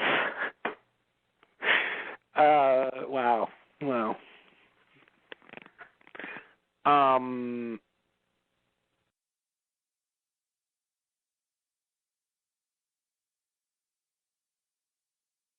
Okay, so are you ready for the next scene? Are you even there? Okay. Yeah. Next scene. Yeah, you sure? Nothing Yeah. else? Okay. On the island, excuse me. Back to the island, Jen tells the chains. Every time you say that, I want to say, back to the island at hand. Oh. And then say the rest of that line that I don't know what it is. Yeah, I just said Jen tells the chains. That's not what happens. Jen better not be talking to chains. Jen ties the chains to the van. Everyone else ties the chains to the beam. Jen drives the van and pulls the beam out of the hole. Then Sawyer climbs into the hole, passing the exercise bike we talked about earlier, and finds Juliet. Sawyer sees that she's still alive. She says it didn't work. They're still on the island. Then Juliet tells Sawyer that she hit the bomb. See, and this is one of those points where I'm like, oh, he doesn't know that. Mm-hmm. Like, he didn't actually see what we saw at the end of season 5. Yeah. It's one of those things. I feel like he should know that. Like, yeah, I know, I saw it, but of course he didn't. Anyway, Jack says we go back outside. Jack says he can't stop Saeed from bleeding, so he's not able to help him. And so Hurley says they need to go to the temple.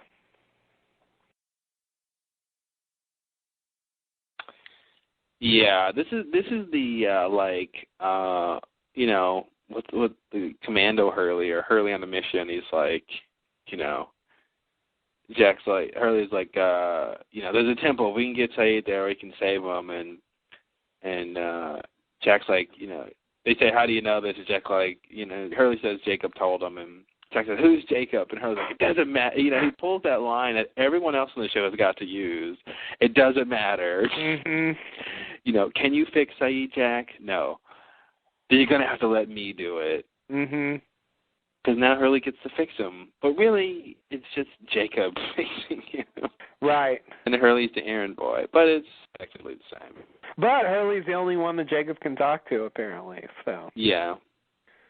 He's got. But it's a multiple part effort because Jen knows where the temple is. That's true. Hurley doesn't. It's true. And I do want to point out that Jacob knows that Jen was there with the French team in the 80s. Good point. It would make sense for Smokey to know that, but yeah. But Jacob wasn't apparently there, so that is weird. So which means I think it's safe to assume he knows about their time traveling escapades. Yeah, you're right. Good catch. So I think that's interesting. That is interesting. I don't know what to make of that, but yeah, he must know. He knows that people were time traveling. Mm-hmm. Okay. Like, it seems to me if Locke never turned the wheel and if they just kept flashing, they just would have all died. Yeah. It's like, if these people are important, why won't Jacob step in to help? Mm-hmm. And obviously he doesn't need to because they're going to figure it out. But he doesn't know that, does he? Right. Or does he? Probably not. I don't know. Yeah. I don't know. Maybe he knows he's going to die, which is why he doesn't put up a fight when Ben kills him. Like, I don't know. But anyway, so finding out that Juliet hit the bomb. I mean, I think this is I think this is why part of the reason why Sawyer decides not to kill Jack later is because Juliet is still sort of alive. Yeah. And she's the one who kind of wanted to end things too. Yeah. I mean, that's a pretty big revelation that she's the one who, because he knows that they dropped it down there and waited and nothing happened, and so he just put two and two together that when it went off is when she hit it. So that's a pretty big reveal. Yeah, you're right. Knowing that she actually initiated it, even though Jack was in charge of the mission, she actually detonated made it happen, because it didn't go off. And she was alive when she did that, and so he can't blame Jack as much. Yeah, and in this whole sequence of events, but particularly the beginning when Sawyer kicks Jack and he's like, this didn't work, I think they have to stop and say, hold on, guys, an atom bomb went off, didn't it? Like, something happened. And, they say, Sawyer says, will we still be here if the bomb went off? Well, but something happened. And I feel like they went to some new place. And I don't know, I felt like it was pretty hasty to think the plan didn't work. I mean, obviously it didn't work to what they thought, but it's like, hey, guys, let's give it a couple hours. Maybe we'll figure out why we're in this new location. Mm-hmm. Maybe we're not done completing this mission, but of course there's too much going on to think rationally. Right. Yeah, they just jump to conclusions. Yeah, they jump to conclusions, but I think if they assume the bomb didn't go off, they do have to question how they got to where they are. And if they're back to their present timeline, which they are, then I think that also should mean something, that what they did was maybe right, because it got them out of the 70s, which they weren't supposed to be in. Right. So I feel like it's, if you just look at what's going on, you shouldn't be too mad at Jack. Mm-hmm. Yeah.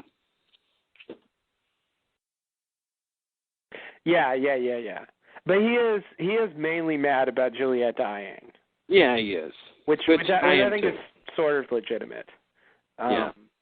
Hey, I blame those chains, all right? But, yeah. Those, and especially when Jen comes back and I think it was Jack who says, I'll get the chains. I'm like, no, not chains. Chains are the problem. Juliet.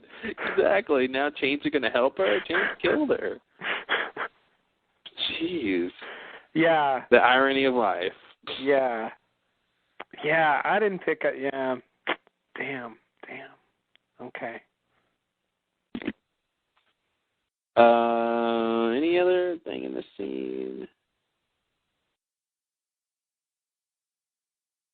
All right, I guess I'm ready for the next scene. All right. Let's see. We're going over to the Ben side of things. Ben stares at Locke's dead body. Richard asks what happened to Jacob. Ben says, go inside and find out. That reminds me, one of my favorite Ben lines from season 5 was when right after Locke makes his big speech to the others, and then Richard and Ben are talking, and Richard says, I think John Locke is going to be a problem or something. Because why do you think I tried to kill him? Exactly. I love the way that line. I love the way there was that line. It's halfway out of the side of his mouth, but it was just like, why do you think I tried to kill him? Exactly. It's like, it's almost like Take My Wife, Please. It's like, okay, now you see what I was trying to do. And it's pretty telling. It is. Because Richard realizes, oh wait, this might be a problem. Mm-hmm. Why do you think I'd rather kill him? Love that. I did too. That was so great. Yeah. I got to say, Michael Emerson, I mean, the way he delivers lines sometimes is it's unique, like they can just be a normal line and he'll deliver it in such a strange way. Yeah. One of the lines I hate, which I don't know if it's, I partially blame his delivery, but also blame the circumstance, because this is the part of the story where I hate Ben the most, is when he kills Locke. Oh, right. And he goes, I'll miss you, John. I really will. You know, and I'm just like, you beady-eyed little so-and-so. How dare you? I hate the way he delivers that line, but it might just be the line itself. So crawl back into your rat hole. Exactly. Where's Widmore to do some rat reference?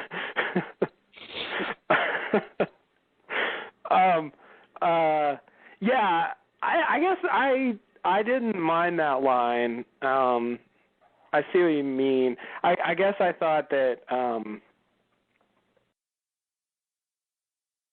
I guess I just took it as genuine. Yeah. That you think he really was going to miss Locke? Yeah, that he actually enjoyed. I feel like he enjoyed his interactions with Locke. That he enjoyed playing around with Locke, I should say. Yeah. I think he found Locke to be an enjoyable person to manipulate. Well, he definitely had fun manipulating him. I guess, yeah. I guess I can see it. I feel like that's what he means. Yeah. Because I think he got along with Locke in that way. In a way, he didn't really relish as much with other people. Yeah. You know, I mean, he was big on getting Locke to throw dishes. Oh, so many dishes broken. Every one was a personal victory. But yeah, I mean, it's not. I see. That's not one of Ben's best lines. No. And he does deliver it strangely. But I guess I bought it. I don't know. Works for me. No. So are you still describing this scene? Yeah, I kind of went on a tangent. Hope you're keeping count. Some people probably are. Yeah, I know. Someone is. Ben says, go inside and find out.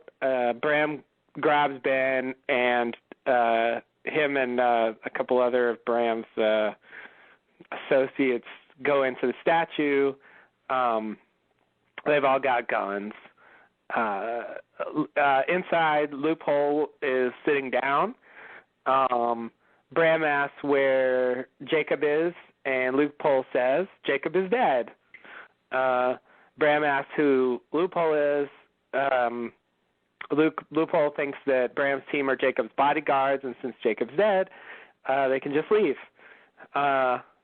But Bram doesn't agree, apparently, because he shoots at Loophole. Then Ben hides, and Loophole disappears for a moment, and then we hear the familiar sounds of Smokey approaching, and Smokey enters the room and starts attacking Bram's team. Bram spreads some ash around him, which blocks Smokey from attacking him for some reason, but Smokey causes something to fall near Bram, which knocks him off balance and out of the circle. So now he's vulnerable, and Smokey picks him up and kills him. Everyone in the room is apparently dead except Ben. Then Smokey leaves, and Loophole re-enters the room and tells Ben, I'm sorry you had to see me like that. All right. So I just want to say, this is what happens when Smokey's serious. Yes. He kills everybody in the room. Mm-hmm. Now, when he's not so serious, he just kind of pushes him around a little bit and lets him go. Like the whole thing with Keeney's team? With Keeney's team, yeah. I have to assume he just didn't want those people dead yet. Yeah. Like, it must have been, I don't know why he came out anyway. I guess to let them, Ben and Locke and those guys escape. But, I mean, he definitely, I would say he definitely would want Locke to escape. And Ben to escape, too, I guess, with his long-term plan. But it would have been good to kill Keamy, right? I mean, because Keamy could have killed Ben and Locke down at the Orchid. Yeah, that's true. So it's just weird that he didn't just kill the team. Mhm. But and of course he's all about, at least in part, I think, keeping people away from the island. So it seems like he wouldn't have wanted those people to be there. Yeah, well, he definitely wants certain people away, and certain people he wants them to come back. Well, okay. That's true. But I think his general disposition is that he doesn't want people coming to the island. Yeah. And he makes exceptions when he's got a specific plan in mind. So this was a pretty big revelation huge revelation. That we still don't know what Smokey is, right. But we know it's at least a person. Yes. I think for me the most surreal thing was later when Ben's talking to him, and he says, "What are you?" And he says, "I'm not a what, I'm a who." Yeah. And it's like at that point it hit me that this entity, this thing that just, it was really just this wild thing in the jungle that might attack you for all these seasons. I realized this thing is like talking to us now. Like we're really communicating with that thing. The thing that hit me was, now the question was whether or not Smokey was, instinct or whether it was conscious of what it was doing, and it was like, well, this is just kind of a person doing these specific things, and it's really strange to think of him like that, considering, and I gotta say, we thought Smokey, the de facto answer was pretty much that he was, the security system for the temple. Right. But now we know the temple tries to keep him out. Yeah. So, why? So when Montan loses his arm and the whole thing with the French team gets attacked by Smokey and Rousseau, and later when Jen comes back and she's about to kill Robert and he tells her that Smokey is a security system. Why would he say that? I guess he's just lying. I mean, I guess that is Smokey, who looks like Robert. Yeah. And he's just lying when he says he's a security system.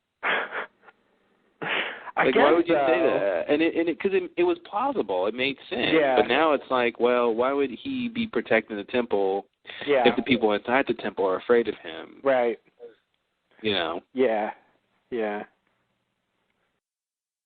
Yeah, it seems like there's something else. There's something completely different. Like he's this entity that's on the island for some reason, and it's got nothing to do with security.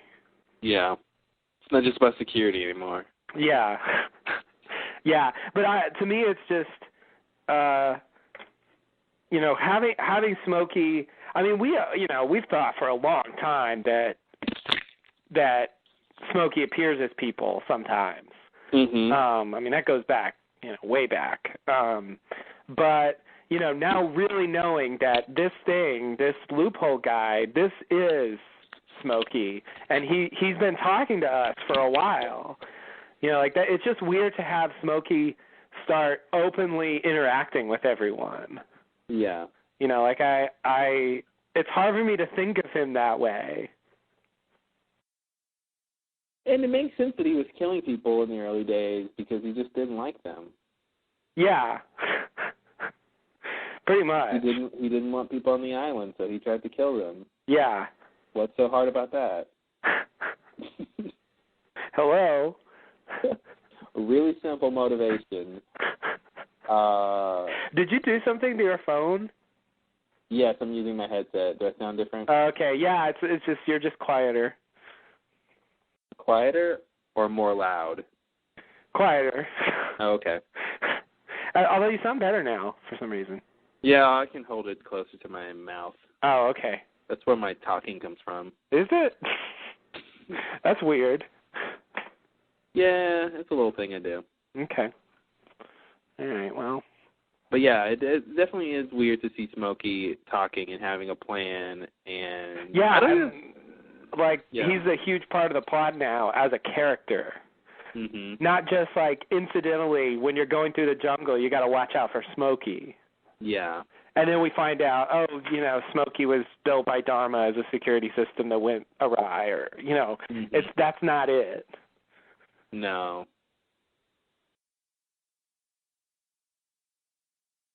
Same thing with the sonic fence built to keep him out, Yeah. Yeah. Yeah, it's like everyone is trying to keep him out. Mm-hmm. Yeah, where Ben is, under his house, is a hole that connects to something where Smokey can hear you tell him to help. And that's the thing. Ben said we don't even have a word for it, And it's like, but it's this thing that you summon from time to time. Yeah. Like you don't know what this is. Jacob never told you what this was. Like you never like what did he think it was? And that's what I want to know. What did the others think Smokey was? If they didn't know that it was, a person. Mhm. What did they think it was? And why did it ever attack them? It must have. Yeah, probably. I mean, yeah, I don't know. I'm just wondering how connected Jacob is to the others. It seems like, they think he's this great leader and ruler and stuff, but does he even care about them? Yeah, it seems like if he did care about them, he doesn't really take an active role in their life. There's like some other deity I know. Uh-oh. Uh-oh. Wow. Take that one. We just lost 75% of America. Yeah, we did. Hey, I'm just interpreting the show. That's all I'm doing. Oh, okay. Interpreting laws. I think they're just trying to make an analogy. I see. Okay. Good save. Why do good things happen to, why do bad things happen to good people? Well, because Jacob was off the island. He didn't know it happened. And sometimes Jacob just doesn't care. And then sometimes he doesn't care. What about you? Exactly. Wouldn't it be so crazy if,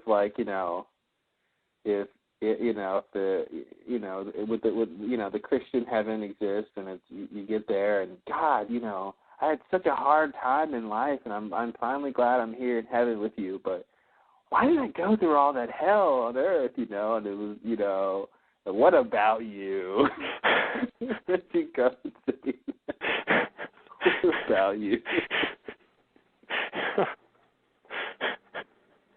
Oh, man. It'd be a little hard to take, probably. Yeah, it kind of would. Yet fitting, because you're supposed to know it's not about you. But somehow you think it is. Yeah. You want something. You want some kind of acknowledgement. Yeah. You want some sense that your life had some kind of meaning. Yeah, I still don't like the whole. I still don't like that, or at least get the interaction. Ben killing Jacob and why, and I mean I know what they tried to have us believe. Yeah. I just still don't get it. Still don't get it. Why would Jacob say if Ben had ever been doing what Jacob wanted, which it seems like at some point he was. Yeah. Then it seems like he would have cared.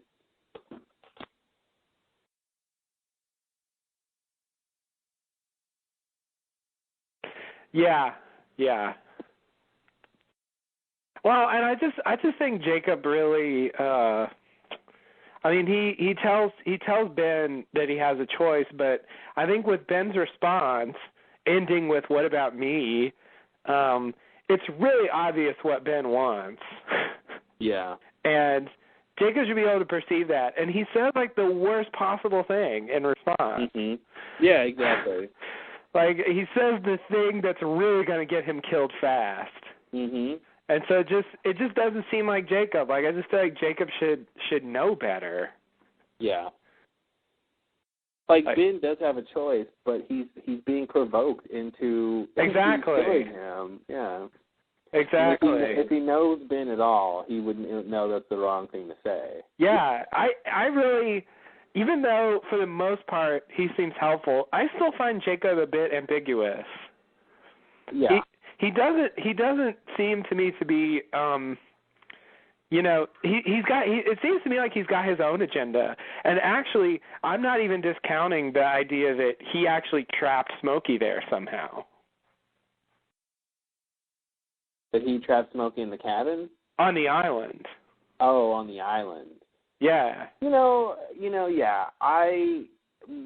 After watching the premiere, one of the things I was thinking, especially after Smokey says he wants to go home, big reveal, is that it was some sort of thing where Smokey was imprisoned on the island and Jacob is the warden. He's the marshal who is tasked to keep Smokey there. And that's the kind of relationship they have or something like that. Yeah. And in the interim of his prison sentence, Jacob likes to bring people to the island for whatever reason. Right. But it's pretty... Because it's progress. Progress of what? I don't know. But I gotta say, I gotta throw this out there. On the Jimmy Kimmel show when Carlton and Damon were on after the premiere, they kind of spoiled the audience in terms of that's who Smokey was. Oh. Because Jimmy asked a question about the reveal of Smokey or something. He didn't spoil it, but then Carlton was like, "Yeah, so on tonight's episode we find out that that lock is Smokey," and you hear the audience go, "Oh, spoiler!" Whoa. And then they get a little defensive. They're like, "Well, what did you expect? You guys came here to the show, And then so in that whole, aftermath of them sort of spoiling it, and you can tell they didn't mean to, but they probably felt bad. Yeah. Damon throws out, and the island is a spaceship. And it was the kind of thing where, obviously it shouldn't be true if he just says it like that, but it seemed like the kind of thing that could be true since he just, casually said it, Yeah. But I'm sure it's not. But actually, I think when they say stuff like that, I want to say that's something they actually talked about in the writer's room at some point. Yeah. I feel like he files that, that's happened several times. Damon will make a throwaway remark about a solution to a mystery, and usually it's wrong, but what I feel like they talk those things out, and maybe they're even joking when they throw it out, but I think he files that away. Like a sort of alternate fake explanation that he can say in those contexts. I think it's something. I mean, it's definitely something I thought could be going on. The fact that the island can move, the fact that it has a sort of a steering wheel. It could be some sort of transportation device that just so happens to be or look like an island. And that lock and that loophole and Jacob aren't from aren't. I don't want to go to the aliens. That's my only thing. I don't want the answer to this being that Smokey is some sort of alien. I agree. Yeah. Yeah. And she's an alien, and he's an alien, and her baby's an alien. Yeah. Oh! Is scheduled to be broken down automatically. That shit's still out there. 5 minutes. To extend the time by 60 minutes, press *8.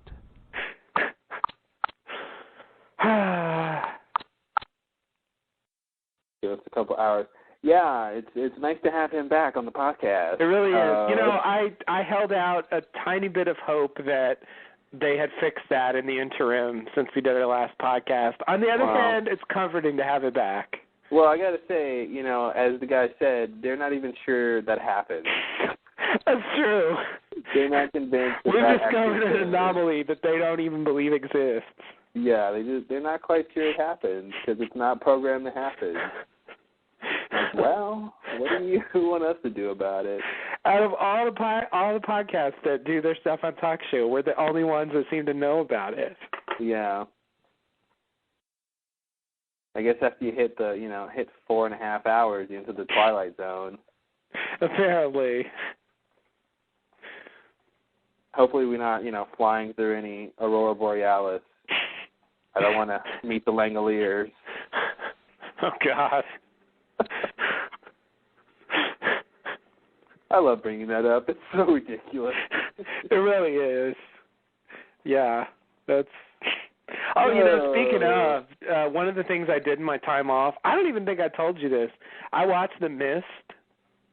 Did you see that? Oh, did you now? Oh, I saw it all right. Yeah. Yeah, that was crazy.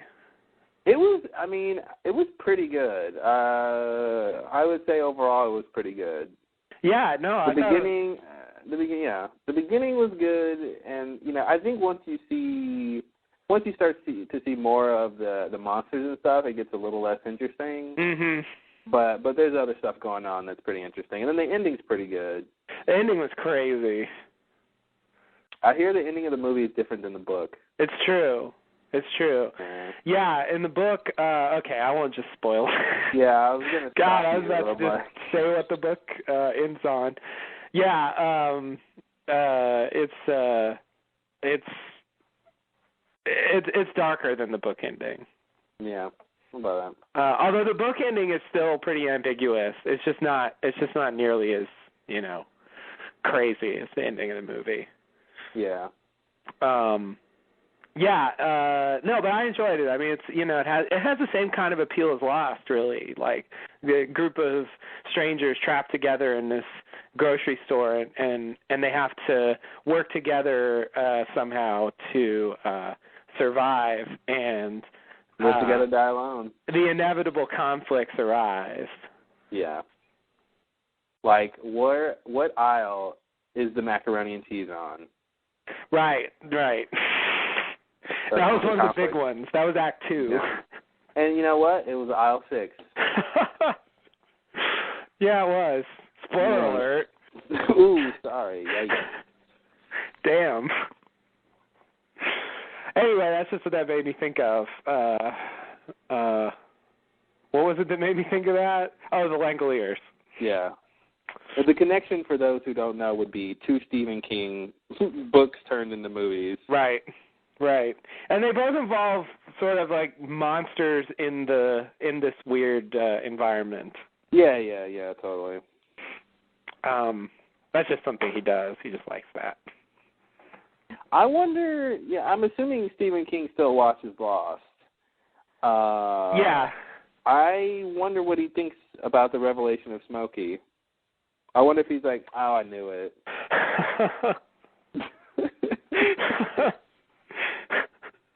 I knew Smokey would be some heretofore unnamed, evil presence on the island that would be a person in human form. Yeah, of course. Yeah, of course. What else would you do, right? I'm sure he's written a short story that's already, covered that ground. Yeah, no, there is a short story of his that sort of reminds me of it. It's called what is it called? It's called The Loophole. Fuck, what is it called? It's something like The Blob. That's not right, though. Basically,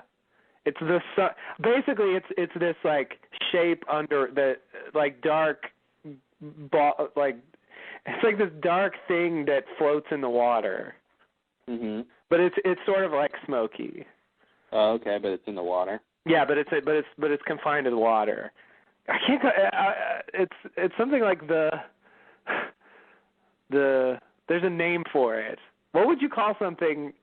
What would you call like a sort of oil slick looking thing floating in the water? What would be the right name for that? Besides blob? Yeah. Like the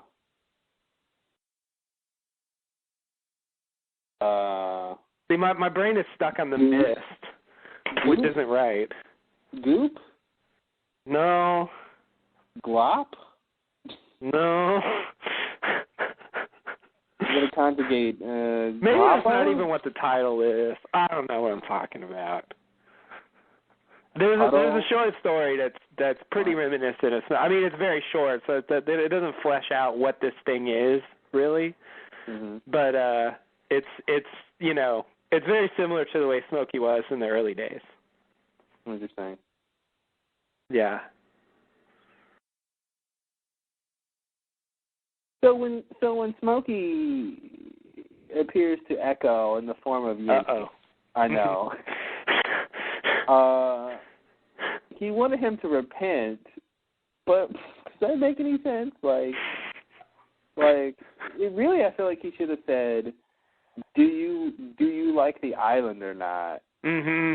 If you don't, I'm gonna kill you, and if you do, you can stay alive." Mm-hmm. And is that supposed to be like if he was worthy enough to stay on the island or something like that? Yeah.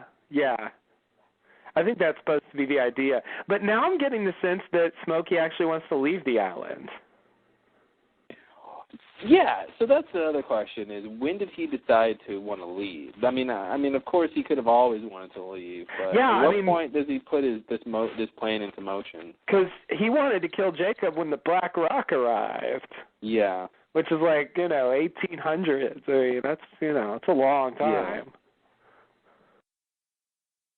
So it seems like it's been a while that he's had the desire to kill Jacob, at least. Yeah, but I'm wondering, when did he get this plan into place? Like, when did he know about Locke and Bing? Oh, okay. That they were going to be part of this, and that, the whole, was it when the plane crashed? Was it before then? Was it in the 50s?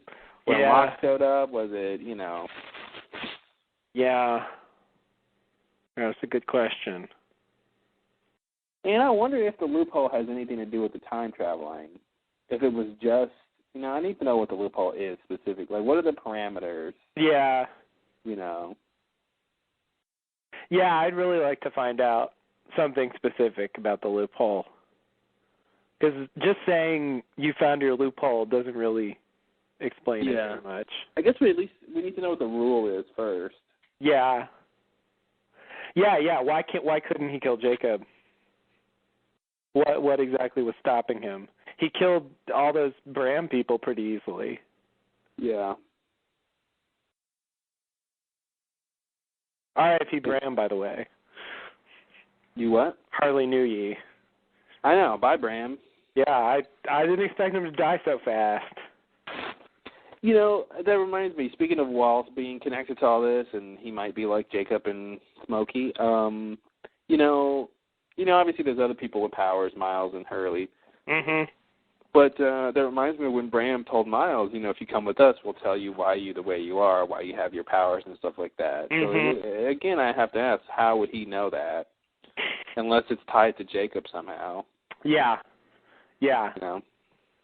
And is it the island that made him that way? Or is it Jacob? Yes. Okay, good. That's all I wanted to know. Yeah, exactly. I thought I'd give you one of those answers. It's been a while. A classic this or that, yes. Yes, let's move on.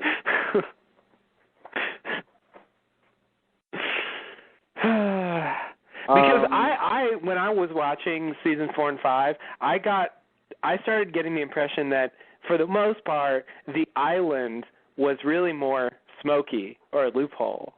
Yeah. It really just seemed to behave in general more like them than like Jacob. Yeah. Yes, definitely. I also got the impression that Loophole was somehow aligned with Smokey. So although I was surprised that he actually was Smokey. I did think they were connected, though. Yeah, it's definitely strange. But yeah, going back to the imprisonment thing, I mean, the fact that he wants to go home, I can't wait to see what happens with that. Yeah, I mean, I think that's going to be a big plot for this season. I mean, I don't know what home he could go to that's on Earth. Mhm. I mean, in terms of where, obviously whatever time, like if he was just a regular person at some point, or some whatever human kind of person who lived in some place on Earth, like that would have been several hundred years ago at least. Yeah. So whatever he thinks he's going back to isn't there. Right. If it's any place home off of the planet, then that means, he's something else. He's some kind of alien, yeah. Yeah, which part of me thinks they could do that. I don't want them to, but I wouldn't be surprised if they go that route, because that would be, they're already down the sci-fi hole. I mean, that's the end of every sci-fi hole, right? Is aliens, right? Right. Well, I'm just going to throw out, I don't think he's nanobots. Yeah, I don't think he's nanobots either. Yeah, it depends on how they do it, whether I like the alien thing or not. Like, when you just say it, it sounds bad. Maybe they could make it work, though. I don't know. think they can make it work, yeah. I don't know. I get the sense they're not going to do that. It'll be some earthly strangeness, but well, maybe he wants to even, time travel. He could maybe he wants to go back to the time he's from or something. Oh, okay. Yeah, okay. It's just so weird that Smokey wants stuff, like that it's got some life that it wants to lead. Mm-hmm. And, Smokey would be happy if it could just do X. Like, yeah. Like that's but honestly, that's what we wanted. I mean, this whole time we were like, well, what does this thing want? What does the island want? Blah blah blah. And it's like, well, now we know it wants to go home. Yeah. Yeah.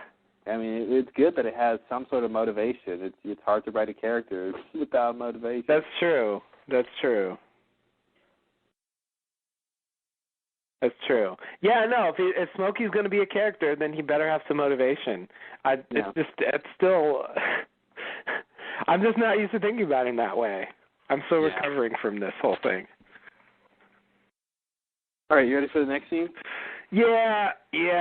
Where are we at? Let's see. Yeah, we already talked about the Ash blocks Smokey. There's got to be some reason for that, and that connects to what Smokey is. But I don't have anything to really elaborate on that. I just wanted to throw that out there. The ash from the volcano, presumably? Yeah, I guess that's what we thought originally. I don't see why that would stop Smokey, though. I mean, well, I don't really understand anything about him, but it's weird. Like, it doesn't, why would ash from a volcano have some property that he can't go past? Because it's part of the rules. Is there? Yeah, okay.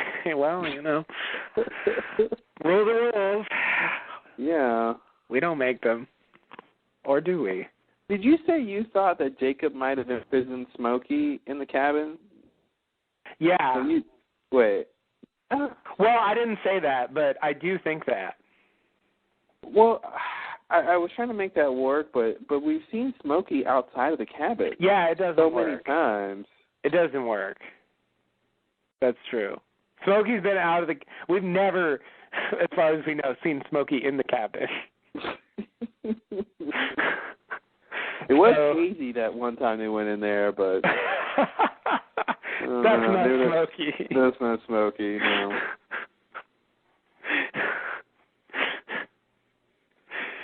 I just wonder, when Hurley saw the cabin and we see Christian in there, and we see the second person's eye, is that supposed to be Jacob or Smokey?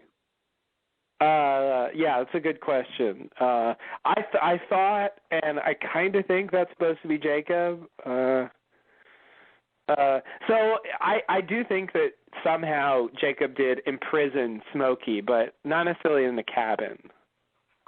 I think he's definitely imprisoned on the island. Yeah. I mean, that seems pretty clear. Yeah, but as for the cabin, I really don't understand. I really don't understand what happened with the cabin. Because you're right. You know, it doesn't make sense that Smokey was locked in there. But I also have a hard time envisioning Jacob being locked in there.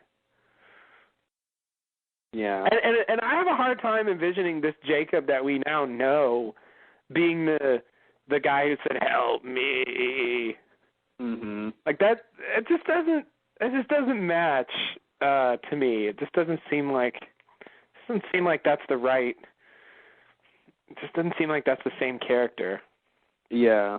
Well, here's the thing. Like, Jacob must have been in the cabin because when Bram and Alana get there, you know, Alana sees the map with the little piece of cloth or whatever with the statue on it. Mm-hmm.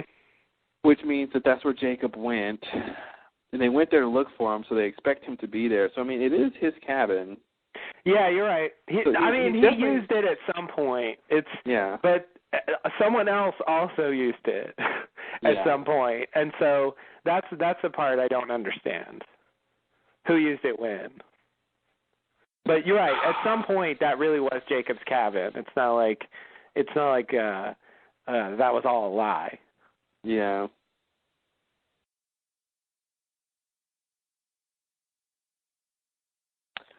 Do you think it's possible for Jacob to have used the cabin and then he left, you know, to go off of the island, and then Christian or someone else started using it? Maybe, yeah, I don't know. That's all I got. I was going to say maybe even the Ash keeping Jacob out, but that doesn't make a lot of sense. I'm just thinking, when would someone be able to get in there when Jacob's not there? And then how could they prevent him from kicking them out or something? Yeah.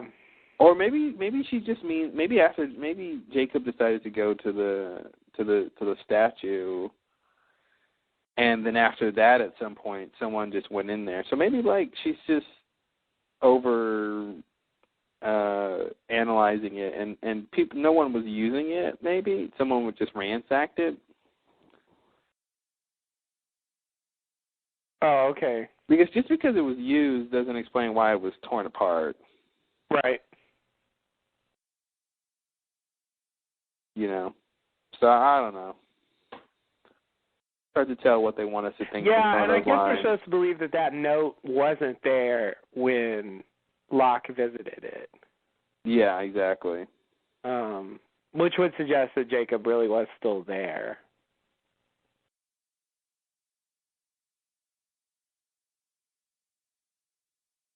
It just feels like it's like if that's true, Jacob needed help for some reason, and at some point, I guess he got it. Like somehow he was able to get out of there and get in the statue, and he seemed to be doing just fine when they found him. He didn't seem to need help. I mean, he didn't defend himself very well, but he didn't seem like he was somehow in trouble in general. That part of the story doesn't make any sense to me. And the other part that makes it even more confusing is the fact that Richard says Jacob. He implies that Jacob always has lived at the statue. Yeah, that's true. Ben and other people think Jacob lives in the cabin. Yeah. Although Ben never saw Jacob, so maybe Richard just told him that. Yeah. Well, and Alana thought that, and she talked to Jacob in person. Yeah. You know, she did see Jacob. But she also, she also knew about the statue, at least. Yeah. Yeah, but the first place she went was the cabin. Yeah. I don't know.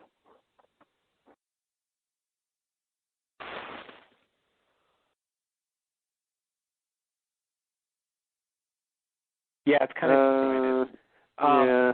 So you ready for the next scene? Yeah, let's do it. Okay. We go over to the Swan Crater. Sawyer's pulling a large piece of metal off of Juliet. He succeeds. Juliet seems a bit delirious. Then she says she has something really important to tell Sawyer, but she dies before she can say what it is. Sawyer emerges from the hole with Juliet in his arms, and then he glares at Jack and says, "You did this."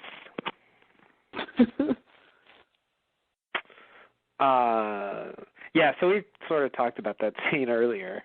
Yeah. I don't know. Is there anything you want to say about it? Nah. Okay. The next scene is flash sideways.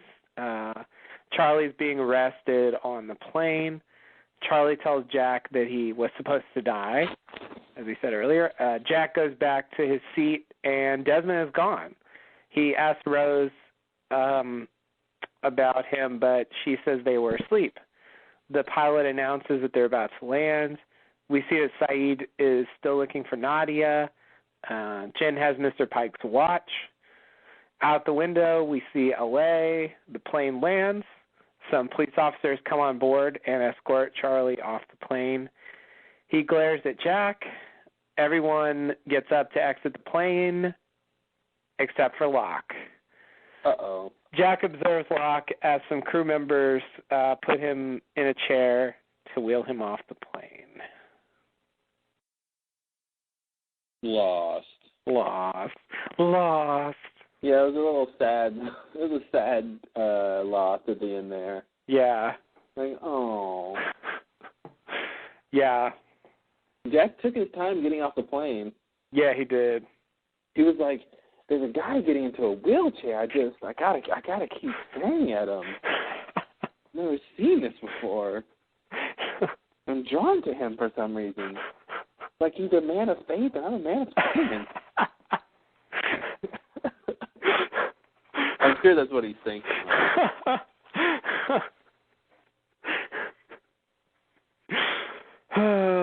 Yeah, that's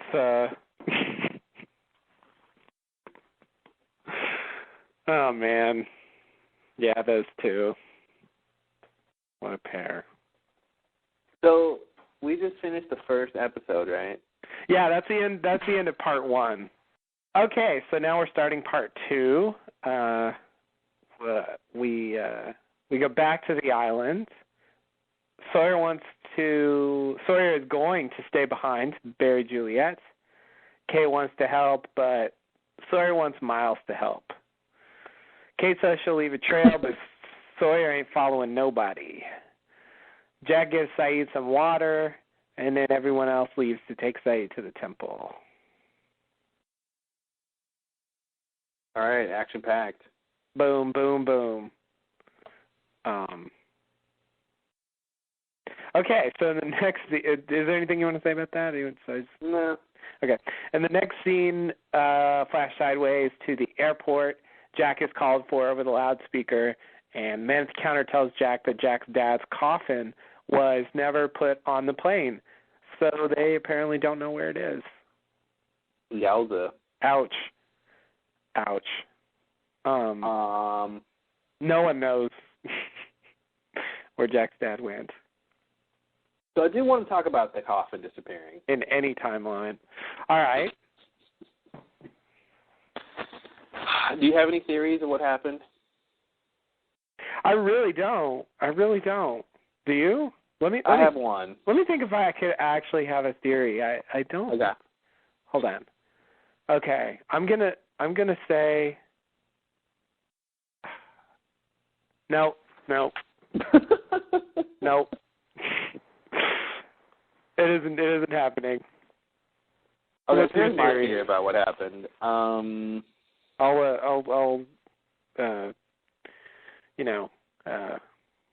pile on to this. It doesn't quite work, I don't think, but I think something like this probably happened where they put the coffin on the plane. Mhm. And somewhere in transit the coffin disappeared. And I'm thinking at the point at which the plane would have crashed is the point at which the coffin disappeared.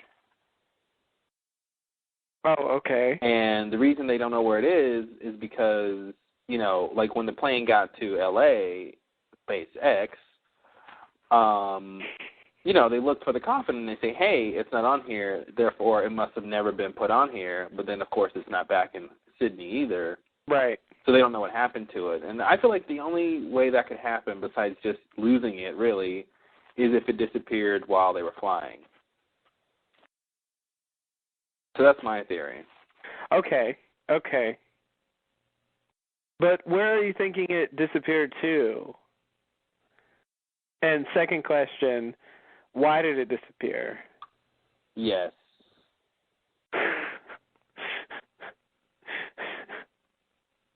So okay. I'm thinking, since the island is at the bottom of the ocean, it didn't disappear there. Mm-hmm. I'm thinking it went to the alternate timeline, to the main timeline. Oh, the main timeline. Yeah. Okay. What was the other question? Okay. With Jack's dad's body in it? Yes. Okay. The next question was, why did it disappear? Oh, it disappeared because something Christian, something island. Okay, then. I'm going to say I have to agree with your theory. It's too vague not to be right. Really too vague to disagree with. Yeah, I mean, I think there's something like that going on. And, of course, this is yet another example of the alternate timeline winking at the audience. Mm-hmm. It's like, Jack's dad's coffin was a thing on the island, and now it's a thing here. But I really have no, I mean, your theory works well enough, but I can't really envision it appearing on the island or disappearing from the plane. It just doesn't seem right. But then again, you're probably right. I just can't envision it. Yeah. They'll have to show it to me, and then I'll buy it. Yeah, I'm the same way. I mean, I feel like I don't know how it happened, but I feel like that's probably what happened. I mean, the other idea would be that it really wasn't ever put on the plane. But then the question is, why can't they find it? Yeah.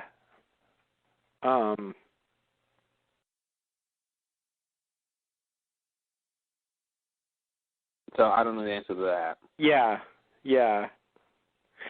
I mean, my first thought was just, there's just some kind of extreme, there's just some kind of big mix-up at the airport, and actually, my first thought when I found this out was, you remember in the pilot, Jack has this big fight at the airport with the lady at the counter about getting his dad's coffin on the plane, and they're not going to let him do it. I forgot why. It was like it was too late or something, and somehow he's able to talk her into it by saying that he's gonna he's wearing the suit, that he's gonna bury his father, and he makes this big speech, and and seemingly he talks her into it. But I guess I was thinking that maybe she said that to calm him down, or even she was going to try to do it, but he really couldn't get his coffin on the plane because it was too late. Whatever the problem was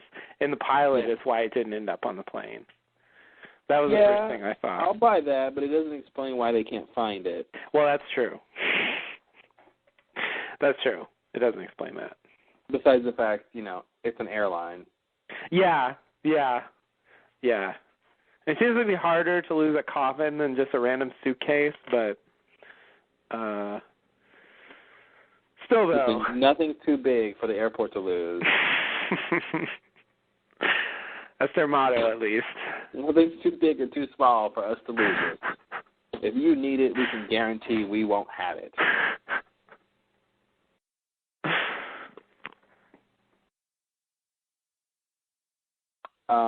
So I don't know. That's my half-ass theory about what happened with the coffin. I need more details, but we don't even know what happened to the coffin. On the main timeline. I mean, obviously it fell out of the plane or something, and then there's no body in it, which still doesn't make any sense. True. Yeah. Right? Because you don't need the body for someone to be an apparition. Clearly not. So where's Christian's body? And maybe that is the winking that they're doing, I guess, is, as Locke says, they lost your father's body. Right. They didn't lose your father. And the same thing on the main storyline is that we don't know where his body went. Right. But his father was still there. Right. Oh, God. Yeah. It also seems like Christian is something different from Hurley seeing the dead people. Yeah. It seems like he's got his own thing going on, and he can definitely appear to anybody he wants, apparently. Yeah.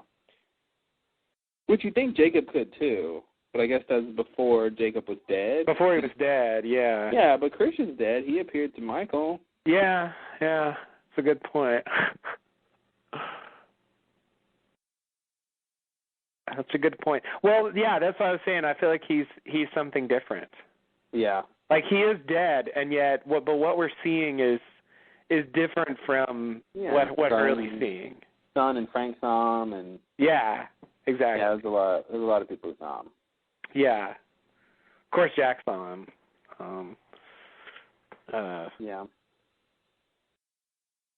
Yeah, so I'm guessing that'll become a thing, and we'll find out some details. And I mean, at some point, I think this story is going to cross. Like, at some point, we're gonna have this alternate timeline coming together with the current timeline, and I'm assuming that Locke's dad's coffin. Sorry, Jack. God, now I'm doing that. Jack's dad's coffin disappearing is going to be. It makes sense that it's related somehow, and the idea of it disappearing and going to the island in the other timeline or something, like, it doesn't make sense to me, and yet it seems like that's the only way they could really go with it. Mhm. So I think I agree, even though I don't have a full theory at this point. I don't really have any theory at this point. All right, next scene. Okay, next scene, we are back on the island.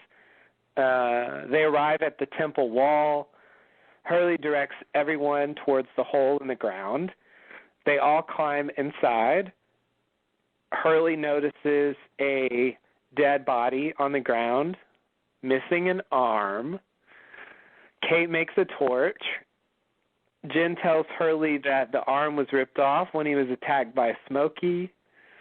They all walk deeper into the cavern. They see the hole in the ground where Ben fell in. They all have to carefully walk around the hole. Kate walks over first, and then she hears some whispers and gets separated from the rest of them. Jack goes to look for Kate. Jack hears noises. Jack hears whispers. And then the others appear and escort Jack and everyone else inside the temple. And they all see the actual temple, finally. And Hurley says, just to put the period on it, guess we found the temple. Boom. Boom. I love when they first get to the wall, and Hurley goes, "That's a big wall." And then Jack goes, "How are we going to get him over the top?" And Hurley goes, "We're not. We're bringing him through here." And it's just a weird bit of distraction, I think, that Hurley, who knows how to get Saeed in there, points out the big obstacle, which he knows isn't an obstacle. Oh. He's the one who says it's a big wall, which makes Jack think, okay, Hurley is saying we got to get him over the wall. Mm-hmm. But when in reality, Hurley knows they're not even going through the wall. I just thought it was a weird little fake out from Hurley. Yeah. Fake out. That's a big wall. I don't know what we're going to do about that. Yeah, we're not going over the wall. It's like, okay. So one of the things I came to when we were watching season 4 and 5 was the idea that, in general, the whispers are the others whispering. And I offer this scene as further evidence that is true. I have to say, that was your theory originally a long time ago, and I didn't buy it. I thought the whispers were more than that, and I thought that for a long time. But when I was watching seasons 4 and 5, it just worked. When I thought of them as the others whispering, suddenly all those scenes made sense. Yeah. And then I was like, okay, that's it. That's what it is. Give it up. Let it go. I agree. I mean, I think for the most part, when you hear whispers, it makes sense. Yeah, there's only a few times when you hear whispers, it doesn't seem like it's just the others. It seems like it's more supernatural than that. But for the most part, if you hear whispers, the others are probably in the jungle. Yeah, around you. Yeah, exactly. I mean, Ben, talking to Daniela and saying, if you hear whispers, run the other way. Like, that can be extremely enigmatic and mysterious, or it can just be straightforward. If you hear the others, run away. Yeah. Like that makes sense to say. Otherwise, it's like, what are the whispers? What are you talking about? And I'll say this, like, obviously the others, spend a lot of time, abducting people and things like that. Mm-hmm. Remember that whole thing? Yeah. And barely, but yeah. It makes sense that, and that whole thing of when was that? Was that during the other 48 Days era when they were hiding in the jungle and they saw the others go by and it was the kid with the bear and all that? Yeah. That was Jin and Echo. Jin and Echo, that's what it was. Yeah, I mean, and given that Smokey is their enemy or something, it would make sense that they're always being quiet through the jungle and whispering. But again, I don't understand why their whispers are so loud. They are really loud. It's like, why are you always whispering when you're about to attack someone? It gives them a warning. Like, you immediately know. Exactly. Yeah, no, I agree. It makes no sense, and it seems like if you're about to attack someone, that's when you don't want to be talking. Yeah. Use other kinds of communication, like visual communication, not like, what do I do? Like, what? So to me, it's strange that in even Ben's line, you hear whispers run the other way. Like, to me, it's weird that he even knows that people can hear us whispering. Mm-hmm. Yeah, it's like just a known fact. We're just really loud. We're a loud whispering people. Yes. We just can't whisper quietly enough. And you will know us by our loud whispering. You will know us by our whispers.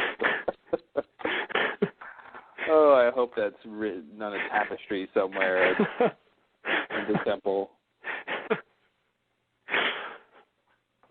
Yeah, no, I'm not saying it makes sense or it's like reasonable on any level, but I just think that's what it is. Yeah. And well, since it was apparently my old ass theory, then I will agree with that. Yeah, you were just being pragmatic about it. It was like, they're sneaking up on people, they whisper, and it's just like, it just doesn't sound like that. It sounds too crazy for it to just be people whispering, but I just think that's what it is. Yeah.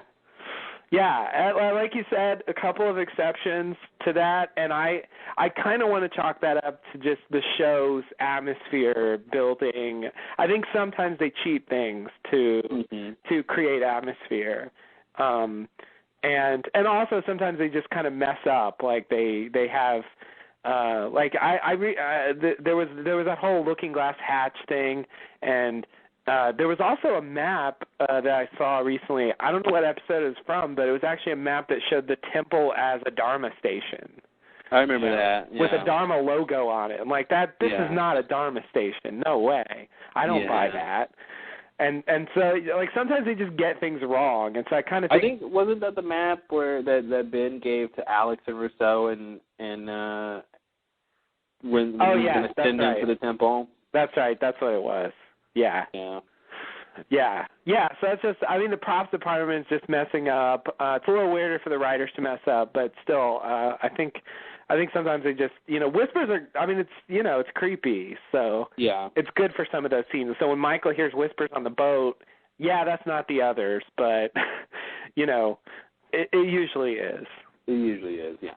I'm fine with that. I'm fine with 90% of it being, 90% of an answer working, or an answer working 90% of the time. Yeah, I think that's, almost as good as it can get on this show. I mean, there's usually something wrong with a lot of explanations. Yeah.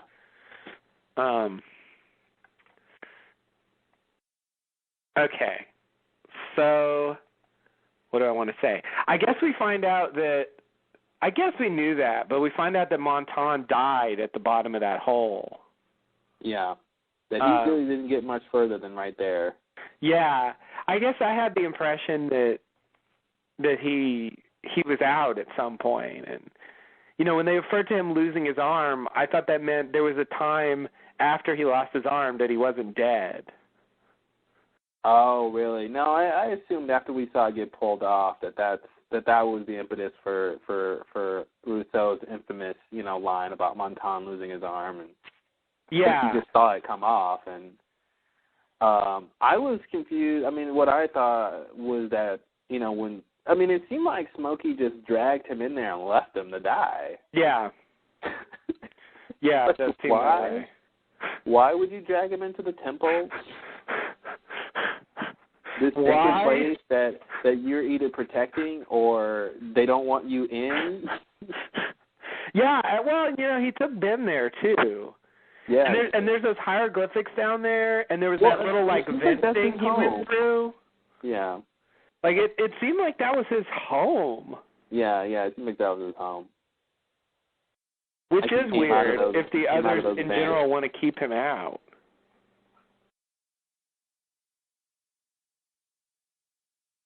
Yeah. But, yeah, I agree. So when he was calling out from the bottom, I guess that really was him.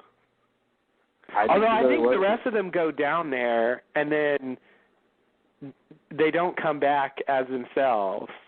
Yeah. So it's still a little bit up in the air what exactly happened, but... I was going to say, rewatching Season 5 with all the flashes, and it doesn't work out all the time, but I would say for the most part, they would always flash to the next time period whenever they had, interacted with something important in that current time period. Whenever they had done something, to really, interact with whatever was going on in that time period, they would flash right after that. Yeah. So it seemed interesting that that was kind of connected that way. Yeah, okay. The flashes seem random, but at the same time... they weren't... it was somehow intentional, you mean? Yeah, like Sawyer seeing Kate. Mm-hmm. Right shortly after he sees her, they flash. Right. Jen with Rousseau, as soon as after she shoots Robert and he's isn't that when they flash again when she's trying to kill him? Yeah. It flashes and then he's back with the Losties. Yeah. It just seemed like for the most part, whenever they were really, if they were just kind of hanging out, even when they're on the boats and they're getting shot at, they didn't flash until they started getting shot at. Yeah, that's true. So when they're really interacting with that other time period. Yeah. And it seemed like, I don't know, maybe that was some way, it was some sort of response to that of oh God, they're screwing up the timeline, move them. Right. There's that, but then also it halfway just seems like a contrivance. The flash happens to get him out of some imminent danger. Yeah. Maybe both. Ethan's about to shoot Locke, and which again is another big interaction. That's true. That's true. And right after that, when Richard helps Locke, right after that big interaction, he does shortly after when that. Dan's talking to Desmond. Yep, when Dan's talking to Desmond. Yeah, it just seemed like whenever they were really interacting and trying to change things or something, that's when the flashes would happen. Yeah. I think that's right. I just thought I'd bring that up. Okay. I did love the fact that Jen was able to give us an answer to why that guy was missing an arm, if this was season 2 and someone said, why is that guy missing an arm? No one would have any idea. It's true. And even if we knew it, like, no one there would know it, you know. Yeah. But it's nice that he didn't say the full answer, which was, yeah, back when I flashed the 88 and I was with the South team, they rescued me from after the freighter blew up. Right. But yeah. But I thought it was cool that because of course, as soon as we go there, everyone's thinking we're gonna, will we see Montan with missing the arm, and and then when we're down there, I'm like, yeah, look, Montan's missing his arm. Look, someone mention it, please. Yeah. I still haven't got over the fact that Jen was there. I can't believe Jen was the first person to meet Rousseau. Sorry, Saeed, it wasn't you. Yeah, exactly. It seems like it should have been Saeed if it was going to be anybody. That would be weird enough, but having Jen be there is just, it was weird at the time, and it just hasn't stopped. I'm still just completely blown away by that. Yeah, that of all people, Jen was there with Rousseau. I mean, can you imagine how confusing it would have been if, like, her message was like, her, is trying to get in, Montan lost his arm, and Jen disappeared.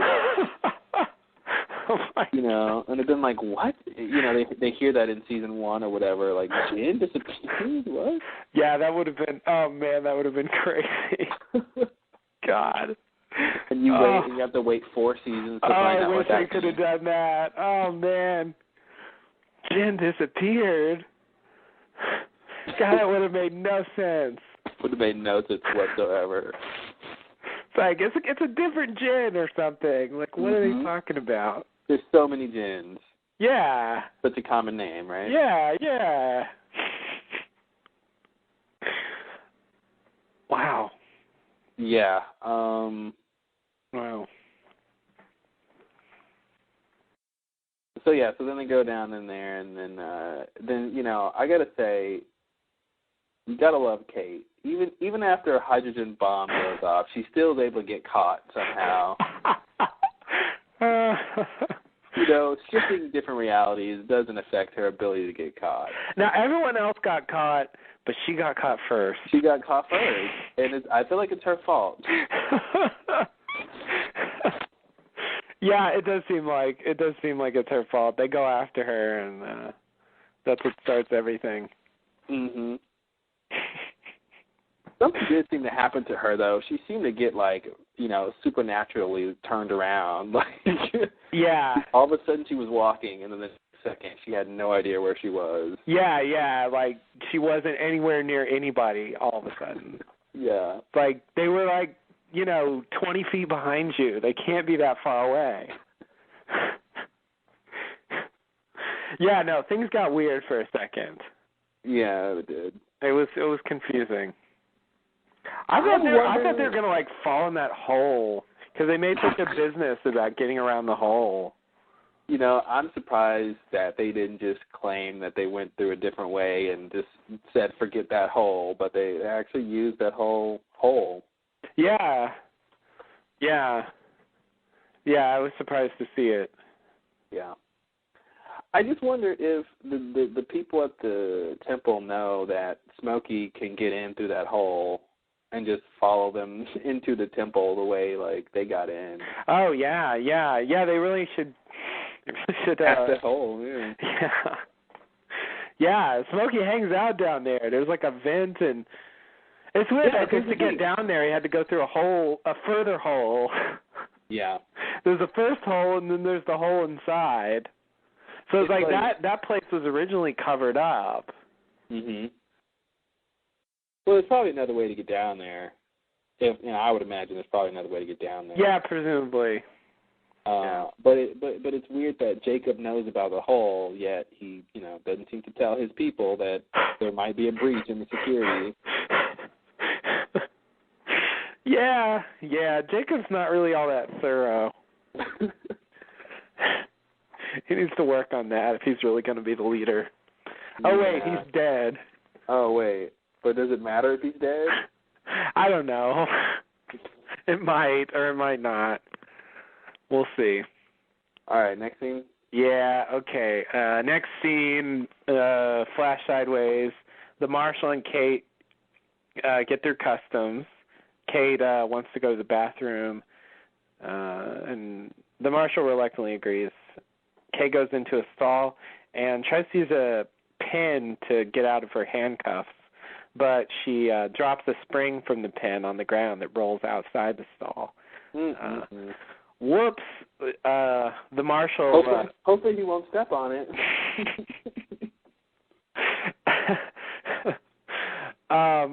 I hate to ruin the suspense. The Marshal waits outside. The Marshal steps on the pin spring. Oh, damn it. And this what are the odds? This makes him suspicious, so he demands Kate to get out of the stall. But Kate... Wait, I think you mean he demands for Kate to stop stalling. Okay, I'm done. I'll let you finish. Wow. Wow, a stall pun.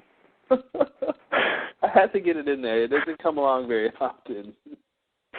You're right. I'll take stall pun off my list of puns. Wow. Wow.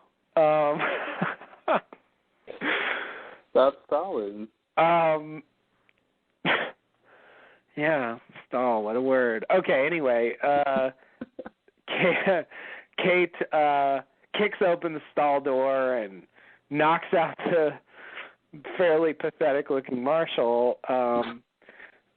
She takes his gun and his jacket and to cover up the handcuffs, and then some ladies enter the restroom, and Kate says that she was attacked, and then she leaves.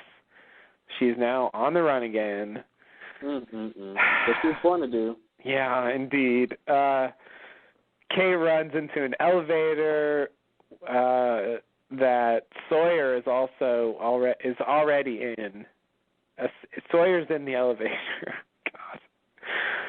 God, losing it. Sawyer recognizes her from the plane and notices the handcuffs, but doesn't say anything. Then some TSA agents get in the elevator, and there's some business there, but Sawyer lets Kate out of the elevator first. All right. I guess basically he helps her get away. That's what it seems like. Although it's like, it seems, yeah, I don't know. That's what they portrayed it to be like, but it was weird that it's like, well, aren't those guys just going to be, like, following her now? Like, she's going to go first, and they're going to go, and they might look at her and say, hey, is that the person you're looking for? But anyway, yeah, Sawyer helps. He should be concerned why she has handcuffs on. Because you don't just, unless he must have, do you think he knows that she was being escorted by the Marshal? I mean, if he saw her in the plane, he really should have seen her with the Marshal. He definitely saw her with the Marshal, because when he first saw her, she was with the Marshal. And she was trying to do something with her cuffs under the, what is it called, the little tray thing. But I couldn't tell if he noticed that she was trying to get out of handcuffs. Oh, okay. But he does see her kind of doing something, and she just looks at him. But I'm wondering if he knows that she's on the run. Like, it seems like he would have been more invested to help if he knew she was on the run. But we'll see what happens. I'm sure they're gonna cross paths again. You sure about that? I don't know. Maybe. I think they'll never see each other again. Yeah, well, it's just a little theory I have. This is it. Because sometimes people just aren't meant to be together. You know what, Juliet? Just because we love each other, it doesn't mean we're supposed to be together. Yeah, they're playing it ambiguous. I think you're right. It's just... Sawyer does see the handcuffs and doesn't say anything. So at the very least, he's refraining from getting her caught. Yeah. If not helping her escape. Okay, So yeah, no, this scene is really going back to the old days of the show. Like we haven't seen Kate knocking the marshal out for a really long time. Yeah, I'm glad Sawyer wasn't there. He would have shot him, and shot him without killing him. Oh, that's right. He did make it to the island. Mm-hmm. God, I always forget that he was actually on the island for a short time. On the island. And Sawyer shot him, but he didn't kill him. And and Jack had to do it. And then Jack had to do it. He had to clean up his mess. What a thing. And Kate tells him, in case you didn't notice, I did get away. Mm-hmm. Wow. And they find out she's a fugitive. And he seems so, in this scene, he seems so inept when Kate knocks him out. Like, you know what? She expertly knocks him out. I mean, first of all, she didn't even unlock the bathroom door before she kicked it with it. She just, obviously those things aren't that strong, but she kicked the bathroom door down. Yeah. And knocked him out, and then hit his head against the marble countertop. Like, yeah, he's out. Yeah. Yeah. It seemed like he just didn't seem sufficiently prepared. I guess from watching their backstory, I just expect him to be more on his guard. Really? I thought he was pretty much the same. I think she just surprised him like she did all the other times he caught her. I know. That's why it just seems like enough is enough. Like, stop being surprised by Kate. Yeah. You would think. He'd be able to I mean, he was suspicious, but it's just it's so weird to see him and see Kate on the run, and this is just like, I don't know what to do with this material. It's like deja vu, but different. But different. That's the technical term. Different or deja vu? Deja vu. Okay. Deja vu, but different. Oh, okay. Yeah. Because it's like we're going back to the beginning, but it's not the same. Mm-hmm. So, yeah, I don't know. But it is the same. But it is. But not quite.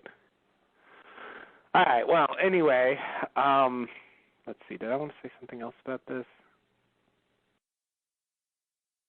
No, I think that's it. You ready for the next scene? Yeah. Okay. We go back to the island. Sawyer finishes the burial. Sawyer asks Miles to use his power to find out what Juliet was going to tell him before she died. Miles resists, but Sawyer insists. Miles does his thing. Finally, he says, it worked. She wanted to tell Sawyer that it worked. Sawyer says, what worked? Then Sawyer walks away. All right. So we talked about this earlier, but I think this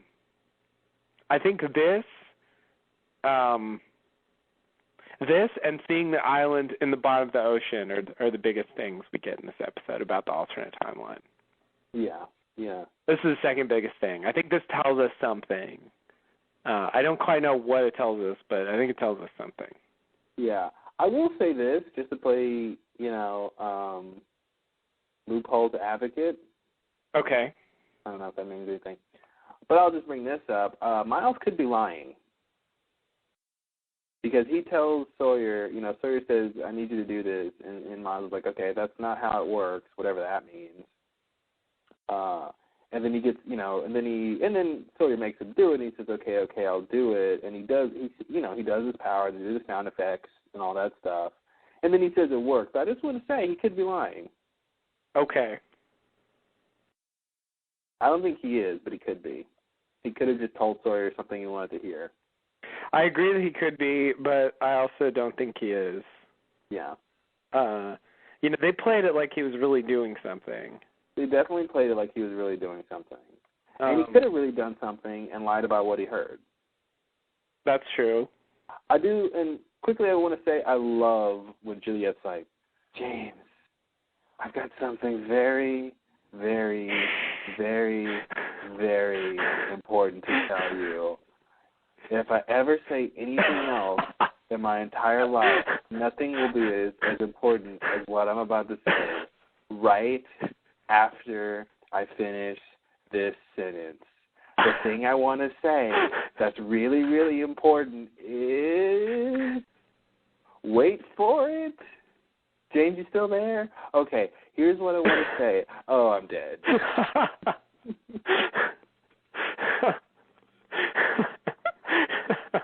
I love that. It's so bad. Yeah, that was pretty amazing. I thought that was a really cool death scene. Totally. And I really didn't expect them to sort of do a take back where they actually tell us what she was going to say. Oh man, I expected, we'll find out a couple episodes or something, Yeah. I didn't expect right away to find out what she said. Can I just nominate Josh Holloway for an Emmy?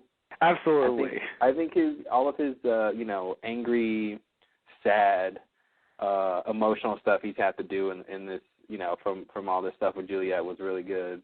Yeah. I think more than anybody else really. I think he's had to do the big emotion scenes. Mm-hmm. And done them really well. I mean, yeah, he's great. I agree. Mm-hmm. I second the nomination. All right. Well, if only we were on the nominating committee. Yeah, exactly. I don't think we will be. No. Next scene?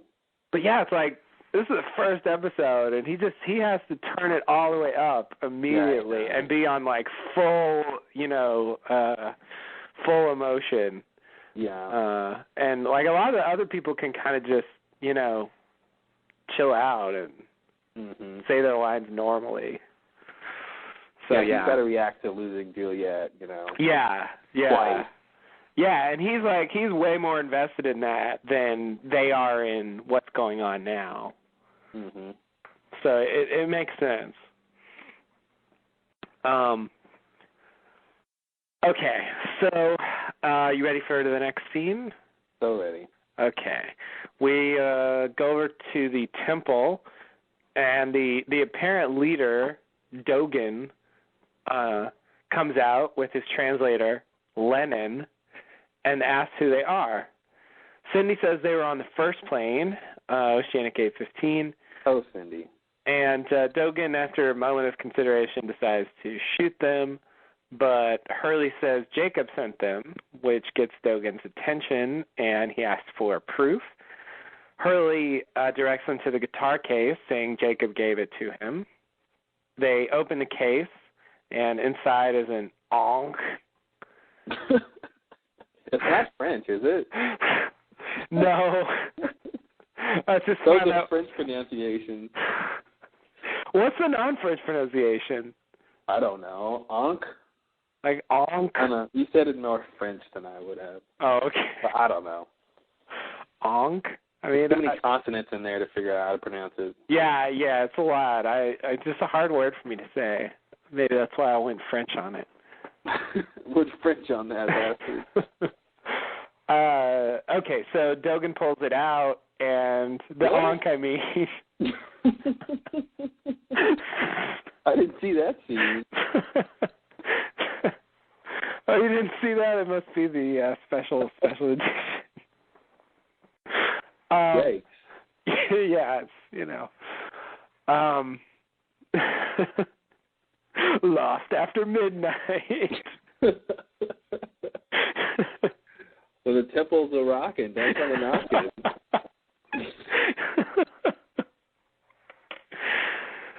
Oh, God.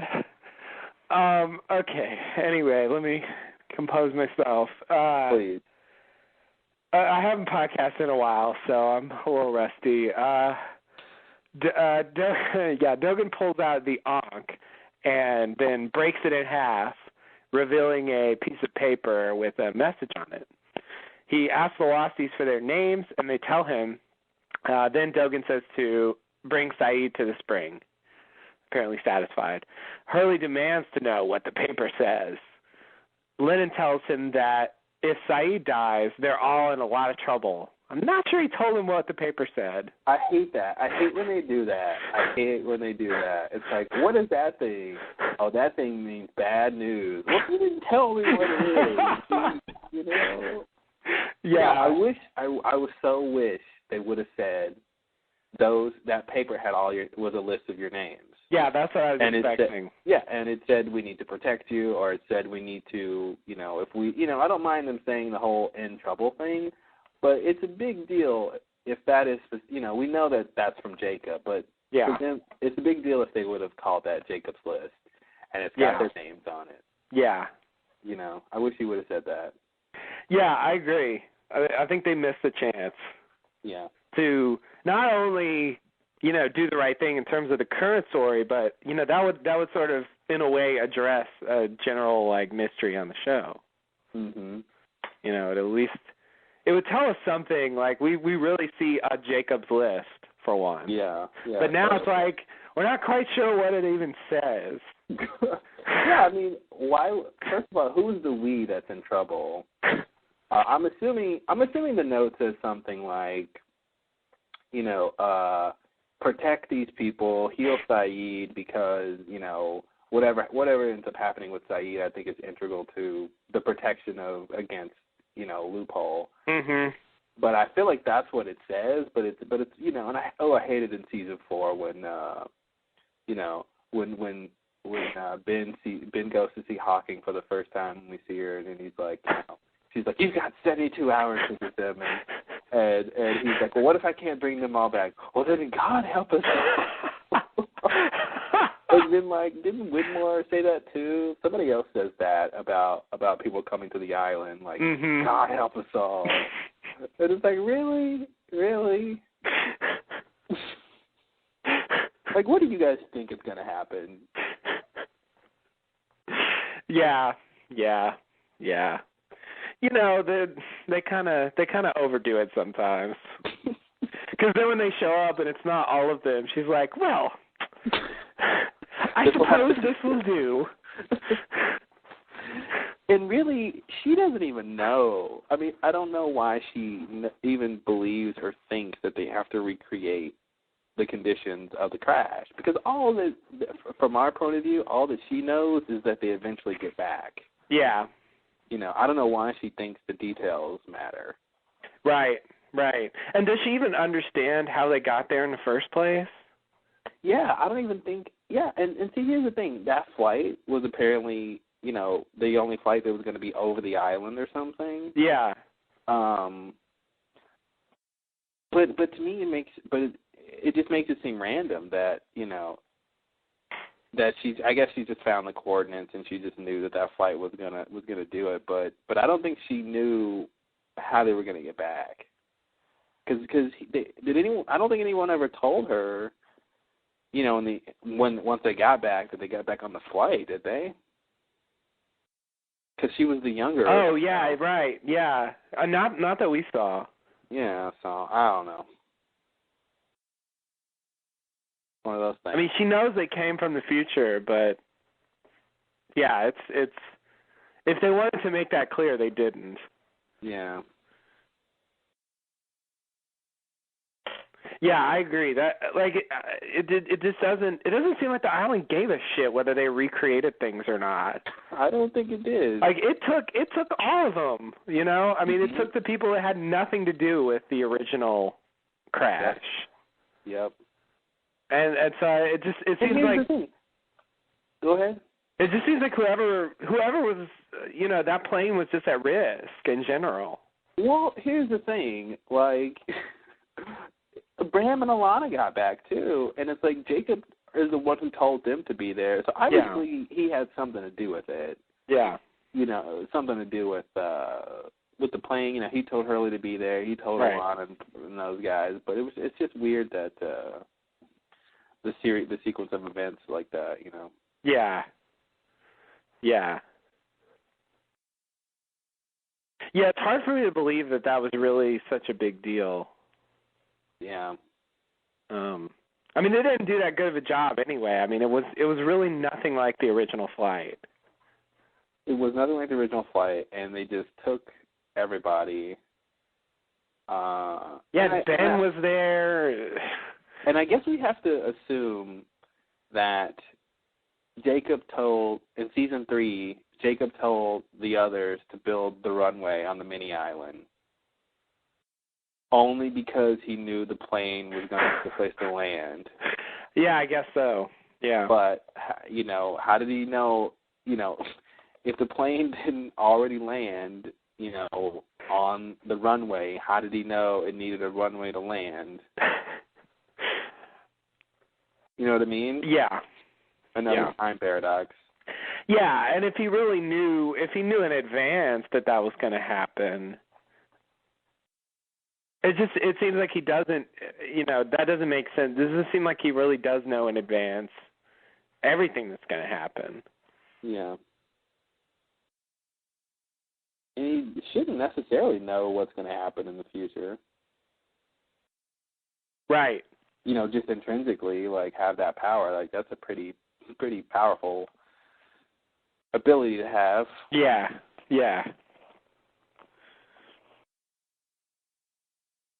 Right. I don't know. Right. And there hasn't been that much evidence, zero evidence that he has that ability. Yeah, he's at the right place at the right time. Doesn't mean he knows the future, but it means he knows something. Right. Yeah. Yeah. And that's why I kind of feel like, those, at least with Locke and some of those other points in time, it seems to me like I find it hard to believe that Jacob was there in the original timeline. He was originally always at Sun and Jen's wedding. Mhm. Right. Yeah. That's just weird. Part of me feels like at some point he just starts time traveling and goes and does these things after the fact. Oh, okay. Yeah. Yeah. He didn't know in advance what the deal with him was. Yeah. I'm wondering if That's right. I forgot. That is some kind of evidence that he knew they were going to come to the islands. Yeah, totally. I'm wondering if there's any way. No, that can't be true. I'm wondering. God, I hope that's not true. My brain's going to explode. I was just wondering if when they're having the flashes. And Locke and Juliet and those guys see the statue. Mhm. I'm wondering if that was by any chance the same point in time where Jacob was talking to Loophole when the Black Rock was approaching. Mhm. They just happened to flash to that time. I guess it could be. Why would you think that? I was trying to connect the flashes to the point in time when Jacob had visited the Losties. Oh, okay. To see if maybe he was using the flashes as an opportunity to go visit these people. Oh, okay. But I don't think it really lines up. But. Yeah, because it seems like from what Richard describes, when they were flashing around, there still was just the island there. Normally, mm-hmm. It's not like the whole. It was like Dan said, they were moving. The island wasn't. Yeah. Well, I was just thinking maybe Jacob was moving with them. Okay. Yeah. I see. Maybe he was directing the flashes or something. Yeah. Okay. And obviously, they want us to think the wheel being off axis was the main thing. No one ever said that, but it certainly looked that way. Yeah, and the whole thing about Dan saying, the next flash could be in 5 seconds or 5,000 years, whatever. Mm-hmm. I don't know if that's true. It's whenever the wheel, unhinges next. I think you could, do some physics and figure out when that'll be. Mhm. Yeah, I don't think Dan really fully understood what was going on. Yeah. But he totally seemed like he did. Like, he made himself seem like, oh, I got it. Right. I know it all now. Yeah. How many beats has that metronome counted since you first started playing? 852. Remember that? The scene with Dan and his mom. Oh, yeah. Sorry, Daniel. You just can't have your cake and eat it too. Your mind is for science and mathematics.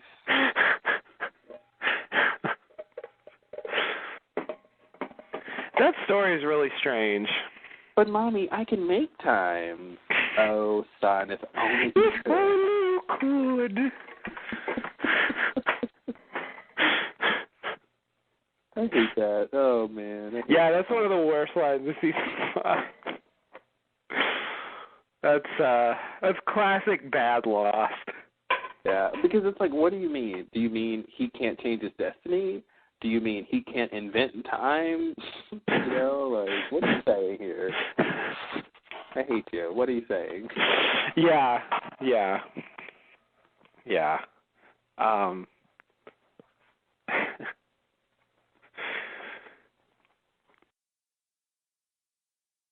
All right, well, next scene. Yeah, and I can't get over the fact that it seemed like that story ended with a punchline. You can't change things.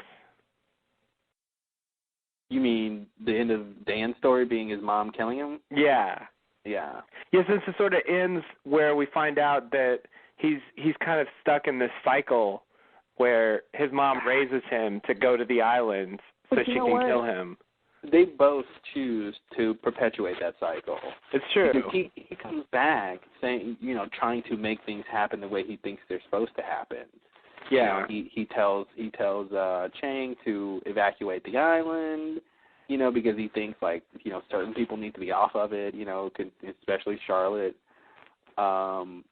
You know, but yeah, he comes back trying to make things happen. But it's like, if they happen anyway, you don't need to make them happen unless you're the one who makes it happen. But if you're the one who makes it happen, then you're the one who always made it happen, right? Yeah. Maybe not. I don't know. But it's like, okay, if you're not the one who makes it happen, but you are this time, then that means you change things. Right. You know. So yeah, it got really confusing, and then you know, then the way he walks into the Dharma camp, I mean the others' camp, and just like starts, you know, shooting and stuff, and he wants to get shot. Yeah.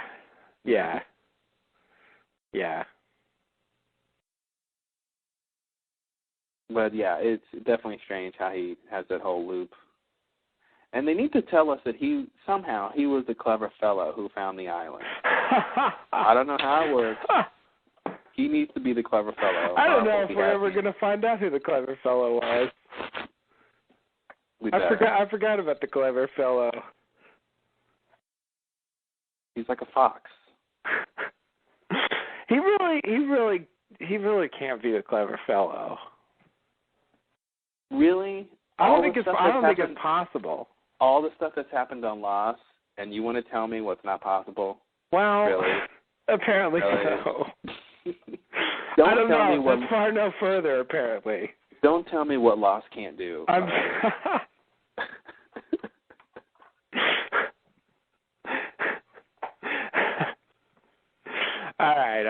right. I'm just saying, from what we know so far. I agree. From what we know so far, it doesn't make any sense how he could be the one who finds the island. Yeah. Nevertheless, clever fellow. He was a clever fellow. I'll give him that. He's a clever fellow. He's just not the clever fellow. Yeah. Capital C, capital F. You ready for the next scene? Yes. All right. I did want to mention a couple things about this scene. I forgot. Oh, okay. First, why would the others just want to shoot them right off the bat? Yeah, it just seemed like, you know. Fake drama. Drama, yeah. Contrived. All right, shoot them. Yeah, thanks, guys. End of show.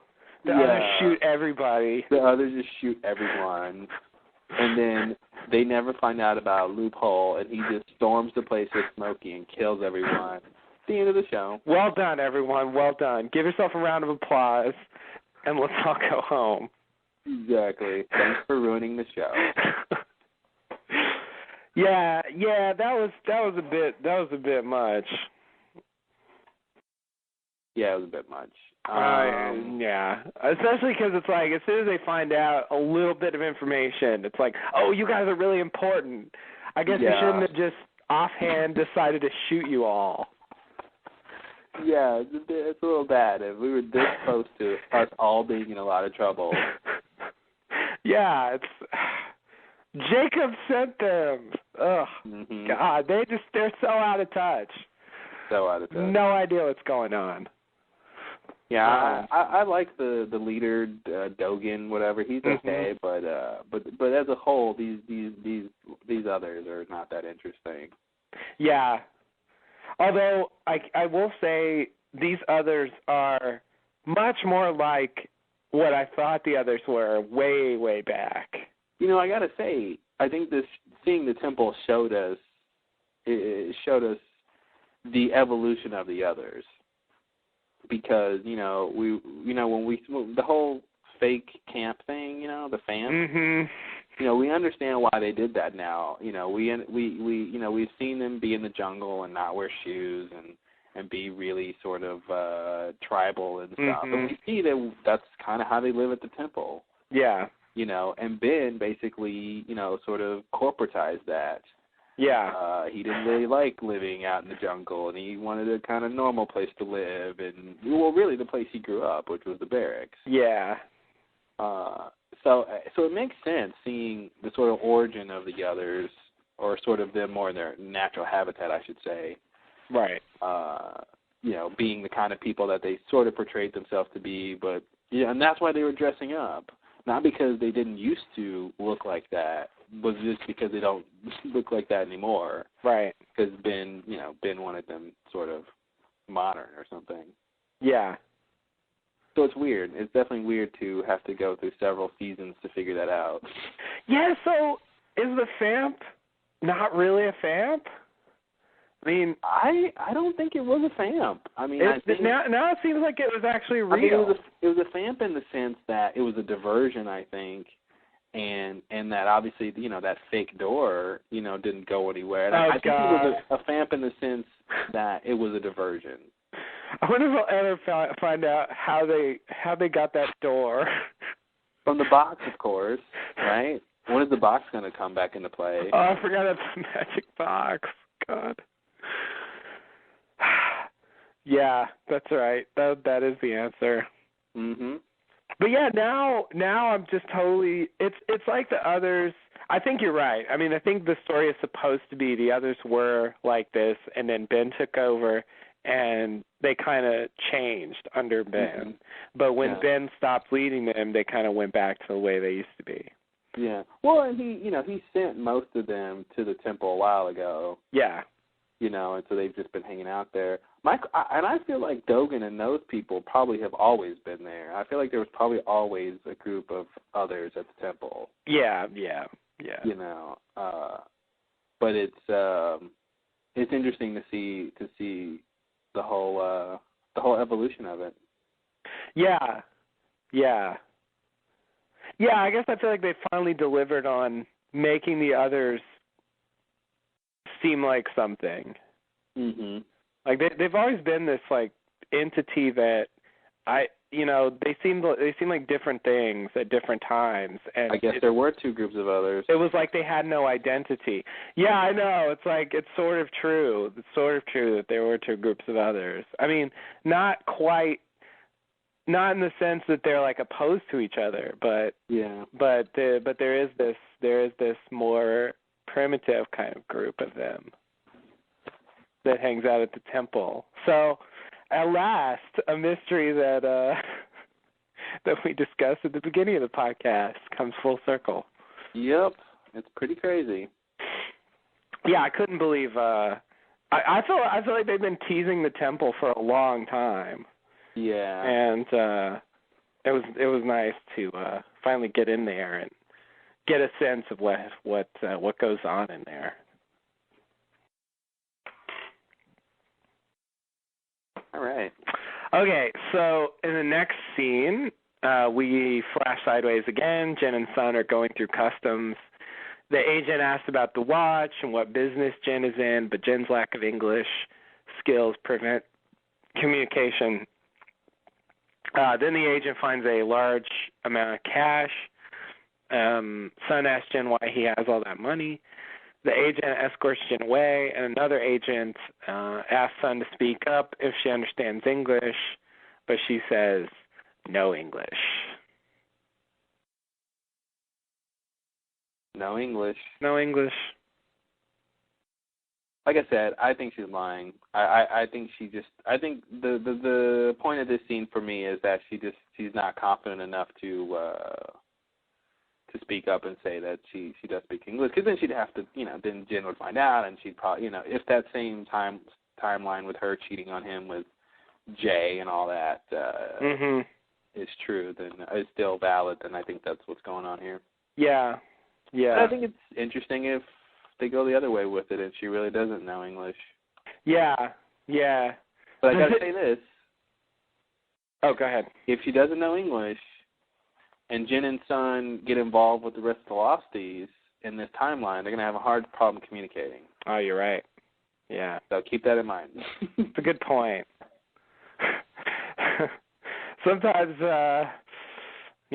Sometimes actually having to make the show work forces you to do certain things.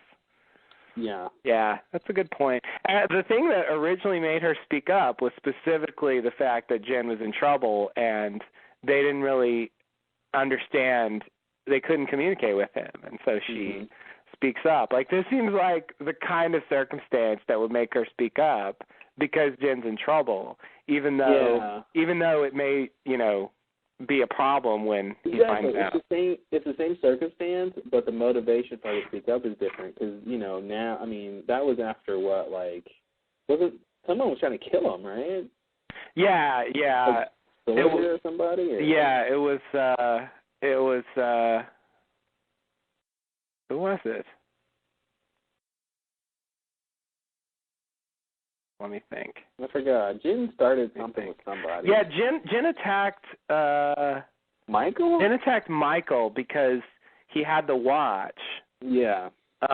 Which, again, is connecting it to this scene. Yeah. Yeah, and then later, someone said, God, it's been too long. Way too long. I don't remember. She screams for them to stop, but I don't remember who it was or how that started.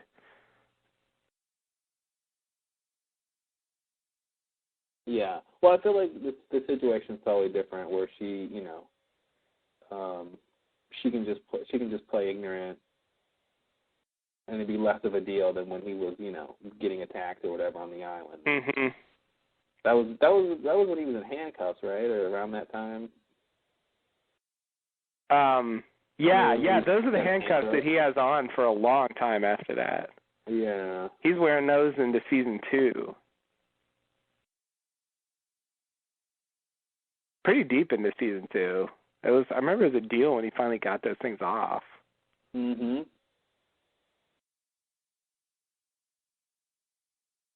And I think those are Kate's handcuffs. Kate's like, as long as I'm not wearing them.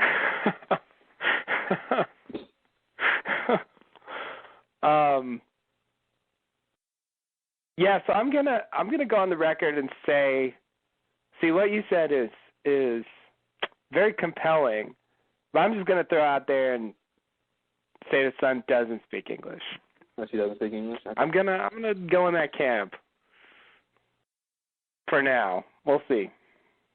I think it's a strong argument that they can't really get involved with the other characters much if that's the case.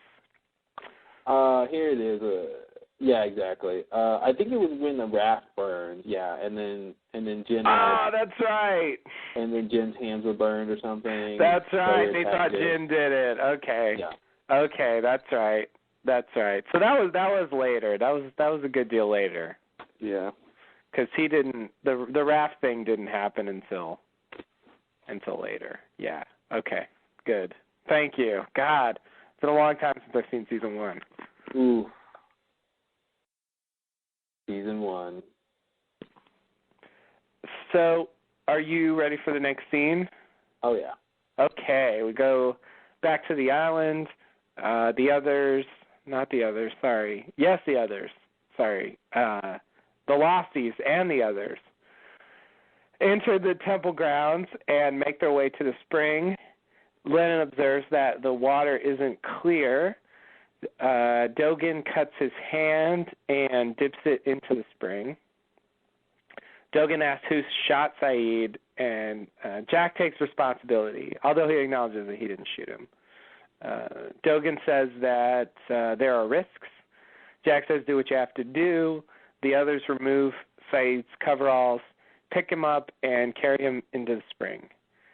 Dogen turns over a large hourglass, and the anonymous others immerse Saeed in the water. Saeed begins kicking, but they hold him under while the hourglass runs out. The Losties start freaking out, but they're not able to do anything about it. Eventually the hourglass runs out, and Saeed stops kicking around. They pull Saeed out of the water and lay him on the ground. Dogen puts his hand over Saeed's face and says, your friend is dead. Jack goes over to Saeed's body and tries to restart his heart, but Kate tries to get Jack to stop, saying that Saeed's dead. He's not coming back, and Jack finally gives up. All right. So here I think we finally find out what happened to Ben.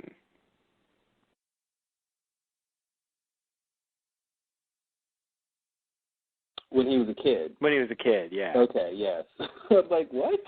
Ben wasn't in this scene. We just find out what happened to Ben here. Yeah, like this is where Richard took him. Yeah. Yeah, Richard took him. Presumably the water was clear. Yeah. Put him in there, and it healed him. And somehow it made him forget that he got healed or why. Right.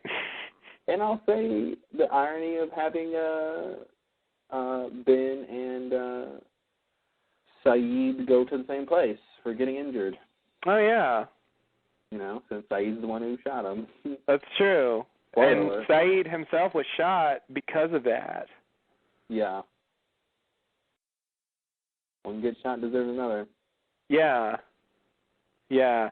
Yeah, so something's wrong. The water isn't clear. So it's like the island is corrupted, or there's some kind of problem with it. Well, they need to change the Brita filter on their... Oh, that's what it was. Of course. I mean, it's pretty clear, it's not right? that deep. They just need to change the filter. It's the filter, guys. Come on. Calm down. Who's in charge of changing the filter? Oh, I don't know. Well, it probably didn't get changed. Lennon, I'm looking at you. Do you think they call him Lennon because he's got John Lennon glasses? Yeah, probably. As soon as I saw this guy, I'm like, I mean, obviously this guy looks familiar. I've seen this actor in other things. Yeah, but those glasses, those round glasses, pretty iconic. And I'm just like, I didn't know what his name was until you just said it earlier. And I'm like, really? Lennon, guys? Really? Unless they're thinking of the dictator. But I guess it's spelled differently. It is. It is. Yeah, no, this is Lennon, a la John Lennon. Yeah. Not Russian. Not Russian. Don't stall. But yeah, I think you're right. So this hourglass thing, do you have an interpretation of what happened? Like what was supposed to happen and what did happen? Okay, so when it worked for Ben, they take Ben in there and hold him under the water. And does he kick around the same way? Do they wait for the hourglass to finish and he's fine? Or is something else supposed to happen? Like, is something supposed to happen before the hourglass runs out? No, I think I have two theories, and one I think is more likely. I think what happened was they basically, like Saeed, I think Saeed kicking was him getting healed. Okay. Like, it was his body reacting to the water healing him. Mm-hmm. And that he appeared to be dead, but he was just basically recovering or something. And then he eventually wakes up. Okay. They could say, oh, his pulse was just super, super low, and Jack couldn't tell. But then, if that's normal, why did they think he was dead? I would assume they thought he was dead because he didn't wake up right away, and he, they couldn't tell he was alive. I mean, the water first of all, I think the water is black because Jacob is dead. Oh, okay. I think that's why the water is dark. Okay. Because I would assume Jacob is the source of the power for life, and on the island, and the fact that he's dead and the water has changed, Good point. Good point. And I think it's weird that they didn't guess that, but I guess they didn't expect their guy to die or whatever. Yeah, I mean, he points it out like it was clear pretty recently. Yeah, exactly, and Jacob just died recently. Yeah. So I feel like that's what's connected to that. Now, it didn't heal him, but I feel like Jacob should know the limitations of that fountain, so he wouldn't send Saeed there to get healed unless he knew it would work. Right. Now, some people might think when Saeed regains consciousness that he's someone else, presumably Jacob. I don't think that. Okay. I don't think that either. Yeah, I mean, Jacob could do the same thing, Loophole could do. I mean, honestly, so I said I had two theories. So one theory is that. The other theory is that what they actually did was kill Saeed for real. Like, they killed him so that Jacob could take him over. Oh, okay. So they're conflicting theories. Indeed. But I in the hourglass thing, I feel like, I mean, there obviously is a set amount of time in order to for this, and that's why the hourglass thing makes me feel like it's the second theory, that it's Jacob transferring himself into him. Like, it takes a certain amount of time for that to happen, Yeah. Like, if they would have pulled him out sooner, it wouldn't have necessarily worked. Just because they say he was dead doesn't mean, like, I mean, they made it seem like it was over, but, if he was supposed to die in terms of this procedure, then that would be fine for them. Because Ben could have died. They said he was going to lose his innocence. Right. And his memory and stuff, and maybe that's, he technically dies.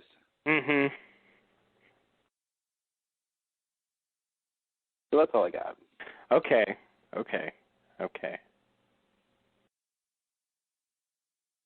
What do you think happened? I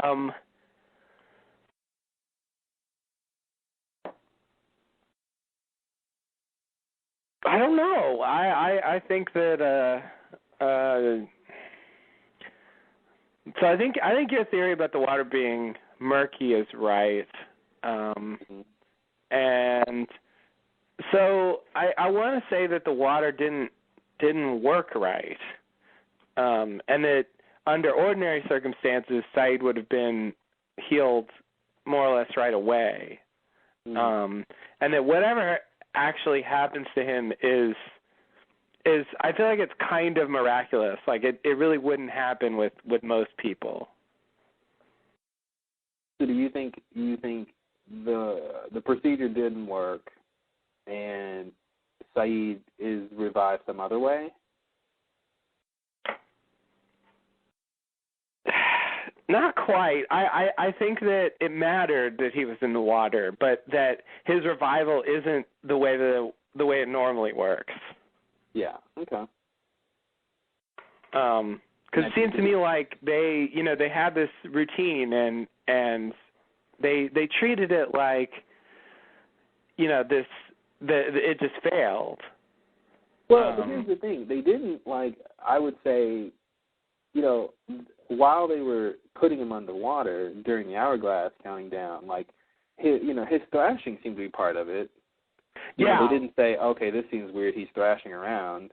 Right. So everything seemed to go according to plan, except for the water being murky, and then you could add that they say he's dead. I honestly feel like when they say he's dead, Lennon, they did seem surprised when he woke up later. Yeah, and Jack goes over to him. If he, it seems like Jack would be able to tell if he wasn't really dead. Yeah, well, you saw Sherlock Holmes, right?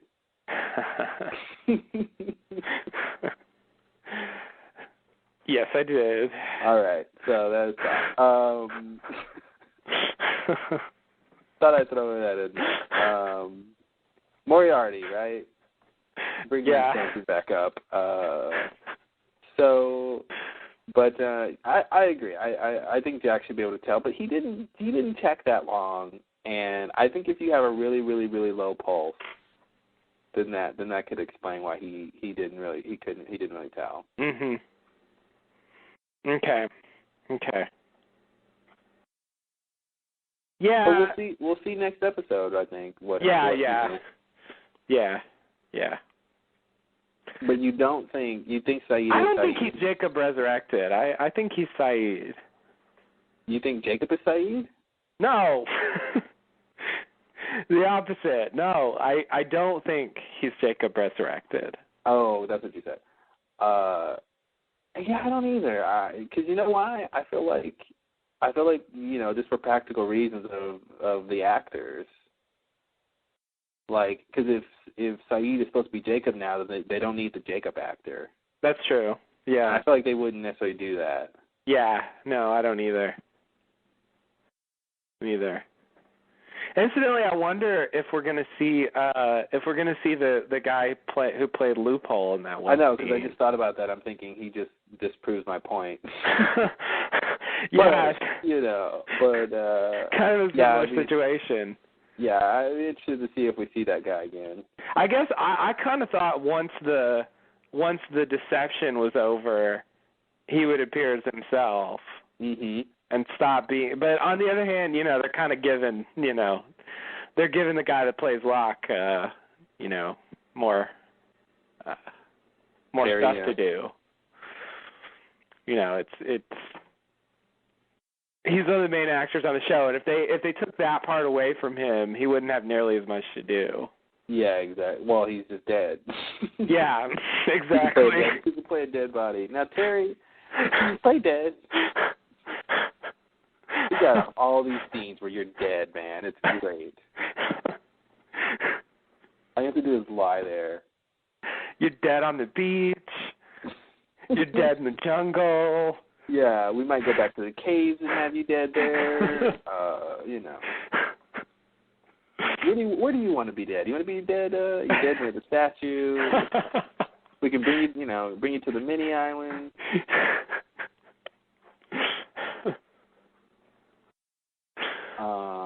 All right. Next scene. Yeah. Okay. Yeah. Let's see here. Right. Flash sideways. Saeed waits for his baggage. We're back at the airport. Kate is covering up her handcuffs with the marshal's jacket and trying to sneak out of the airport. She sees an employee punch a code, and then she, reads what the code is, and then puts in the code herself, and then walks through the door. Then she runs up an escalator and gets outside and tries to get a taxi, but Frogert insists that she wait in line. No matter what the reality, Frogert is there to be annoying. I really thought "We Can't Get Fired" was his final line on the show. I was just hoping like he would complain. We can't even get a cab. He gets hit by a cab. Oh God! If only it were true. I wish. I couldn't believe of all the people we got to see again. Yeah, Arts was bad enough. Yeah. Arts is annoying in his own way, but I think Frogurt somehow takes it up a notch. Frogurt is the only character on the show who is nothing but annoying. Yeah. He has no other redeeming qualities. Yeah. Yeah.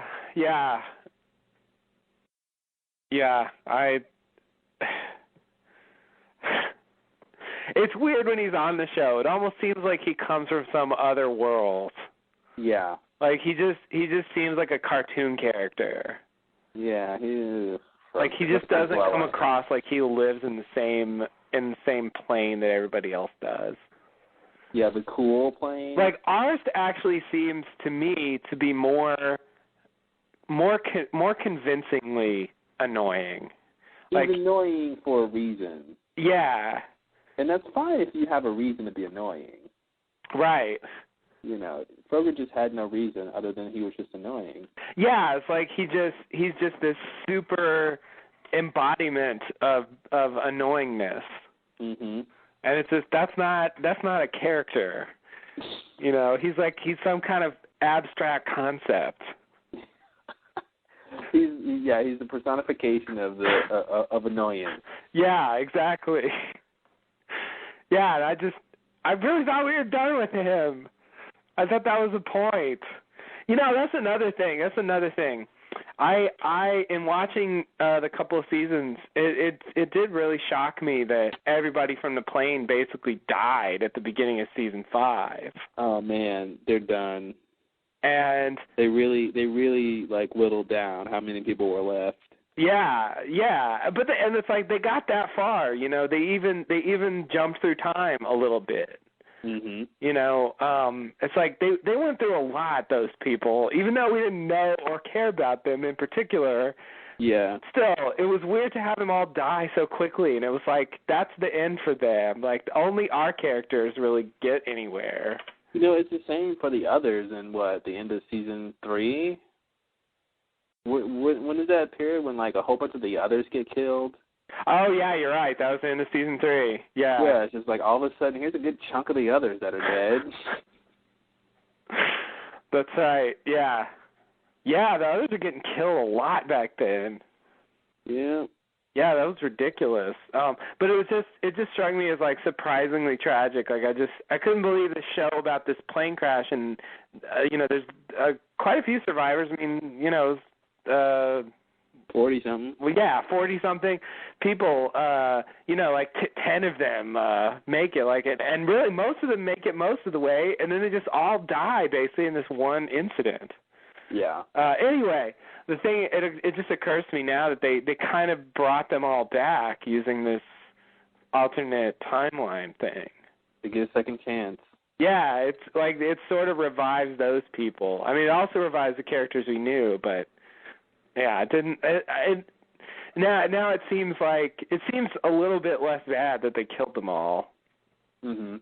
Since they're giving them some kind of closure on the show. They're letting them arrive in L.A. in some universe. In some universe, they did make it, yes. Not in the universe that counts. Right. As far as we know yet. That's true.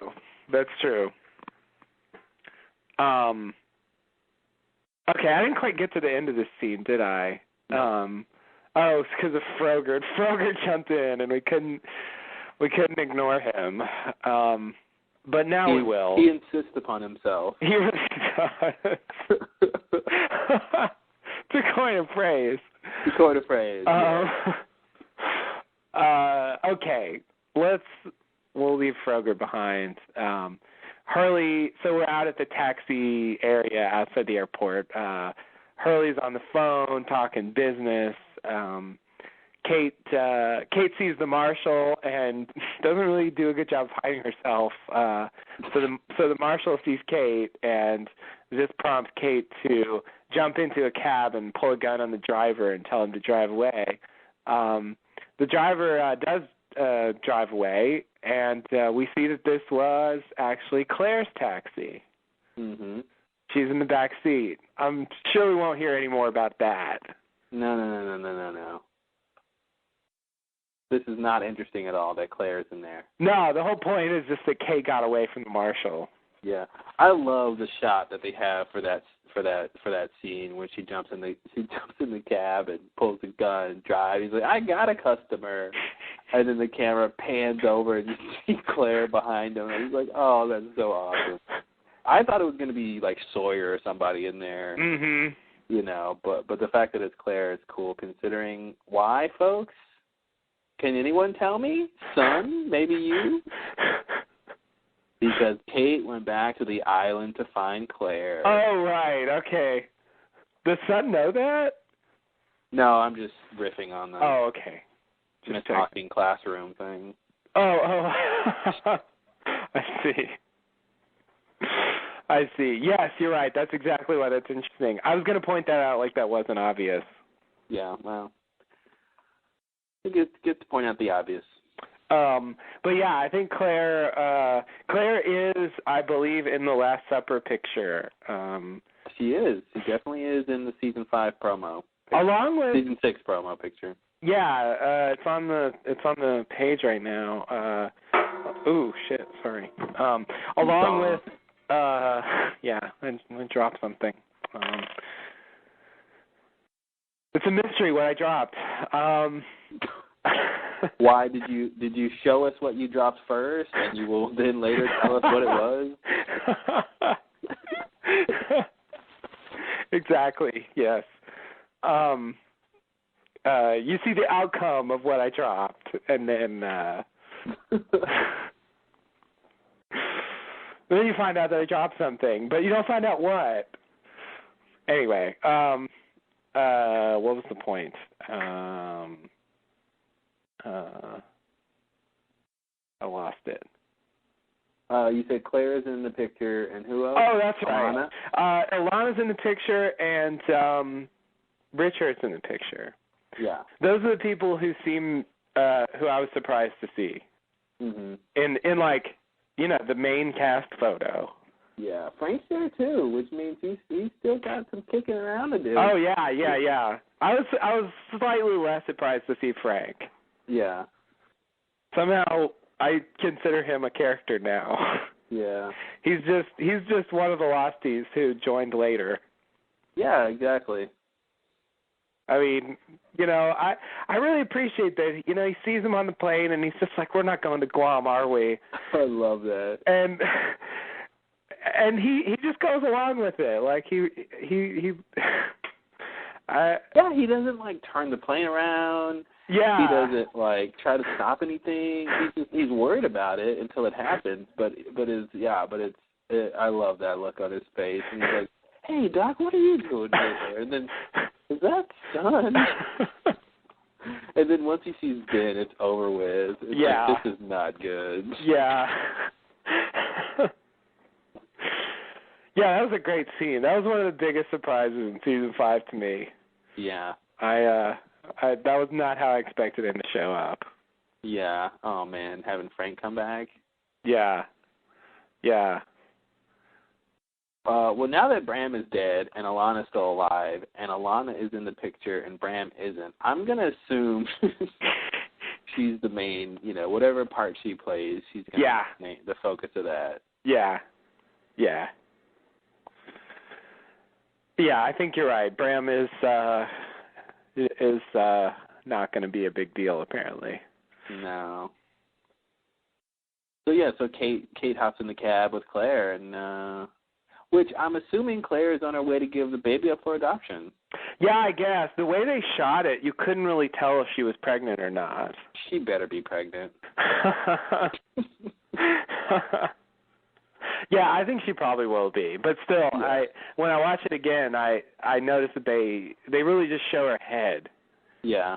Well, she had a pregnant head. She had a pregnant head. That's a pregnant head. You could tell by her face she's carrying a boy.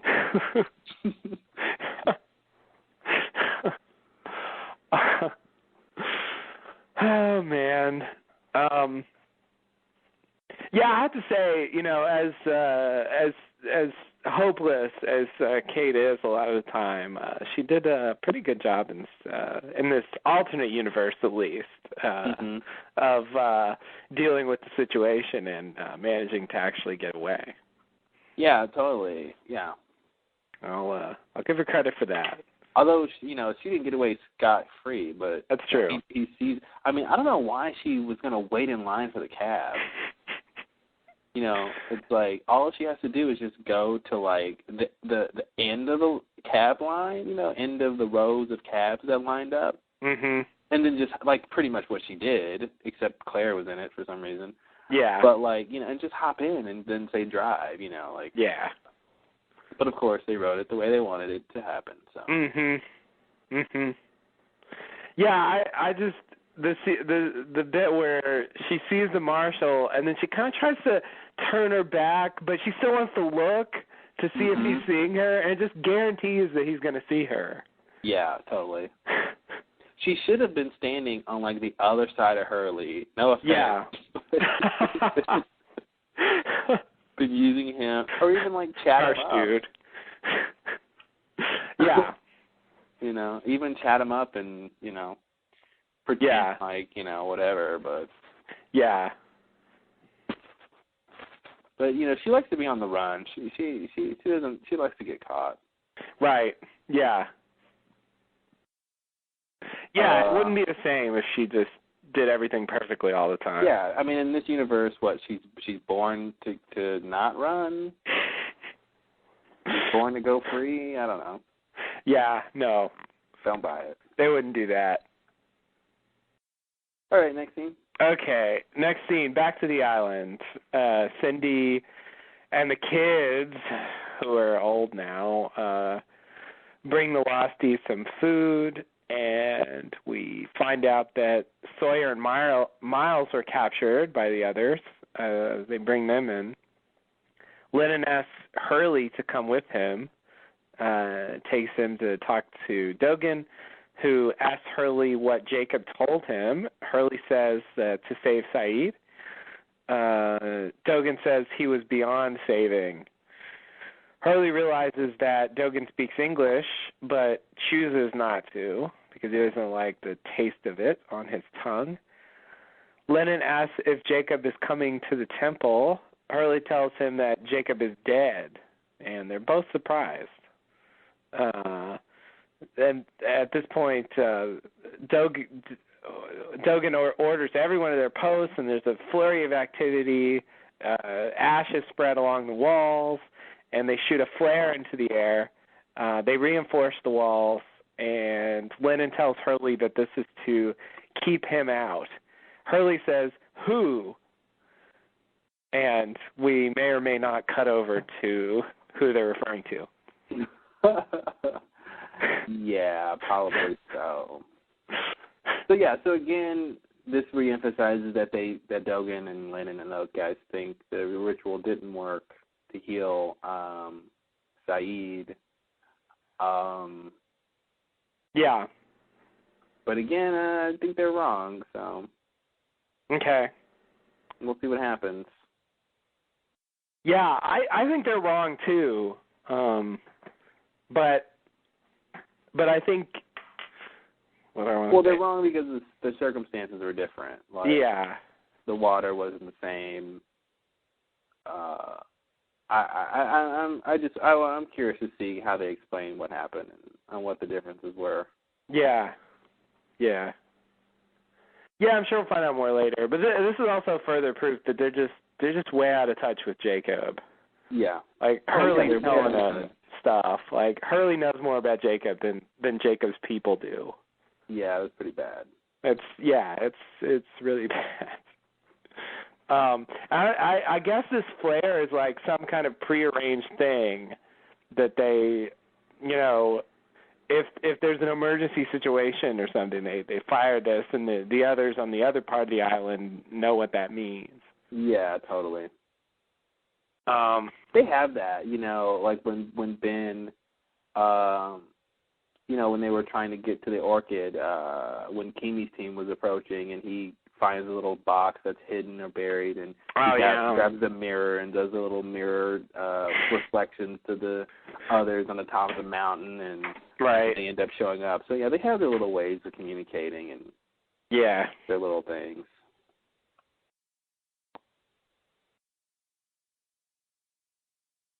I thought it was weird that Harry said that Jacob won't be coming to the temple, because it seems like he could come there if he wanted to. Not that everyone would see him. He could go, right? Yeah, I mean, I guess I just thought he meant, he's not coming alive. Does it matter? Well... I mean, for most people, yeah, it would matter. But... Yeah, I mean, like you said, they wouldn't see him. Yeah. So, effectively, he's not coming. And I think, they wanted Hurley to tell him that Jacob is dead. Yeah. I just find it strange that Jacob, even though he's dead, can't just appear to whoever he wants to. Mm-hmm.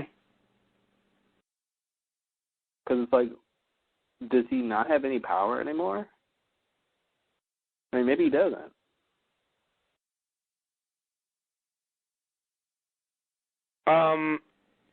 Yeah, I guess I want to say that he doesn't. I mean, I think he can talk to Hurley, and he knows what he knows, but yeah, I kind of think he can't do anything anymore. Yeah, that's weird.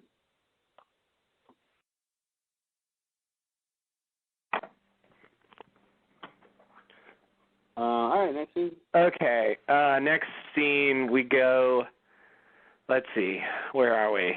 Back to Loophole and Ben and Statue. That's right, they're still there. Ben asks Loophole what he is, but Loophole insists that he's a who. Ben says, "You're the monster." Loophole says, "Let's not resort to name-calling." Loophole pulls the dead bodies around. Ben realizes that he was used to kill Jacob. Loophole tells Ben, "He was very confused when you killed him." Ben is doubtful that Jacob was confused, but Locke, a.k.a. Loophole, says the following that I'm now going to read in full. I'm not talking about Jacob, I'm talking about John Locke. Do you want to know what he was thinking while you choked the life out of him? What the last thought that ran through his head was, I don't understand. Isn't that the saddest thing you ever heard? But it's fitting in a way because when John came to the island, he was a very sad man, a victim shouting at the world for being told what he couldn't do, even though they were right. He was weak and pathetic and irreparably broken, but despite all that, there was something admirable about him. He was the only one of them who didn't want to leave, the only one who realized how pitiful the life he left behind actually was. Ben says, "What do you want?" And Loophole says, "Well, that's a great irony because I want the one thing John Locke didn't. I want to go home." Lost. Oh, wait, not yet. I really could have been lost right there. Yeah. Oh, God. That's enough. So his little speech about Locke and the last thing that Locke was thinking, and that's probably, the most accurate summation of Locke as a character we've ever heard on the show. Absolutely. If we're supposed to believe it's true, which I think we are. Yeah. The fact that he was irreparably broken, means that no matter what he was going to do on the island, he was never going to be what he wanted to be. Yeah. He was never going to overcome his insecurities, which I think, we always assumed he would. Right. Because that was the point. Yeah, exactly. That's called a character arc. Yeah, a character arc. A character starts one way and grows and learns and then changes into something else. Yeah. If he doesn't get killed by other characters first. Right. And then inhabited by yet another character. Right. Yeah, it's strange. It's so sad that was Locke's last thought. Yeah. I mean, it should be his last thought because Ben just talked him out of killing himself. Right. Right, yeah. It makes sense. But, hearing it, finding out what it was, to me, this scene was really Locke's eulogy. Yeah. At this point, I already believed it, but to me, it's completely set now. John Locke from the original show is dead. Yeah. And Ben killed him, and his last thought was, "I don't understand." And everything he says about Locke, as you said, it's really apt. I agree.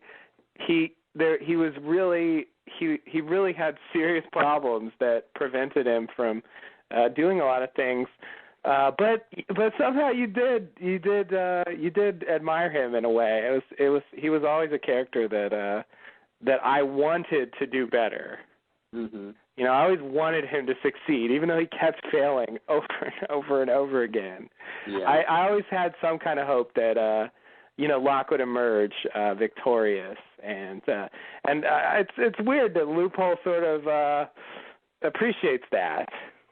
Well, it's this whole thing is weird, and the whole thing when Locke, or rather, when evil Locke or Loophole, whatever, resurfaces on the island after the 316 crash, and he asked Ben, why did you kill me and all this stuff. Mm-hmm. All those scenes where we think it's Locke, but it's really Loophole, are really weird to watch because he asked Ben for an apology. Mm-hmm. It's why would he ask Ben to apologize for killing someone who he isn't? Right. And he's like, and then he asked Ben, why did you kill me? And then Ben is like, okay, well, why did, then Ben is like, I didn't have time to talk you back into killing yourself and all that stuff. Right. It's just weird to be saying that to someone who isn't Locke. Mm-hmm.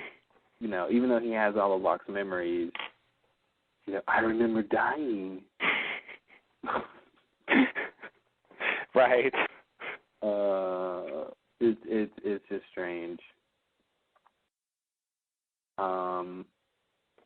And I was upset that Ben didn't probe further. He realized that, he says you couldn't kill him yourself, so you made me do it. But I think he was one step away from asking, why couldn't you kill him yourself? Yeah, you're right. Hopefully they'll tell us that. Yeah. And they're kind of dangling that. But yeah, it did feel like they were on the verge of actually telling us something there. Mm-hmm. About Ben says, I seriously doubt that Jacob was ever confused. And I'm like, really? Haven't you just proved that you didn't really know a lot about Jacob? Wouldn't he have seriously doubted that he would ever kill Jacob? Yeah. Come on, Ben. Let's watch the episode we're watching now. Let's pay attention here.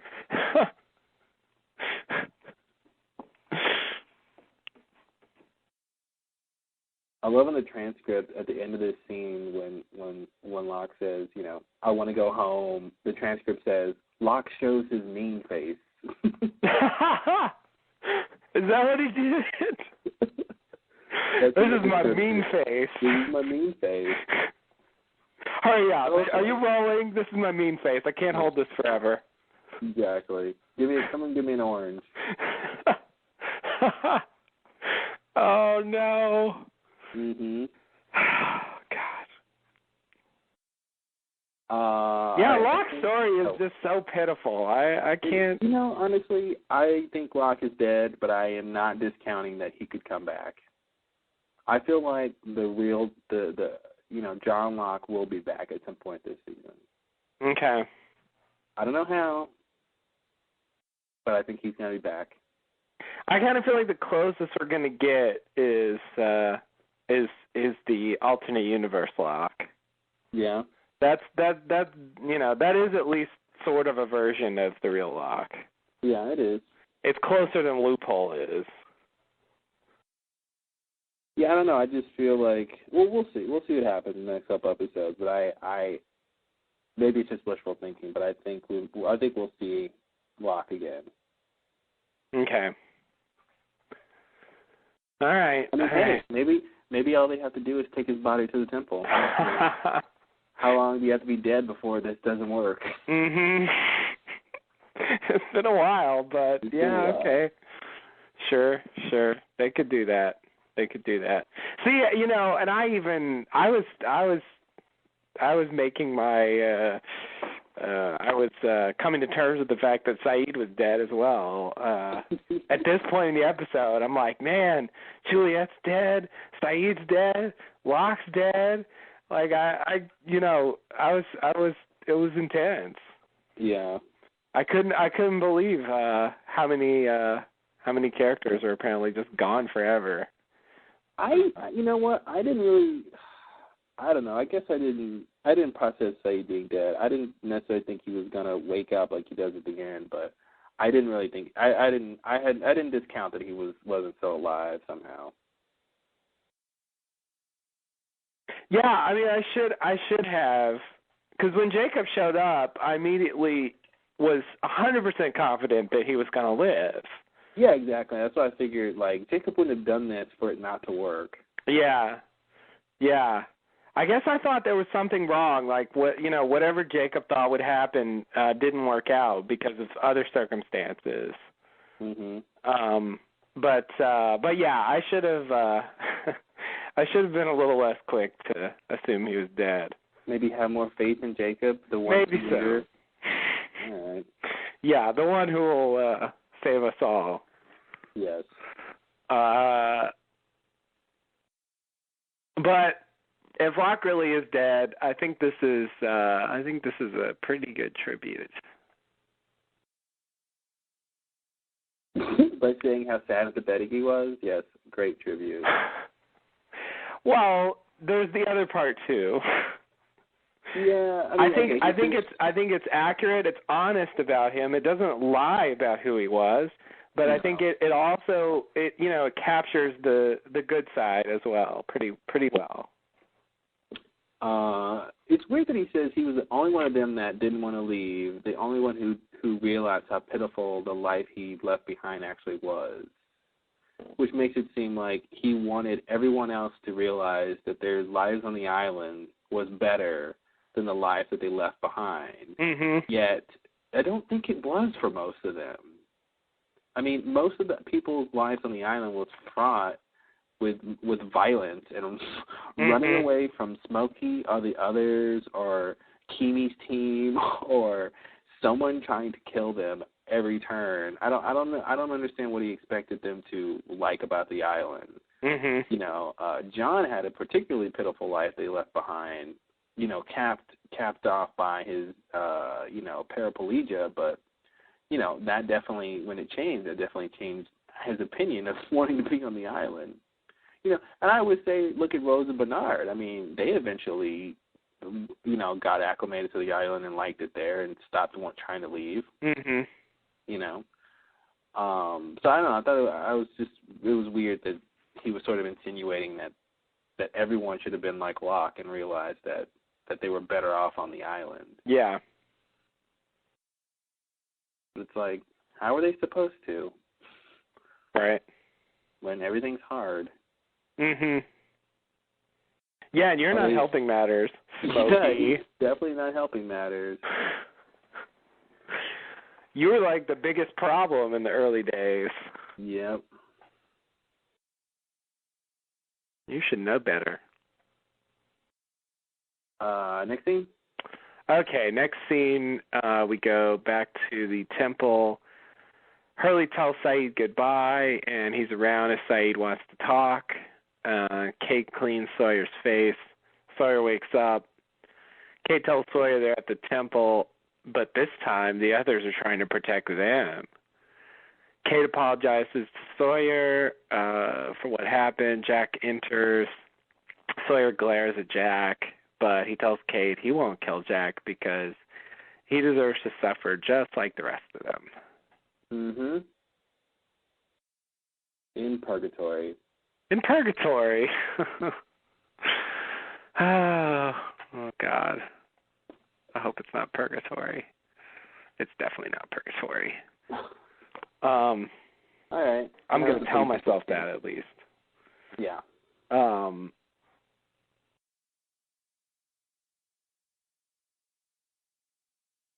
Next thing? Yeah, so I guess this gets everybody together. Yeah. It was very helpful of the others to capture Sawyer and Miles. Yeah. Thanks, guys. Yeah, when he said earlier, I ain't following nobody, I was thinking, like, man, this is going to be weird if they're, like, hanging out at the temple and Miles and Sawyer are just, like, you know, stranded. So, yeah, you're right. It was all too convenient, you might say. All too convenient. Okay. Next scene, flash sideways. Jack is on the phone with his mom, telling her about the missing coffin. Then he gets off the phone, and Locke is there as well. Locke asked Jack what he lost. Apparently they lost one of Locke's bags. Jack tells Locke they lost his father. Locke suggests that they lost his body, not his father. Jack thinks about it and seems to appreciate the thought. Locke says that they lost his suitcase with a bunch of knives. Jack asks if Locke is a salesman. He says something like that. They wish each other good luck, and Locke's about to leave, but Jack asks Locke what happened to him, why he's in the wheelchair. Jack explains that he's a spinal surgeon. Locke says his condition is irreversible. Jack says nothing is irreversible. That's just a little too much. Yeah. Look, Jack, wow. Jack gives Locke his card and offers a free consultation.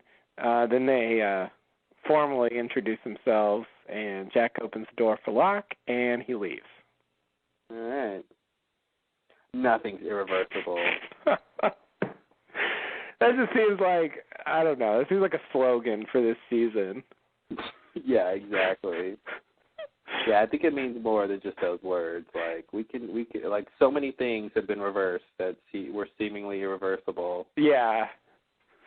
I mean, it works on. It's like, first of all, Locke was able to walk when he crashed on the island, so in fact, it is reversible. Yes. So he's just wrong. Then there's the, they're living in this alternate timeline that apparently they created by reversing what happened in a sense. Yeah. So there's that whole thing. And then there's just the general idea of trying to take things back, and that's just a general theme on the show. Like that line's really weighty. And the fact that Jack has, been in medical situations where it seemed like nothing could be done, and he's been able to fix it. Right. Exactly. Yeah, so I think it looks to me like this is going down the road. Jack's going to do some surgery on Locke and get him walking again. He's gonna be able to walk, and somehow this will be redemption for both of them, and that's what I'm seeing coming out of this. I don't know if it'll go down that far. I mean, I don't know how long they're going to tell this story, but I feel like that's where they're going with it, but I don't know if we're going to get to the point where Jack is really going to do surgery on Locke and he's going to be able to fix it, and then Locke can walk, and then what? I agree. I don't know what to do after that. Yeah. That's where the story ends for me. Yeah, I don't know. But it is weird that, Jack is a spinal surgeon and Locke needs a spinal surgeon. Yeah. Yeah, I never really made that connection. No, me either. Because he never needed one because he could always walk. Right, exactly, yeah. And I always thought, and obviously it sounds silly, but I'm like, oh, okay, Locke broke his back, and Jack is a spinal surgeon. Mm-hmm. But yeah, your back is your spine. Yeah, pretty much. I mean, more or less, that's your spine. So. That's the part where all the good stuff happens. Yeah, exactly. I'm like, well, Jack's not a back doctor. Yeah. But doesn't he do like neurological stuff too? Jack, isn't he Like, what's his actual title? Oh, I don't know. Because I thought he did, like, neurological stuff, too. Like, didn't someone have a brain thing or something? Or am I making that up? I thought he was just spine guy. Just spines? I thought so. I've always thought that. I don't remember what you're referring to with the brains. With the brains. All this hubbub of brains. Who's got the brains? Maybe I'm thinking of something else.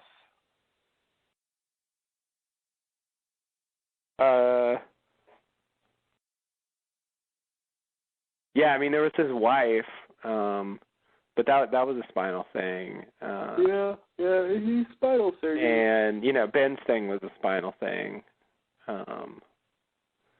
There were others. There were others. It'd be so great if when Jack was doing Ben's spinal surgery and he goes, "Oh no, this man has no spine." Lost. Wow, Jack, wow. Round of applause for Jack if he actually said that. Right? This man has no spine. I see the problem right away.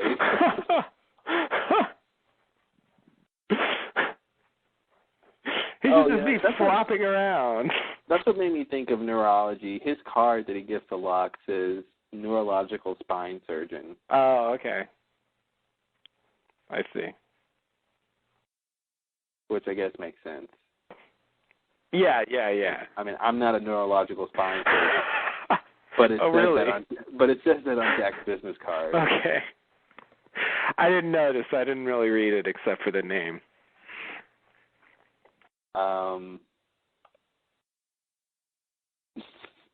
I like this scene with the two of these guys talking. It was a good scene. Without the animosity. Yeah. Without the years of resentment, which eventually built up. Yeah, it's funny to think like, yeah, Jack, you might be thinking about saving Locke now, but in the other reality, you tried to shoot him in the face with a gun. Yeah, that's a good point. It's easy to forget about that. Locke didn't forget. Well, with everything else happening. Yeah, that's true. Yeah.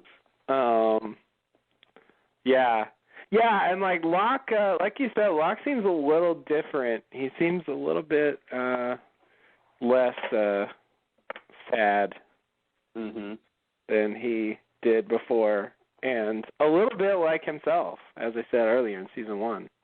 I wouldn't be surprised if we see his dad again, or we get some info that he has made peace with. Presumably his dad took his kidney in this timeline. Mm-hmm.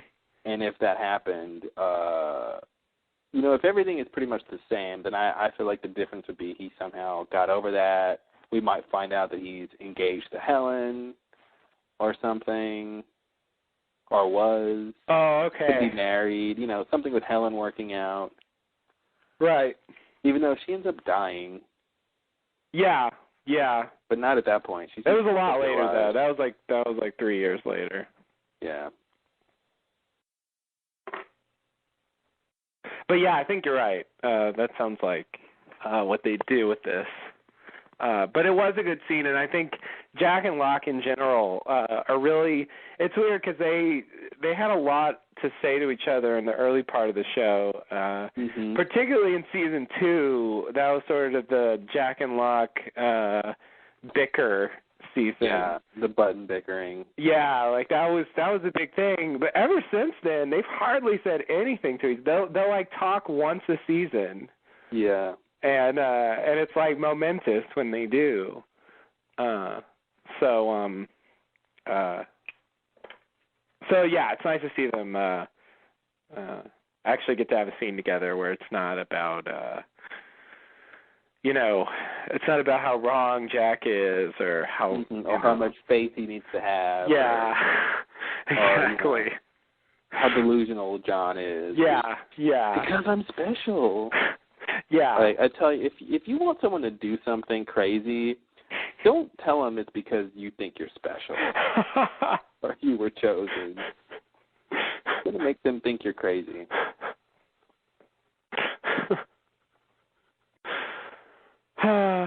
Yeah. Yeah, and Locke just, really didn't sell it when he went to ask people to go back to the island.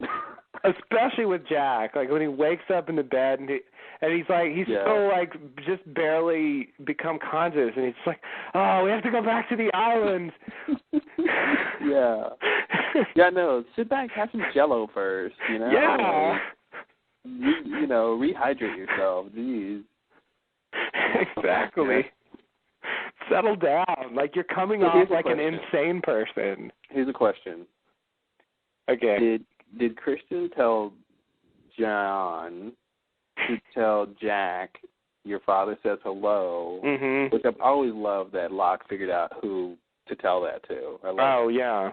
Process of elimination, but still. Did he just do that? Like, if Christian is, smoky or something, then that would be pretty bad, in terms of motivation. Yeah. That's true. So I'm not sure what happened there, but...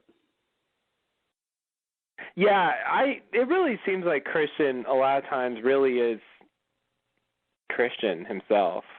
And something like that. And, holding the baby and hanging out with Claire, like, that doesn't seem like Smokey at all. Yeah.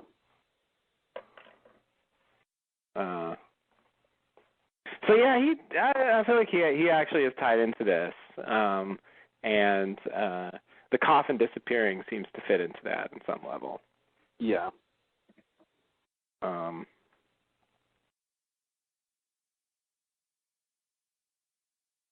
Okay. Next. Okay, next scene. Let's see. Island. Back to the island. Richard, Frank, and Son observe the flare that the others let off. Then Loophole comes out of the statue, finally. Ilana has a gun, but Richard tells her not to shoot. Frank doesn't believe what he's seeing. Loophole talks to Richard and says, "It's good to see you out of those chains." Richard says, "You." Loophole says, "Me," and knocks Richard to the ground. Then Loophole tells everyone, "I'm very disappointed in all of you." Then Loophole picks up Richard's body and walks away. What a scene. What a scene, indeed. There's a lot there. Which I guess, if Richard would have gone in when Ben asked him to, then he would have just got knocked out, I guess, at that point. Yeah, he's taken Richard somewhere to do something with him, apparently. He's probably taken him to the temple. Is that what you think? Yeah, that makes sense. I don't know, somewhere. I was like, who knows? We'll never know where he's going. But yeah, you're right. It's probably that. So I think we basically find out here that Richard was, in fact, on the Black Rock. He was one of the slaves on the Black Rock? Yeah.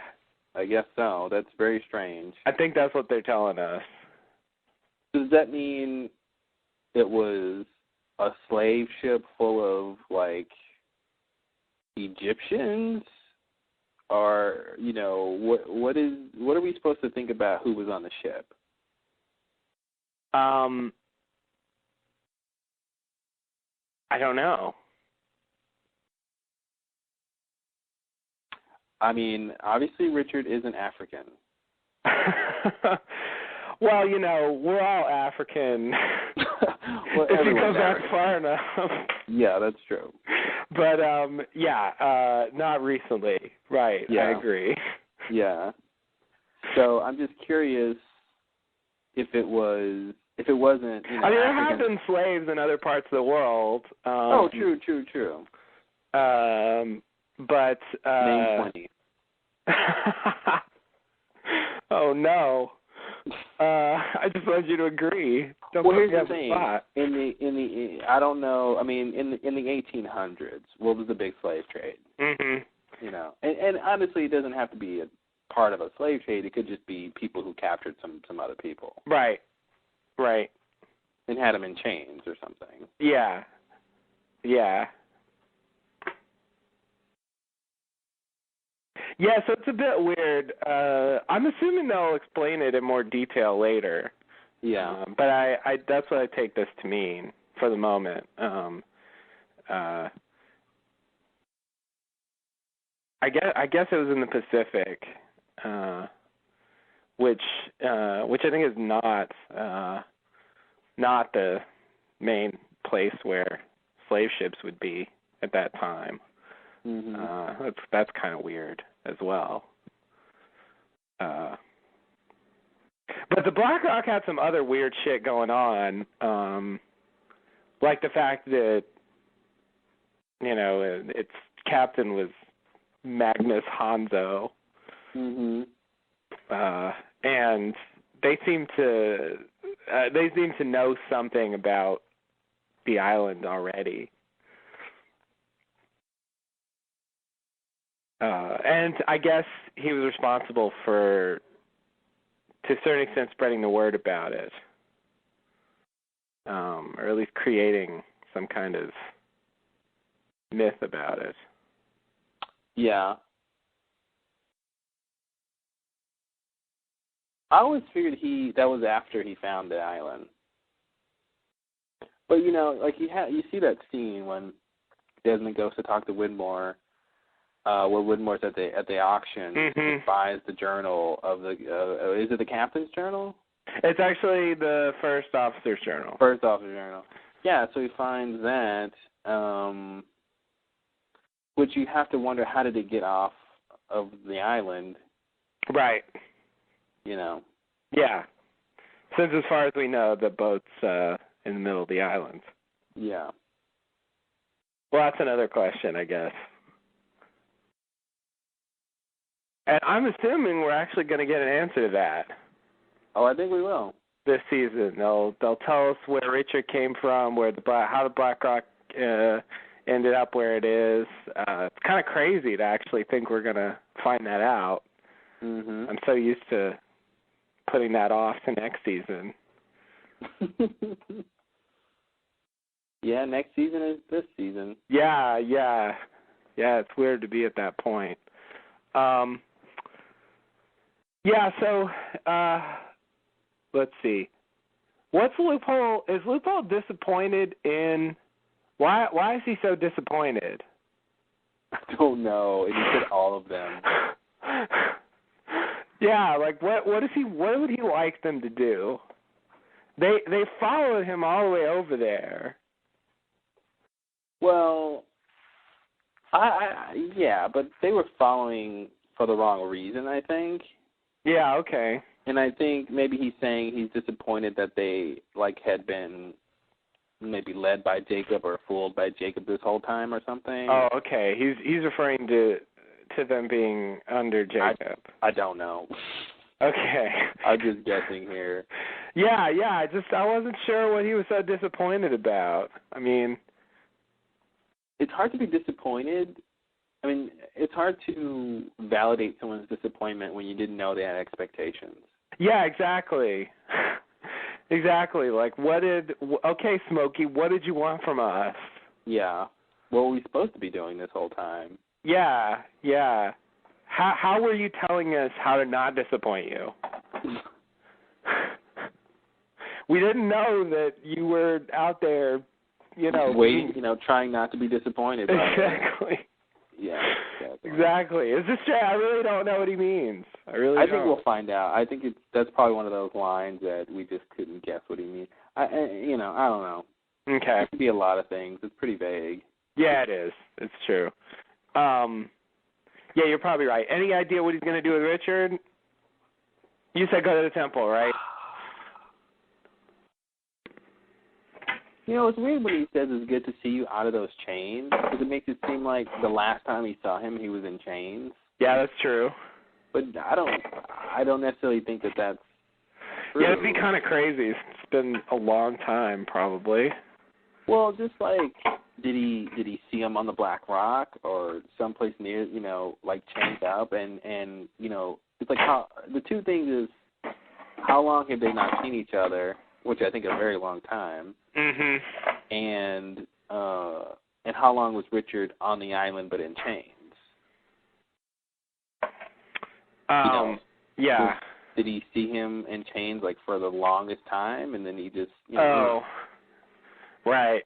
Yeah, I guess I was assuming more or less as soon as the Blackhawk gets there, whatever happens if the Blackhawk crashes there, Although I guess if I remember right, a lot of the slaves there die, like their skeletons were there, right? When they went, and so it's like I think that's why Richard's still alive, is because Jacob did something to make him not be able to die or something. Yeah. But I mean, that makes it seem like they didn't get out, Yeah. Like Richard specifically was able to leave, but it wasn't that like everybody left. Yeah. Yeah, I can't make any sense of that story. I think there's something integral going on between why Jacob is bringing people to the island and what is he trying to test them for. He said, Loophole says it's all the same, and they just come and they fight. Right. And then he says, well, it always ends the same. And Jacob says, it only ends once. Anything else is just progress. Yeah. Progress towards what? I thought it was notable that they actually played that line again in the previously on Lost, since it's not in any obvious way important to the plot. Yeah, exactly. That's why I'm bringing it up, because I feel like that's key to what's going on here. Is they have this fundamental difference of opinion about something to do with people and them, and when they get to the island, and right, what is that, and how does that play into what's going on? And I think that ties into Locke being disappointed. Oh, okay. Okay, that's the point. Yeah. It's weird though. If he just expects people to let him down, he shouldn't be that. I mean, I guess he can still be disappointed, even if he thought it was going to happen anyway. It's that actually makes sense. You can be disappointed, but not surprised. Yeah. Right. Exactly. It seems like it shouldn't be able to happen, but I think it can. Yeah. No, I think I've done that before. Oh, I'm so disappointed, but not surprised. It sounds familiar. It's like seeing a bad movie, and it's going to be bad, and you're disappointed, but yes, you're not surprised. Exactly. That's exactly the kind of thing I had in mind. Yeah. So do you have any specific thoughts on what Locke is going to do with Richard? No. At the temple?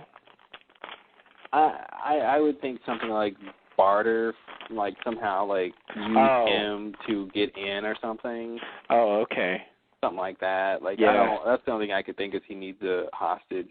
Okay. And then he's gonna use the temple to go home somehow? Well, I don't know, because he was already in the temple, like before when him and Ben were there. Yeah. So I mean, I don't know if that counts as being in the temple, but they were definitely underneath it. Right. I don't know. Is the temple like the control center for the spaceship? Yeah, I mean, I think he had to kill Jacob first. Yeah. So that's why. I hope the island isn't a spaceship. I don't think I can handle that. Seeing the grand finale with the island lifting off, and then it like decloaks, and it doesn't look like an island anymore. It looks like an actual metal spaceship or something. Maybe that's why the light doesn't scatter quite right. Oh, God. It's all holographic.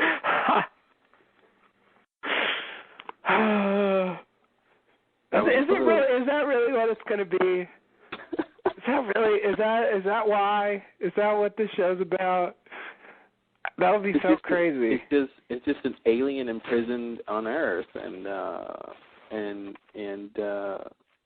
see, I mean, I don't know. I don't know if they're going to go that way, but it seems like they could if they wanted to. Yeah, it's like this really advanced civilization came to our planet a long time ago, but they destroyed all their technology, but they stayed behind and made it with the people who are already here, and we're in part their descendants, and that's the story of this show. You just described another show that I won't spoil, but I only say that to say that watching that show, I never would have guessed that was the overall plot. Yeah. That everything they were doing was leading to that. It just hit me that Lost really could turn that way. I would say they won't, if just for the fact that that other show already did it. Well, they won't do that. Yeah, but I honestly think there's going to be this main idea that we'll be able to sum in like one sentence. Mhm. That'll be all this happened because. Okay. Blah blah blah. Yeah. Because you see, I mean, the first 3 seasons, that's just a lot of stuff going on for not really much of anything. In terms of what's really going on the island. Right. It's just them running around and doing stuff, and apparently Jacob doesn't even care. Yeah. It was like a warm up. Yeah.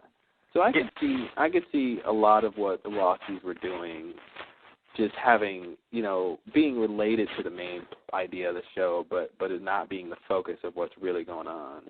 Right.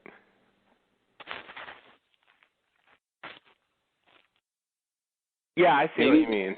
Maybe the island is maybe wherever Jacob and Loophole are from. Mhm. Maybe it's gone now. Maybe their place is gone. Mm-hmm. And this is the last remnant of it, is this island, which is why it needs to be protected. Okay. I see. Do I need to keep going?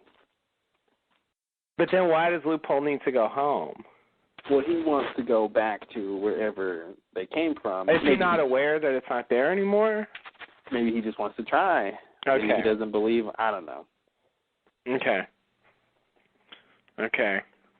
Yeah, that sounds plausible. I guess there will be an explanation. I mean, I'm just so used to the island being this thing that it's just got a lot of shit going on it, but there's not like a one-sentence explanation of the islands. Well, I'm thinking something like, with that last scenario I brought up, I'm thinking something like they're the last 2 of their kind or something. Yeah, okay. That's why they can't kill each other or something, Mhm. It's against whatever rule. Yeah. Yeah. I can't believe we're seriously contemplating an alien connection to all of this mystery. Me either. This is what we've come to. I know. Yeah. Yeah, back when we were talking about Anna Lucia and Libby getting shot, I really didn't think the show was gonna get to this point. Yeah. It was such simple drama back then. So simple. They had more or less like normal crashing on an island problems. Yep. Where do we get water? Where are we going to stay for shelter? Exactly. How much golf are we going to play? The answer, too much. I don't think they're ever going to play golf again. I think the golf course is done. Yeah. Yeah. Yeah, they used to just fuck around. It was like, this episode we're just gonna play ping pong for a while. That's what's interesting about watching the recap for the beginning of this season. Was it did a good job job of telling you how certain people reacted to being on the island. Mhm. And and he says, like, that's why Hurley wants to do. He's so gung ho about the golf, is because that's kind of his reaction to being stuck on the island, is to want to do so, make everyone happy and right, and forget their troubles or whatever. But I'm like, okay, that sounds interesting when it's his sort of way of coping with the situation. Yeah. Right. Yeah. It doesn't. It makes sense, but it didn't really. I didn't really get that when we watched it originally. Totally, it doesn't come off that way. But when you step back, you go, oh, okay, that's what he's doing. Yeah.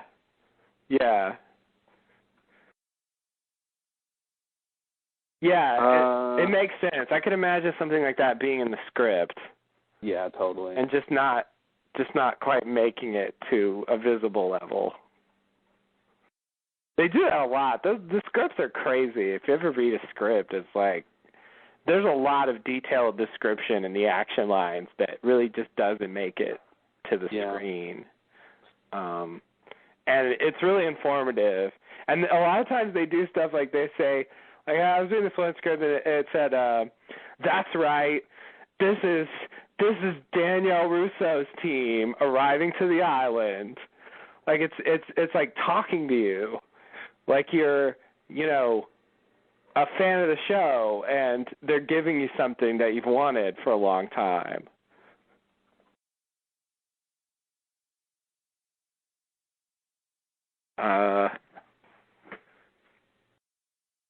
Are we gone?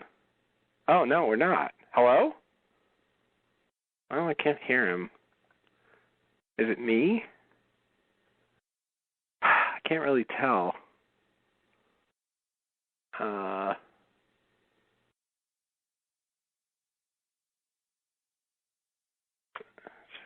try to see. And I'm back. Oh, you're back. You were gone. Yeah, what were you saying? Wow. You want the time? What? You want the time code? The time code? I don't know. Do you want it? Oh, yeah. What's the time code? Sorry. 7:36. I'm kind of losing it. Yeah. Let's wrap this up. What was I talking about? I really don't remember. Let me think. It was something to do with Hurley, I think. Really? I thought. Or I had something to say about Hurley specifically. What were we were talking about?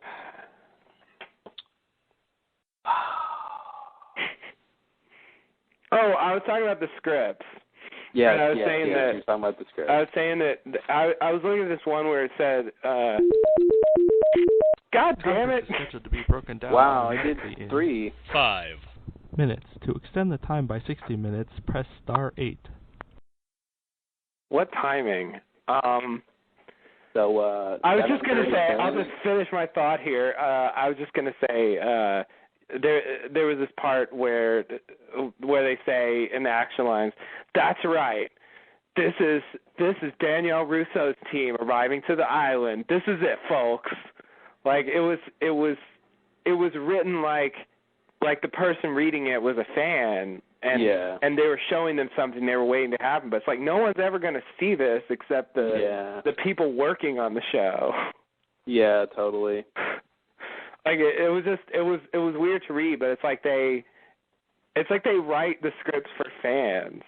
They write the scripts the way you watch the show, I think. Yeah. Like it's like, oh, here's the big revelation, and the scripts will tell you that this is the big revelation, Yeah.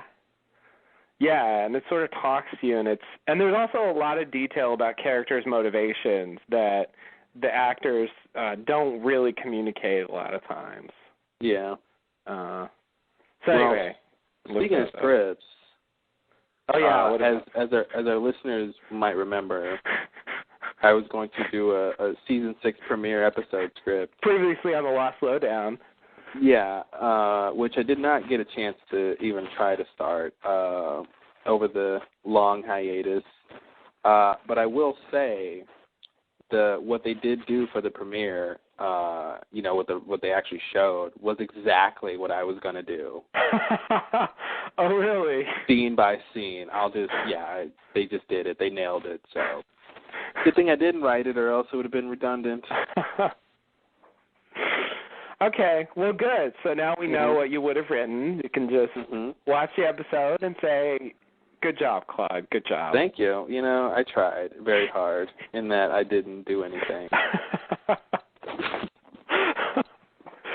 And sometimes that's really how you try hard. Sometimes that's the hardest thing to do. Right.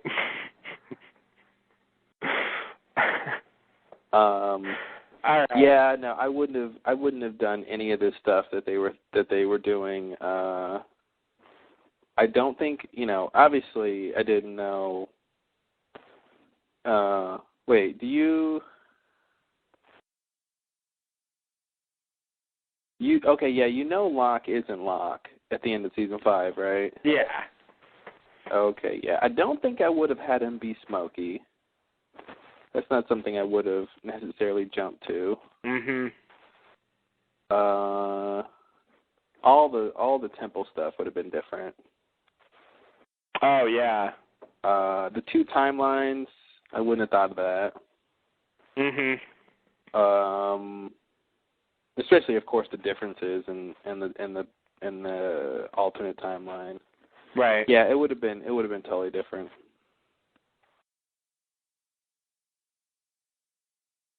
Okay. Well, what are you gonna do? Yeah. It happens. So you ready for the last scene? Here we go. Back at the temple, Lennon, with an O, comes in and says that they need to speak to Jack privately, and they will use force if necessary. Jack gets up, ready to fight, but Hurley notices... he has any fight left in him. Me too.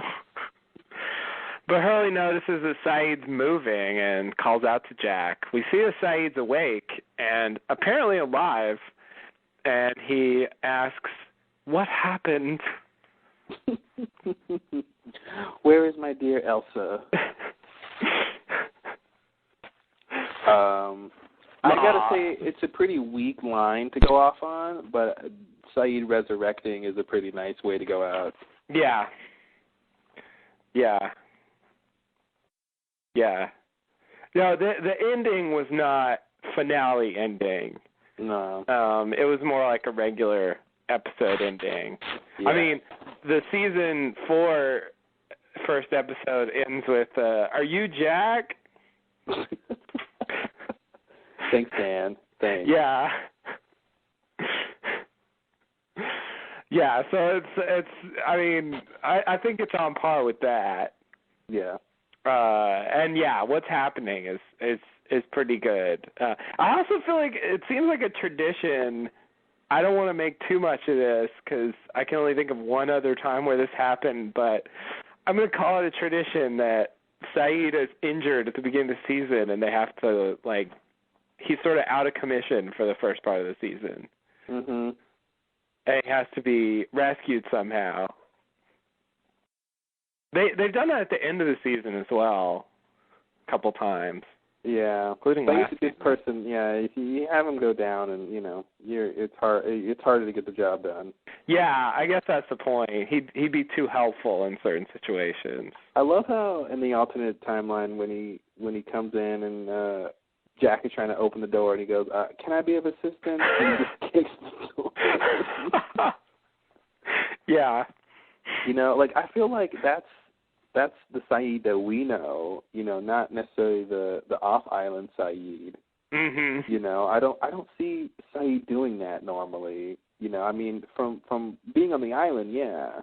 Mhm. But that was such a I don't know, such a real a Saeed thing to do. Yeah, it was. Yeah. Yeah.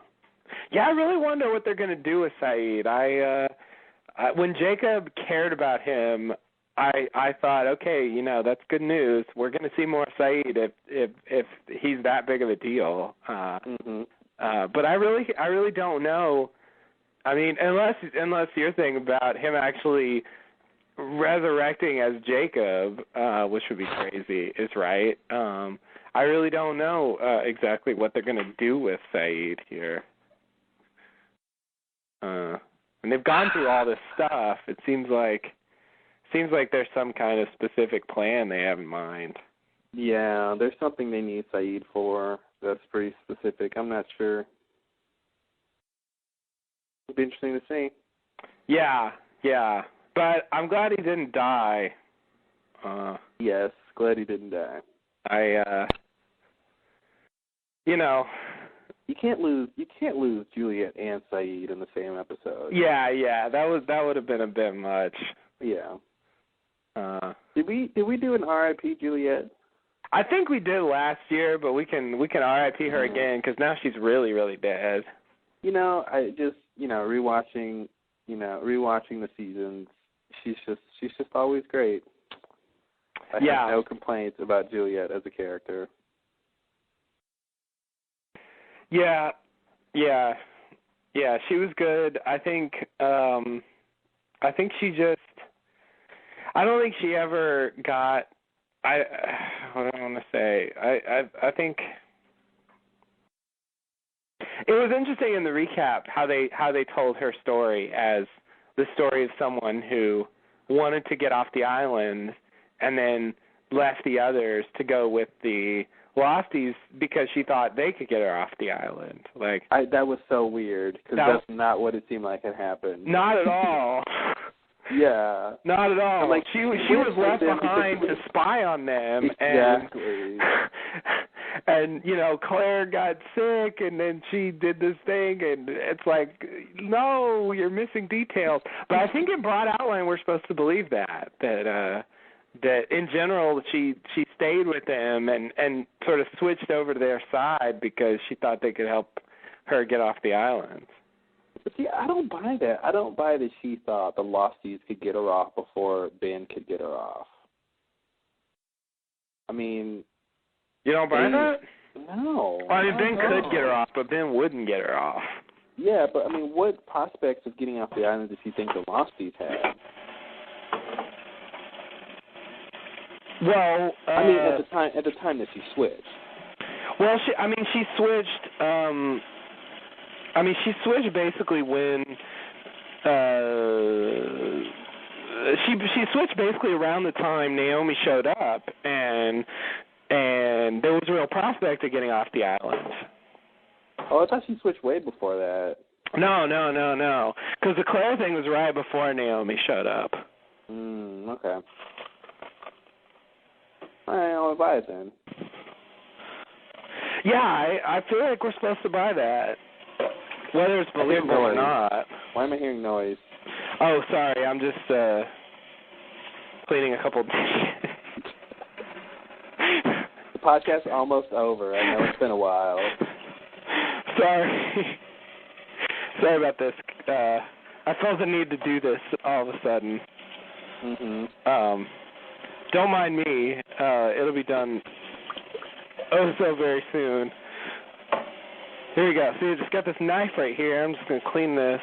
All right. And that's it. Okay, there we go.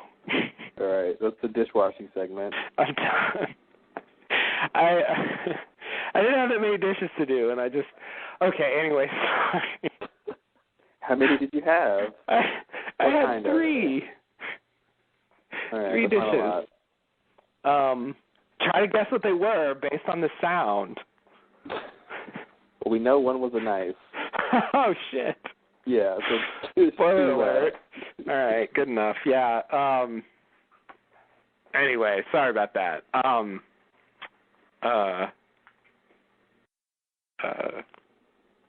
What were we talking about? Juliet. Oh, yes, Juliet. Yeah, so I would say her weakest moment was her flashback of when she's a kid and her parents are getting divorced. Yeah, and it's too bad that was her last flashback. Yeah. Yeah. That was definitely a really, because the thing about it that was too much is like they showed that scene for that one specific idea.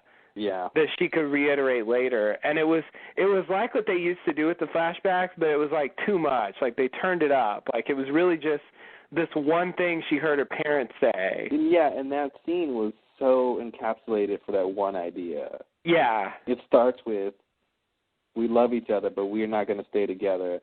What? You know, and then, like, that's the whole thing. Exactly. Yeah. Yeah. It's just, it's not very good. It's just too easy. Yeah. Like, you know, she's gonna decide that they have to change things because, you know, she knows that that her and Sawyer aren't supposed to be together. So we'll just write a scene where she learns or at least is told when she's a kid that exact idea. Mhm. Like I don't know. I think that's worse than a lot of what they do with the flashbacks where it ties into the present story. Like they've done that more skillfully. I also think the Other Woman episode, although I liked it on its own, I think it was kind of not that great in context. And compared to the other stuff, yeah, it's pretty bad. Yeah, and her flashbacks in season 3 were very good. Mm-hmm. Both of them. They were highlights of the season, I think. Yeah. I think. Oh. For me, season 3 was probably my favorite for Juliet. I think she was also good in season 5, and she kind of just sat around in season 4. Yeah. She's the kind of character who, you know, if she's around, it's going to be, you know, she can help if she's around. And there's going to be something interesting, you know. I definitely loved her in season 5, her and Sawyer and all that stuff. And you got my back, and I got your back. Mm-hmm. All that back and forth about the backs. But real quick, can I just go ahead and connect Nadia's death by being hit by a car with Juliet's ex-husband being hit by a bus, and Jacob being there when Nadia gets hit, and someone orchestrating that bus thing to get Juliet to come to the island. Yeah, and the suggestion was that somehow Richard or the others were behind that. Mm-hmm. At the time, at least. That's what it seemed like. Yeah. Yeah, that's a good point. I never thought those scenes are really similar. Yeah.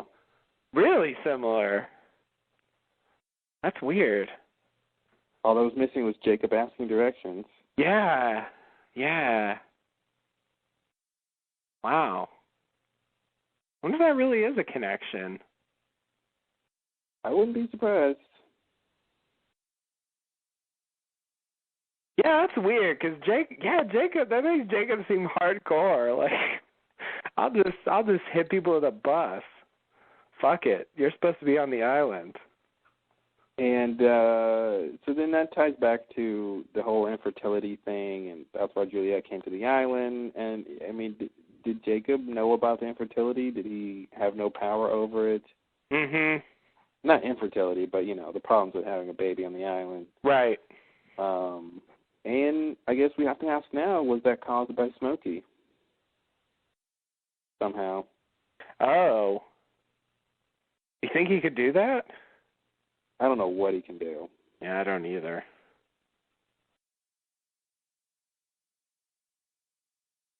Points to ponder. Yeah, that needs that. Then there should be some answer like that. I mean, it doesn't make sense that it would just like spontaneously happen. I mean, it seems like there's some kind of explanation that fits in. Maybe at the point in which Jacob is imprisoned in the cabin, they can't have babies anymore?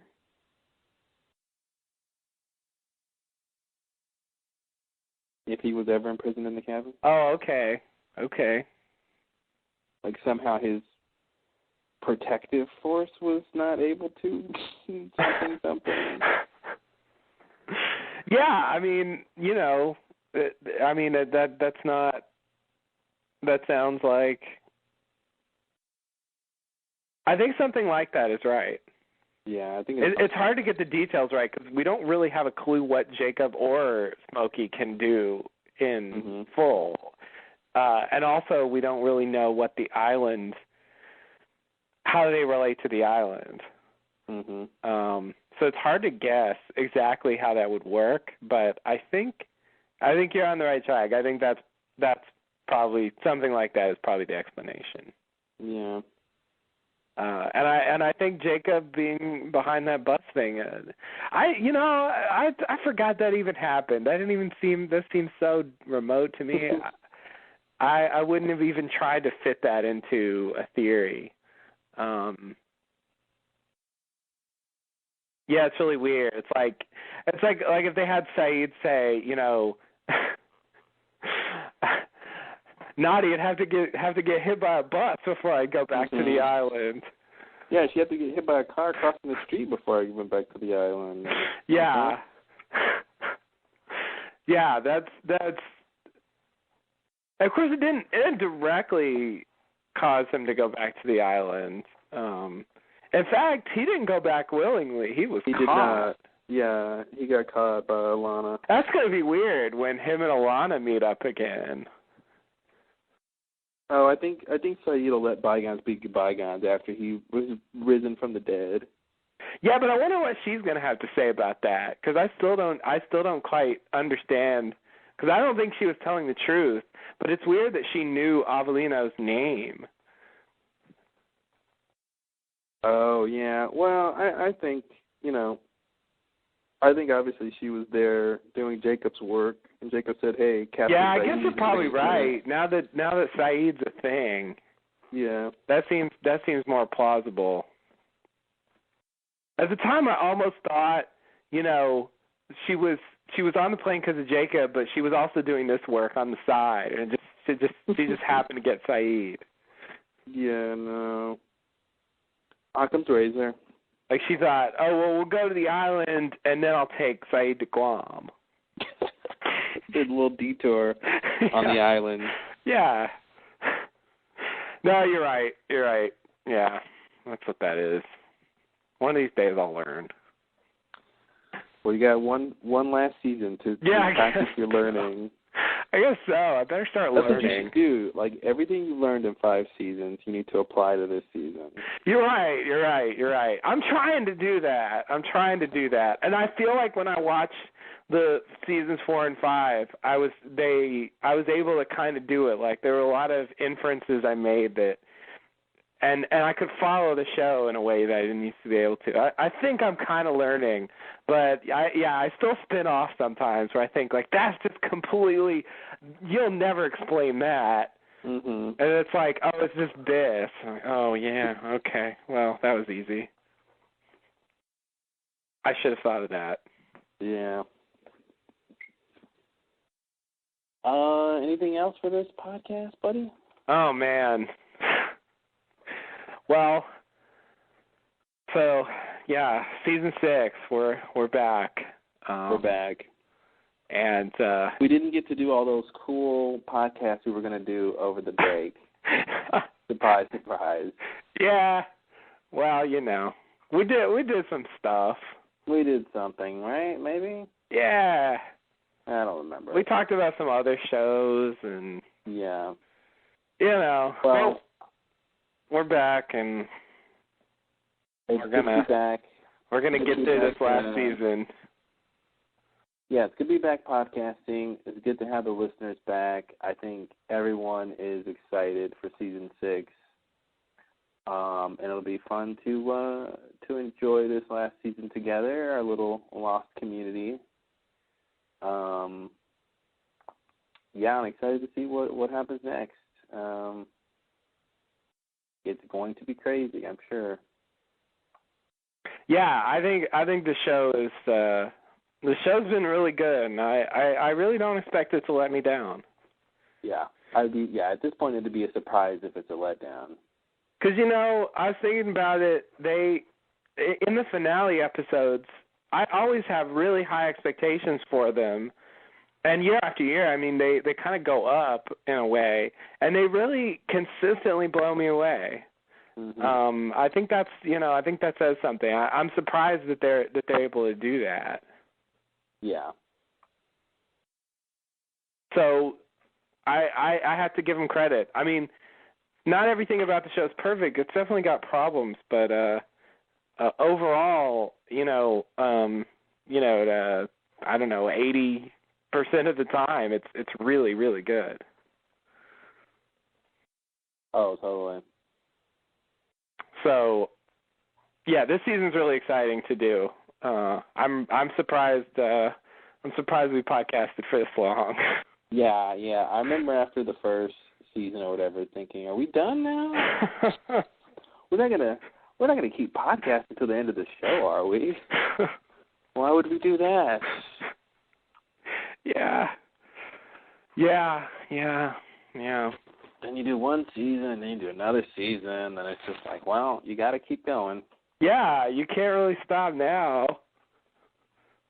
There's people who want to hear your crazy voices drone on and on and on. Tangent after tangent. That's right. Speaking of tangent, how was that Super Bowl?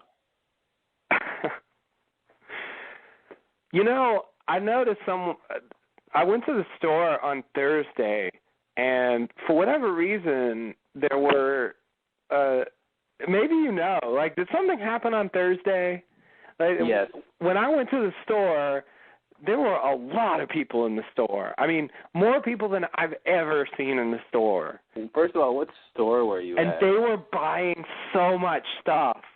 They were buying stacks and stacks of Coke and chips and just all and like party platters. Party platters. Perchance they were preparing for, I don't know, a big party coming up. It just really shocked me. The store is never that busy. You're talking about like a grocery store? Yeah, grocery store. Okay, and it was Thursday? Kroger. What? Thursday? Thursday. Yeah, Thursday. Exactly. And I was like, what could this mean? What time on Thursday? It was the evening. It was about 5 or 6. Yeah. When people are getting off of work. Yeah, but I've been there. I've been there. It's never that busy. I've been there all times. Mhm. All times? All times. I've been there every time. In fact, you're there right now, aren't you? Call me. Oh, no. Don't talk to me and tell me to call you at some other place. That's the recipe for disaster right there.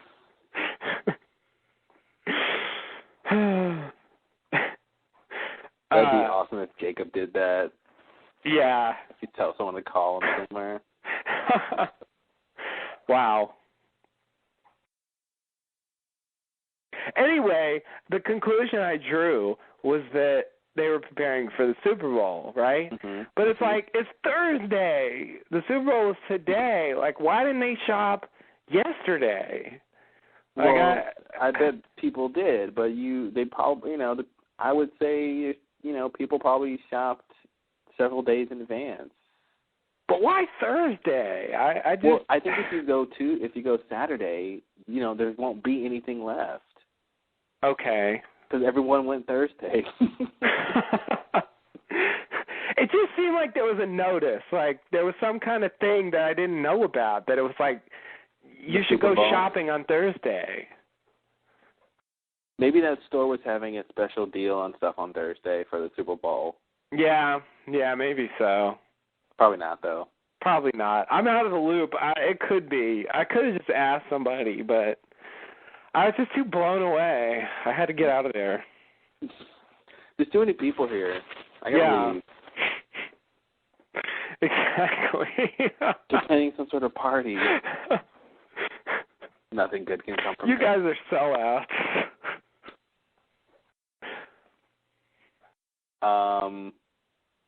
Well, that was a good last tangent. Thanks. Yeah, no problem. So, yeah. I was joking when I brought up the Super Bowl tangent. You can bump up the, yeah, well, I had a tangent for the Super Bowl. I really wouldn't normally. Nice. Yeah, so, yeah, that'll add one to the tangent counter. But those all right, like to count tangents, which is a number of you. Yeah, I like when people try to guess the length of the podcast.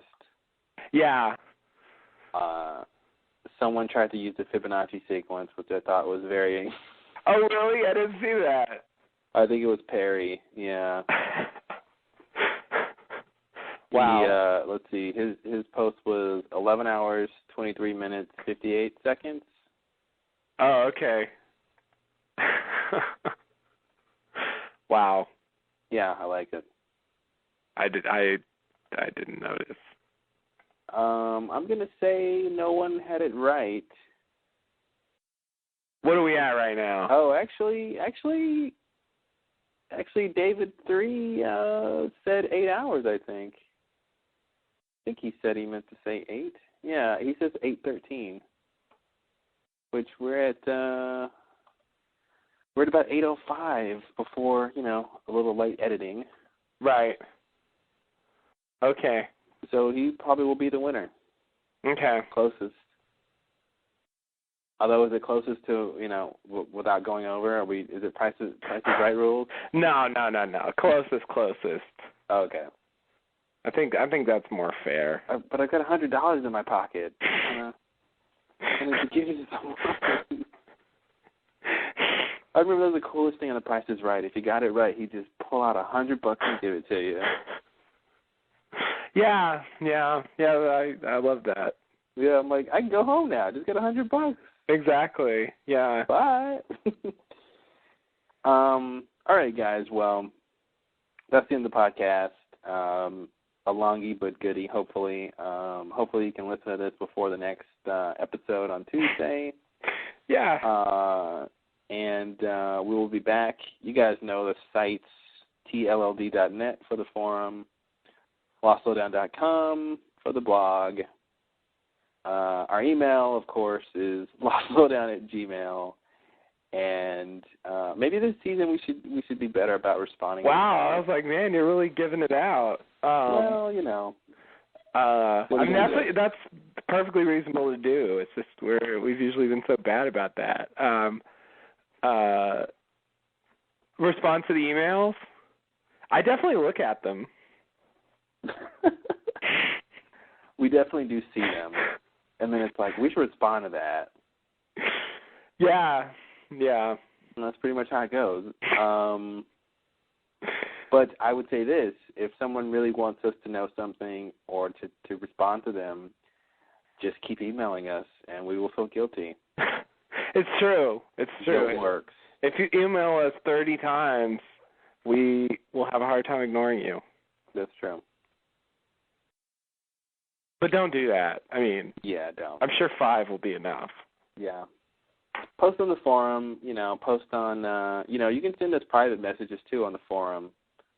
Oh, yeah. Definitely get those pretty easy, so. All right, guys, well, I think that's it. Yeah, all right. Season 6, we're off. Off with a bang. Boom. Or should I say a hydrogen explosion? Maybe you should. I don't know. We'll see. We'll see. Thanks and namaste. Namaste. Good luck.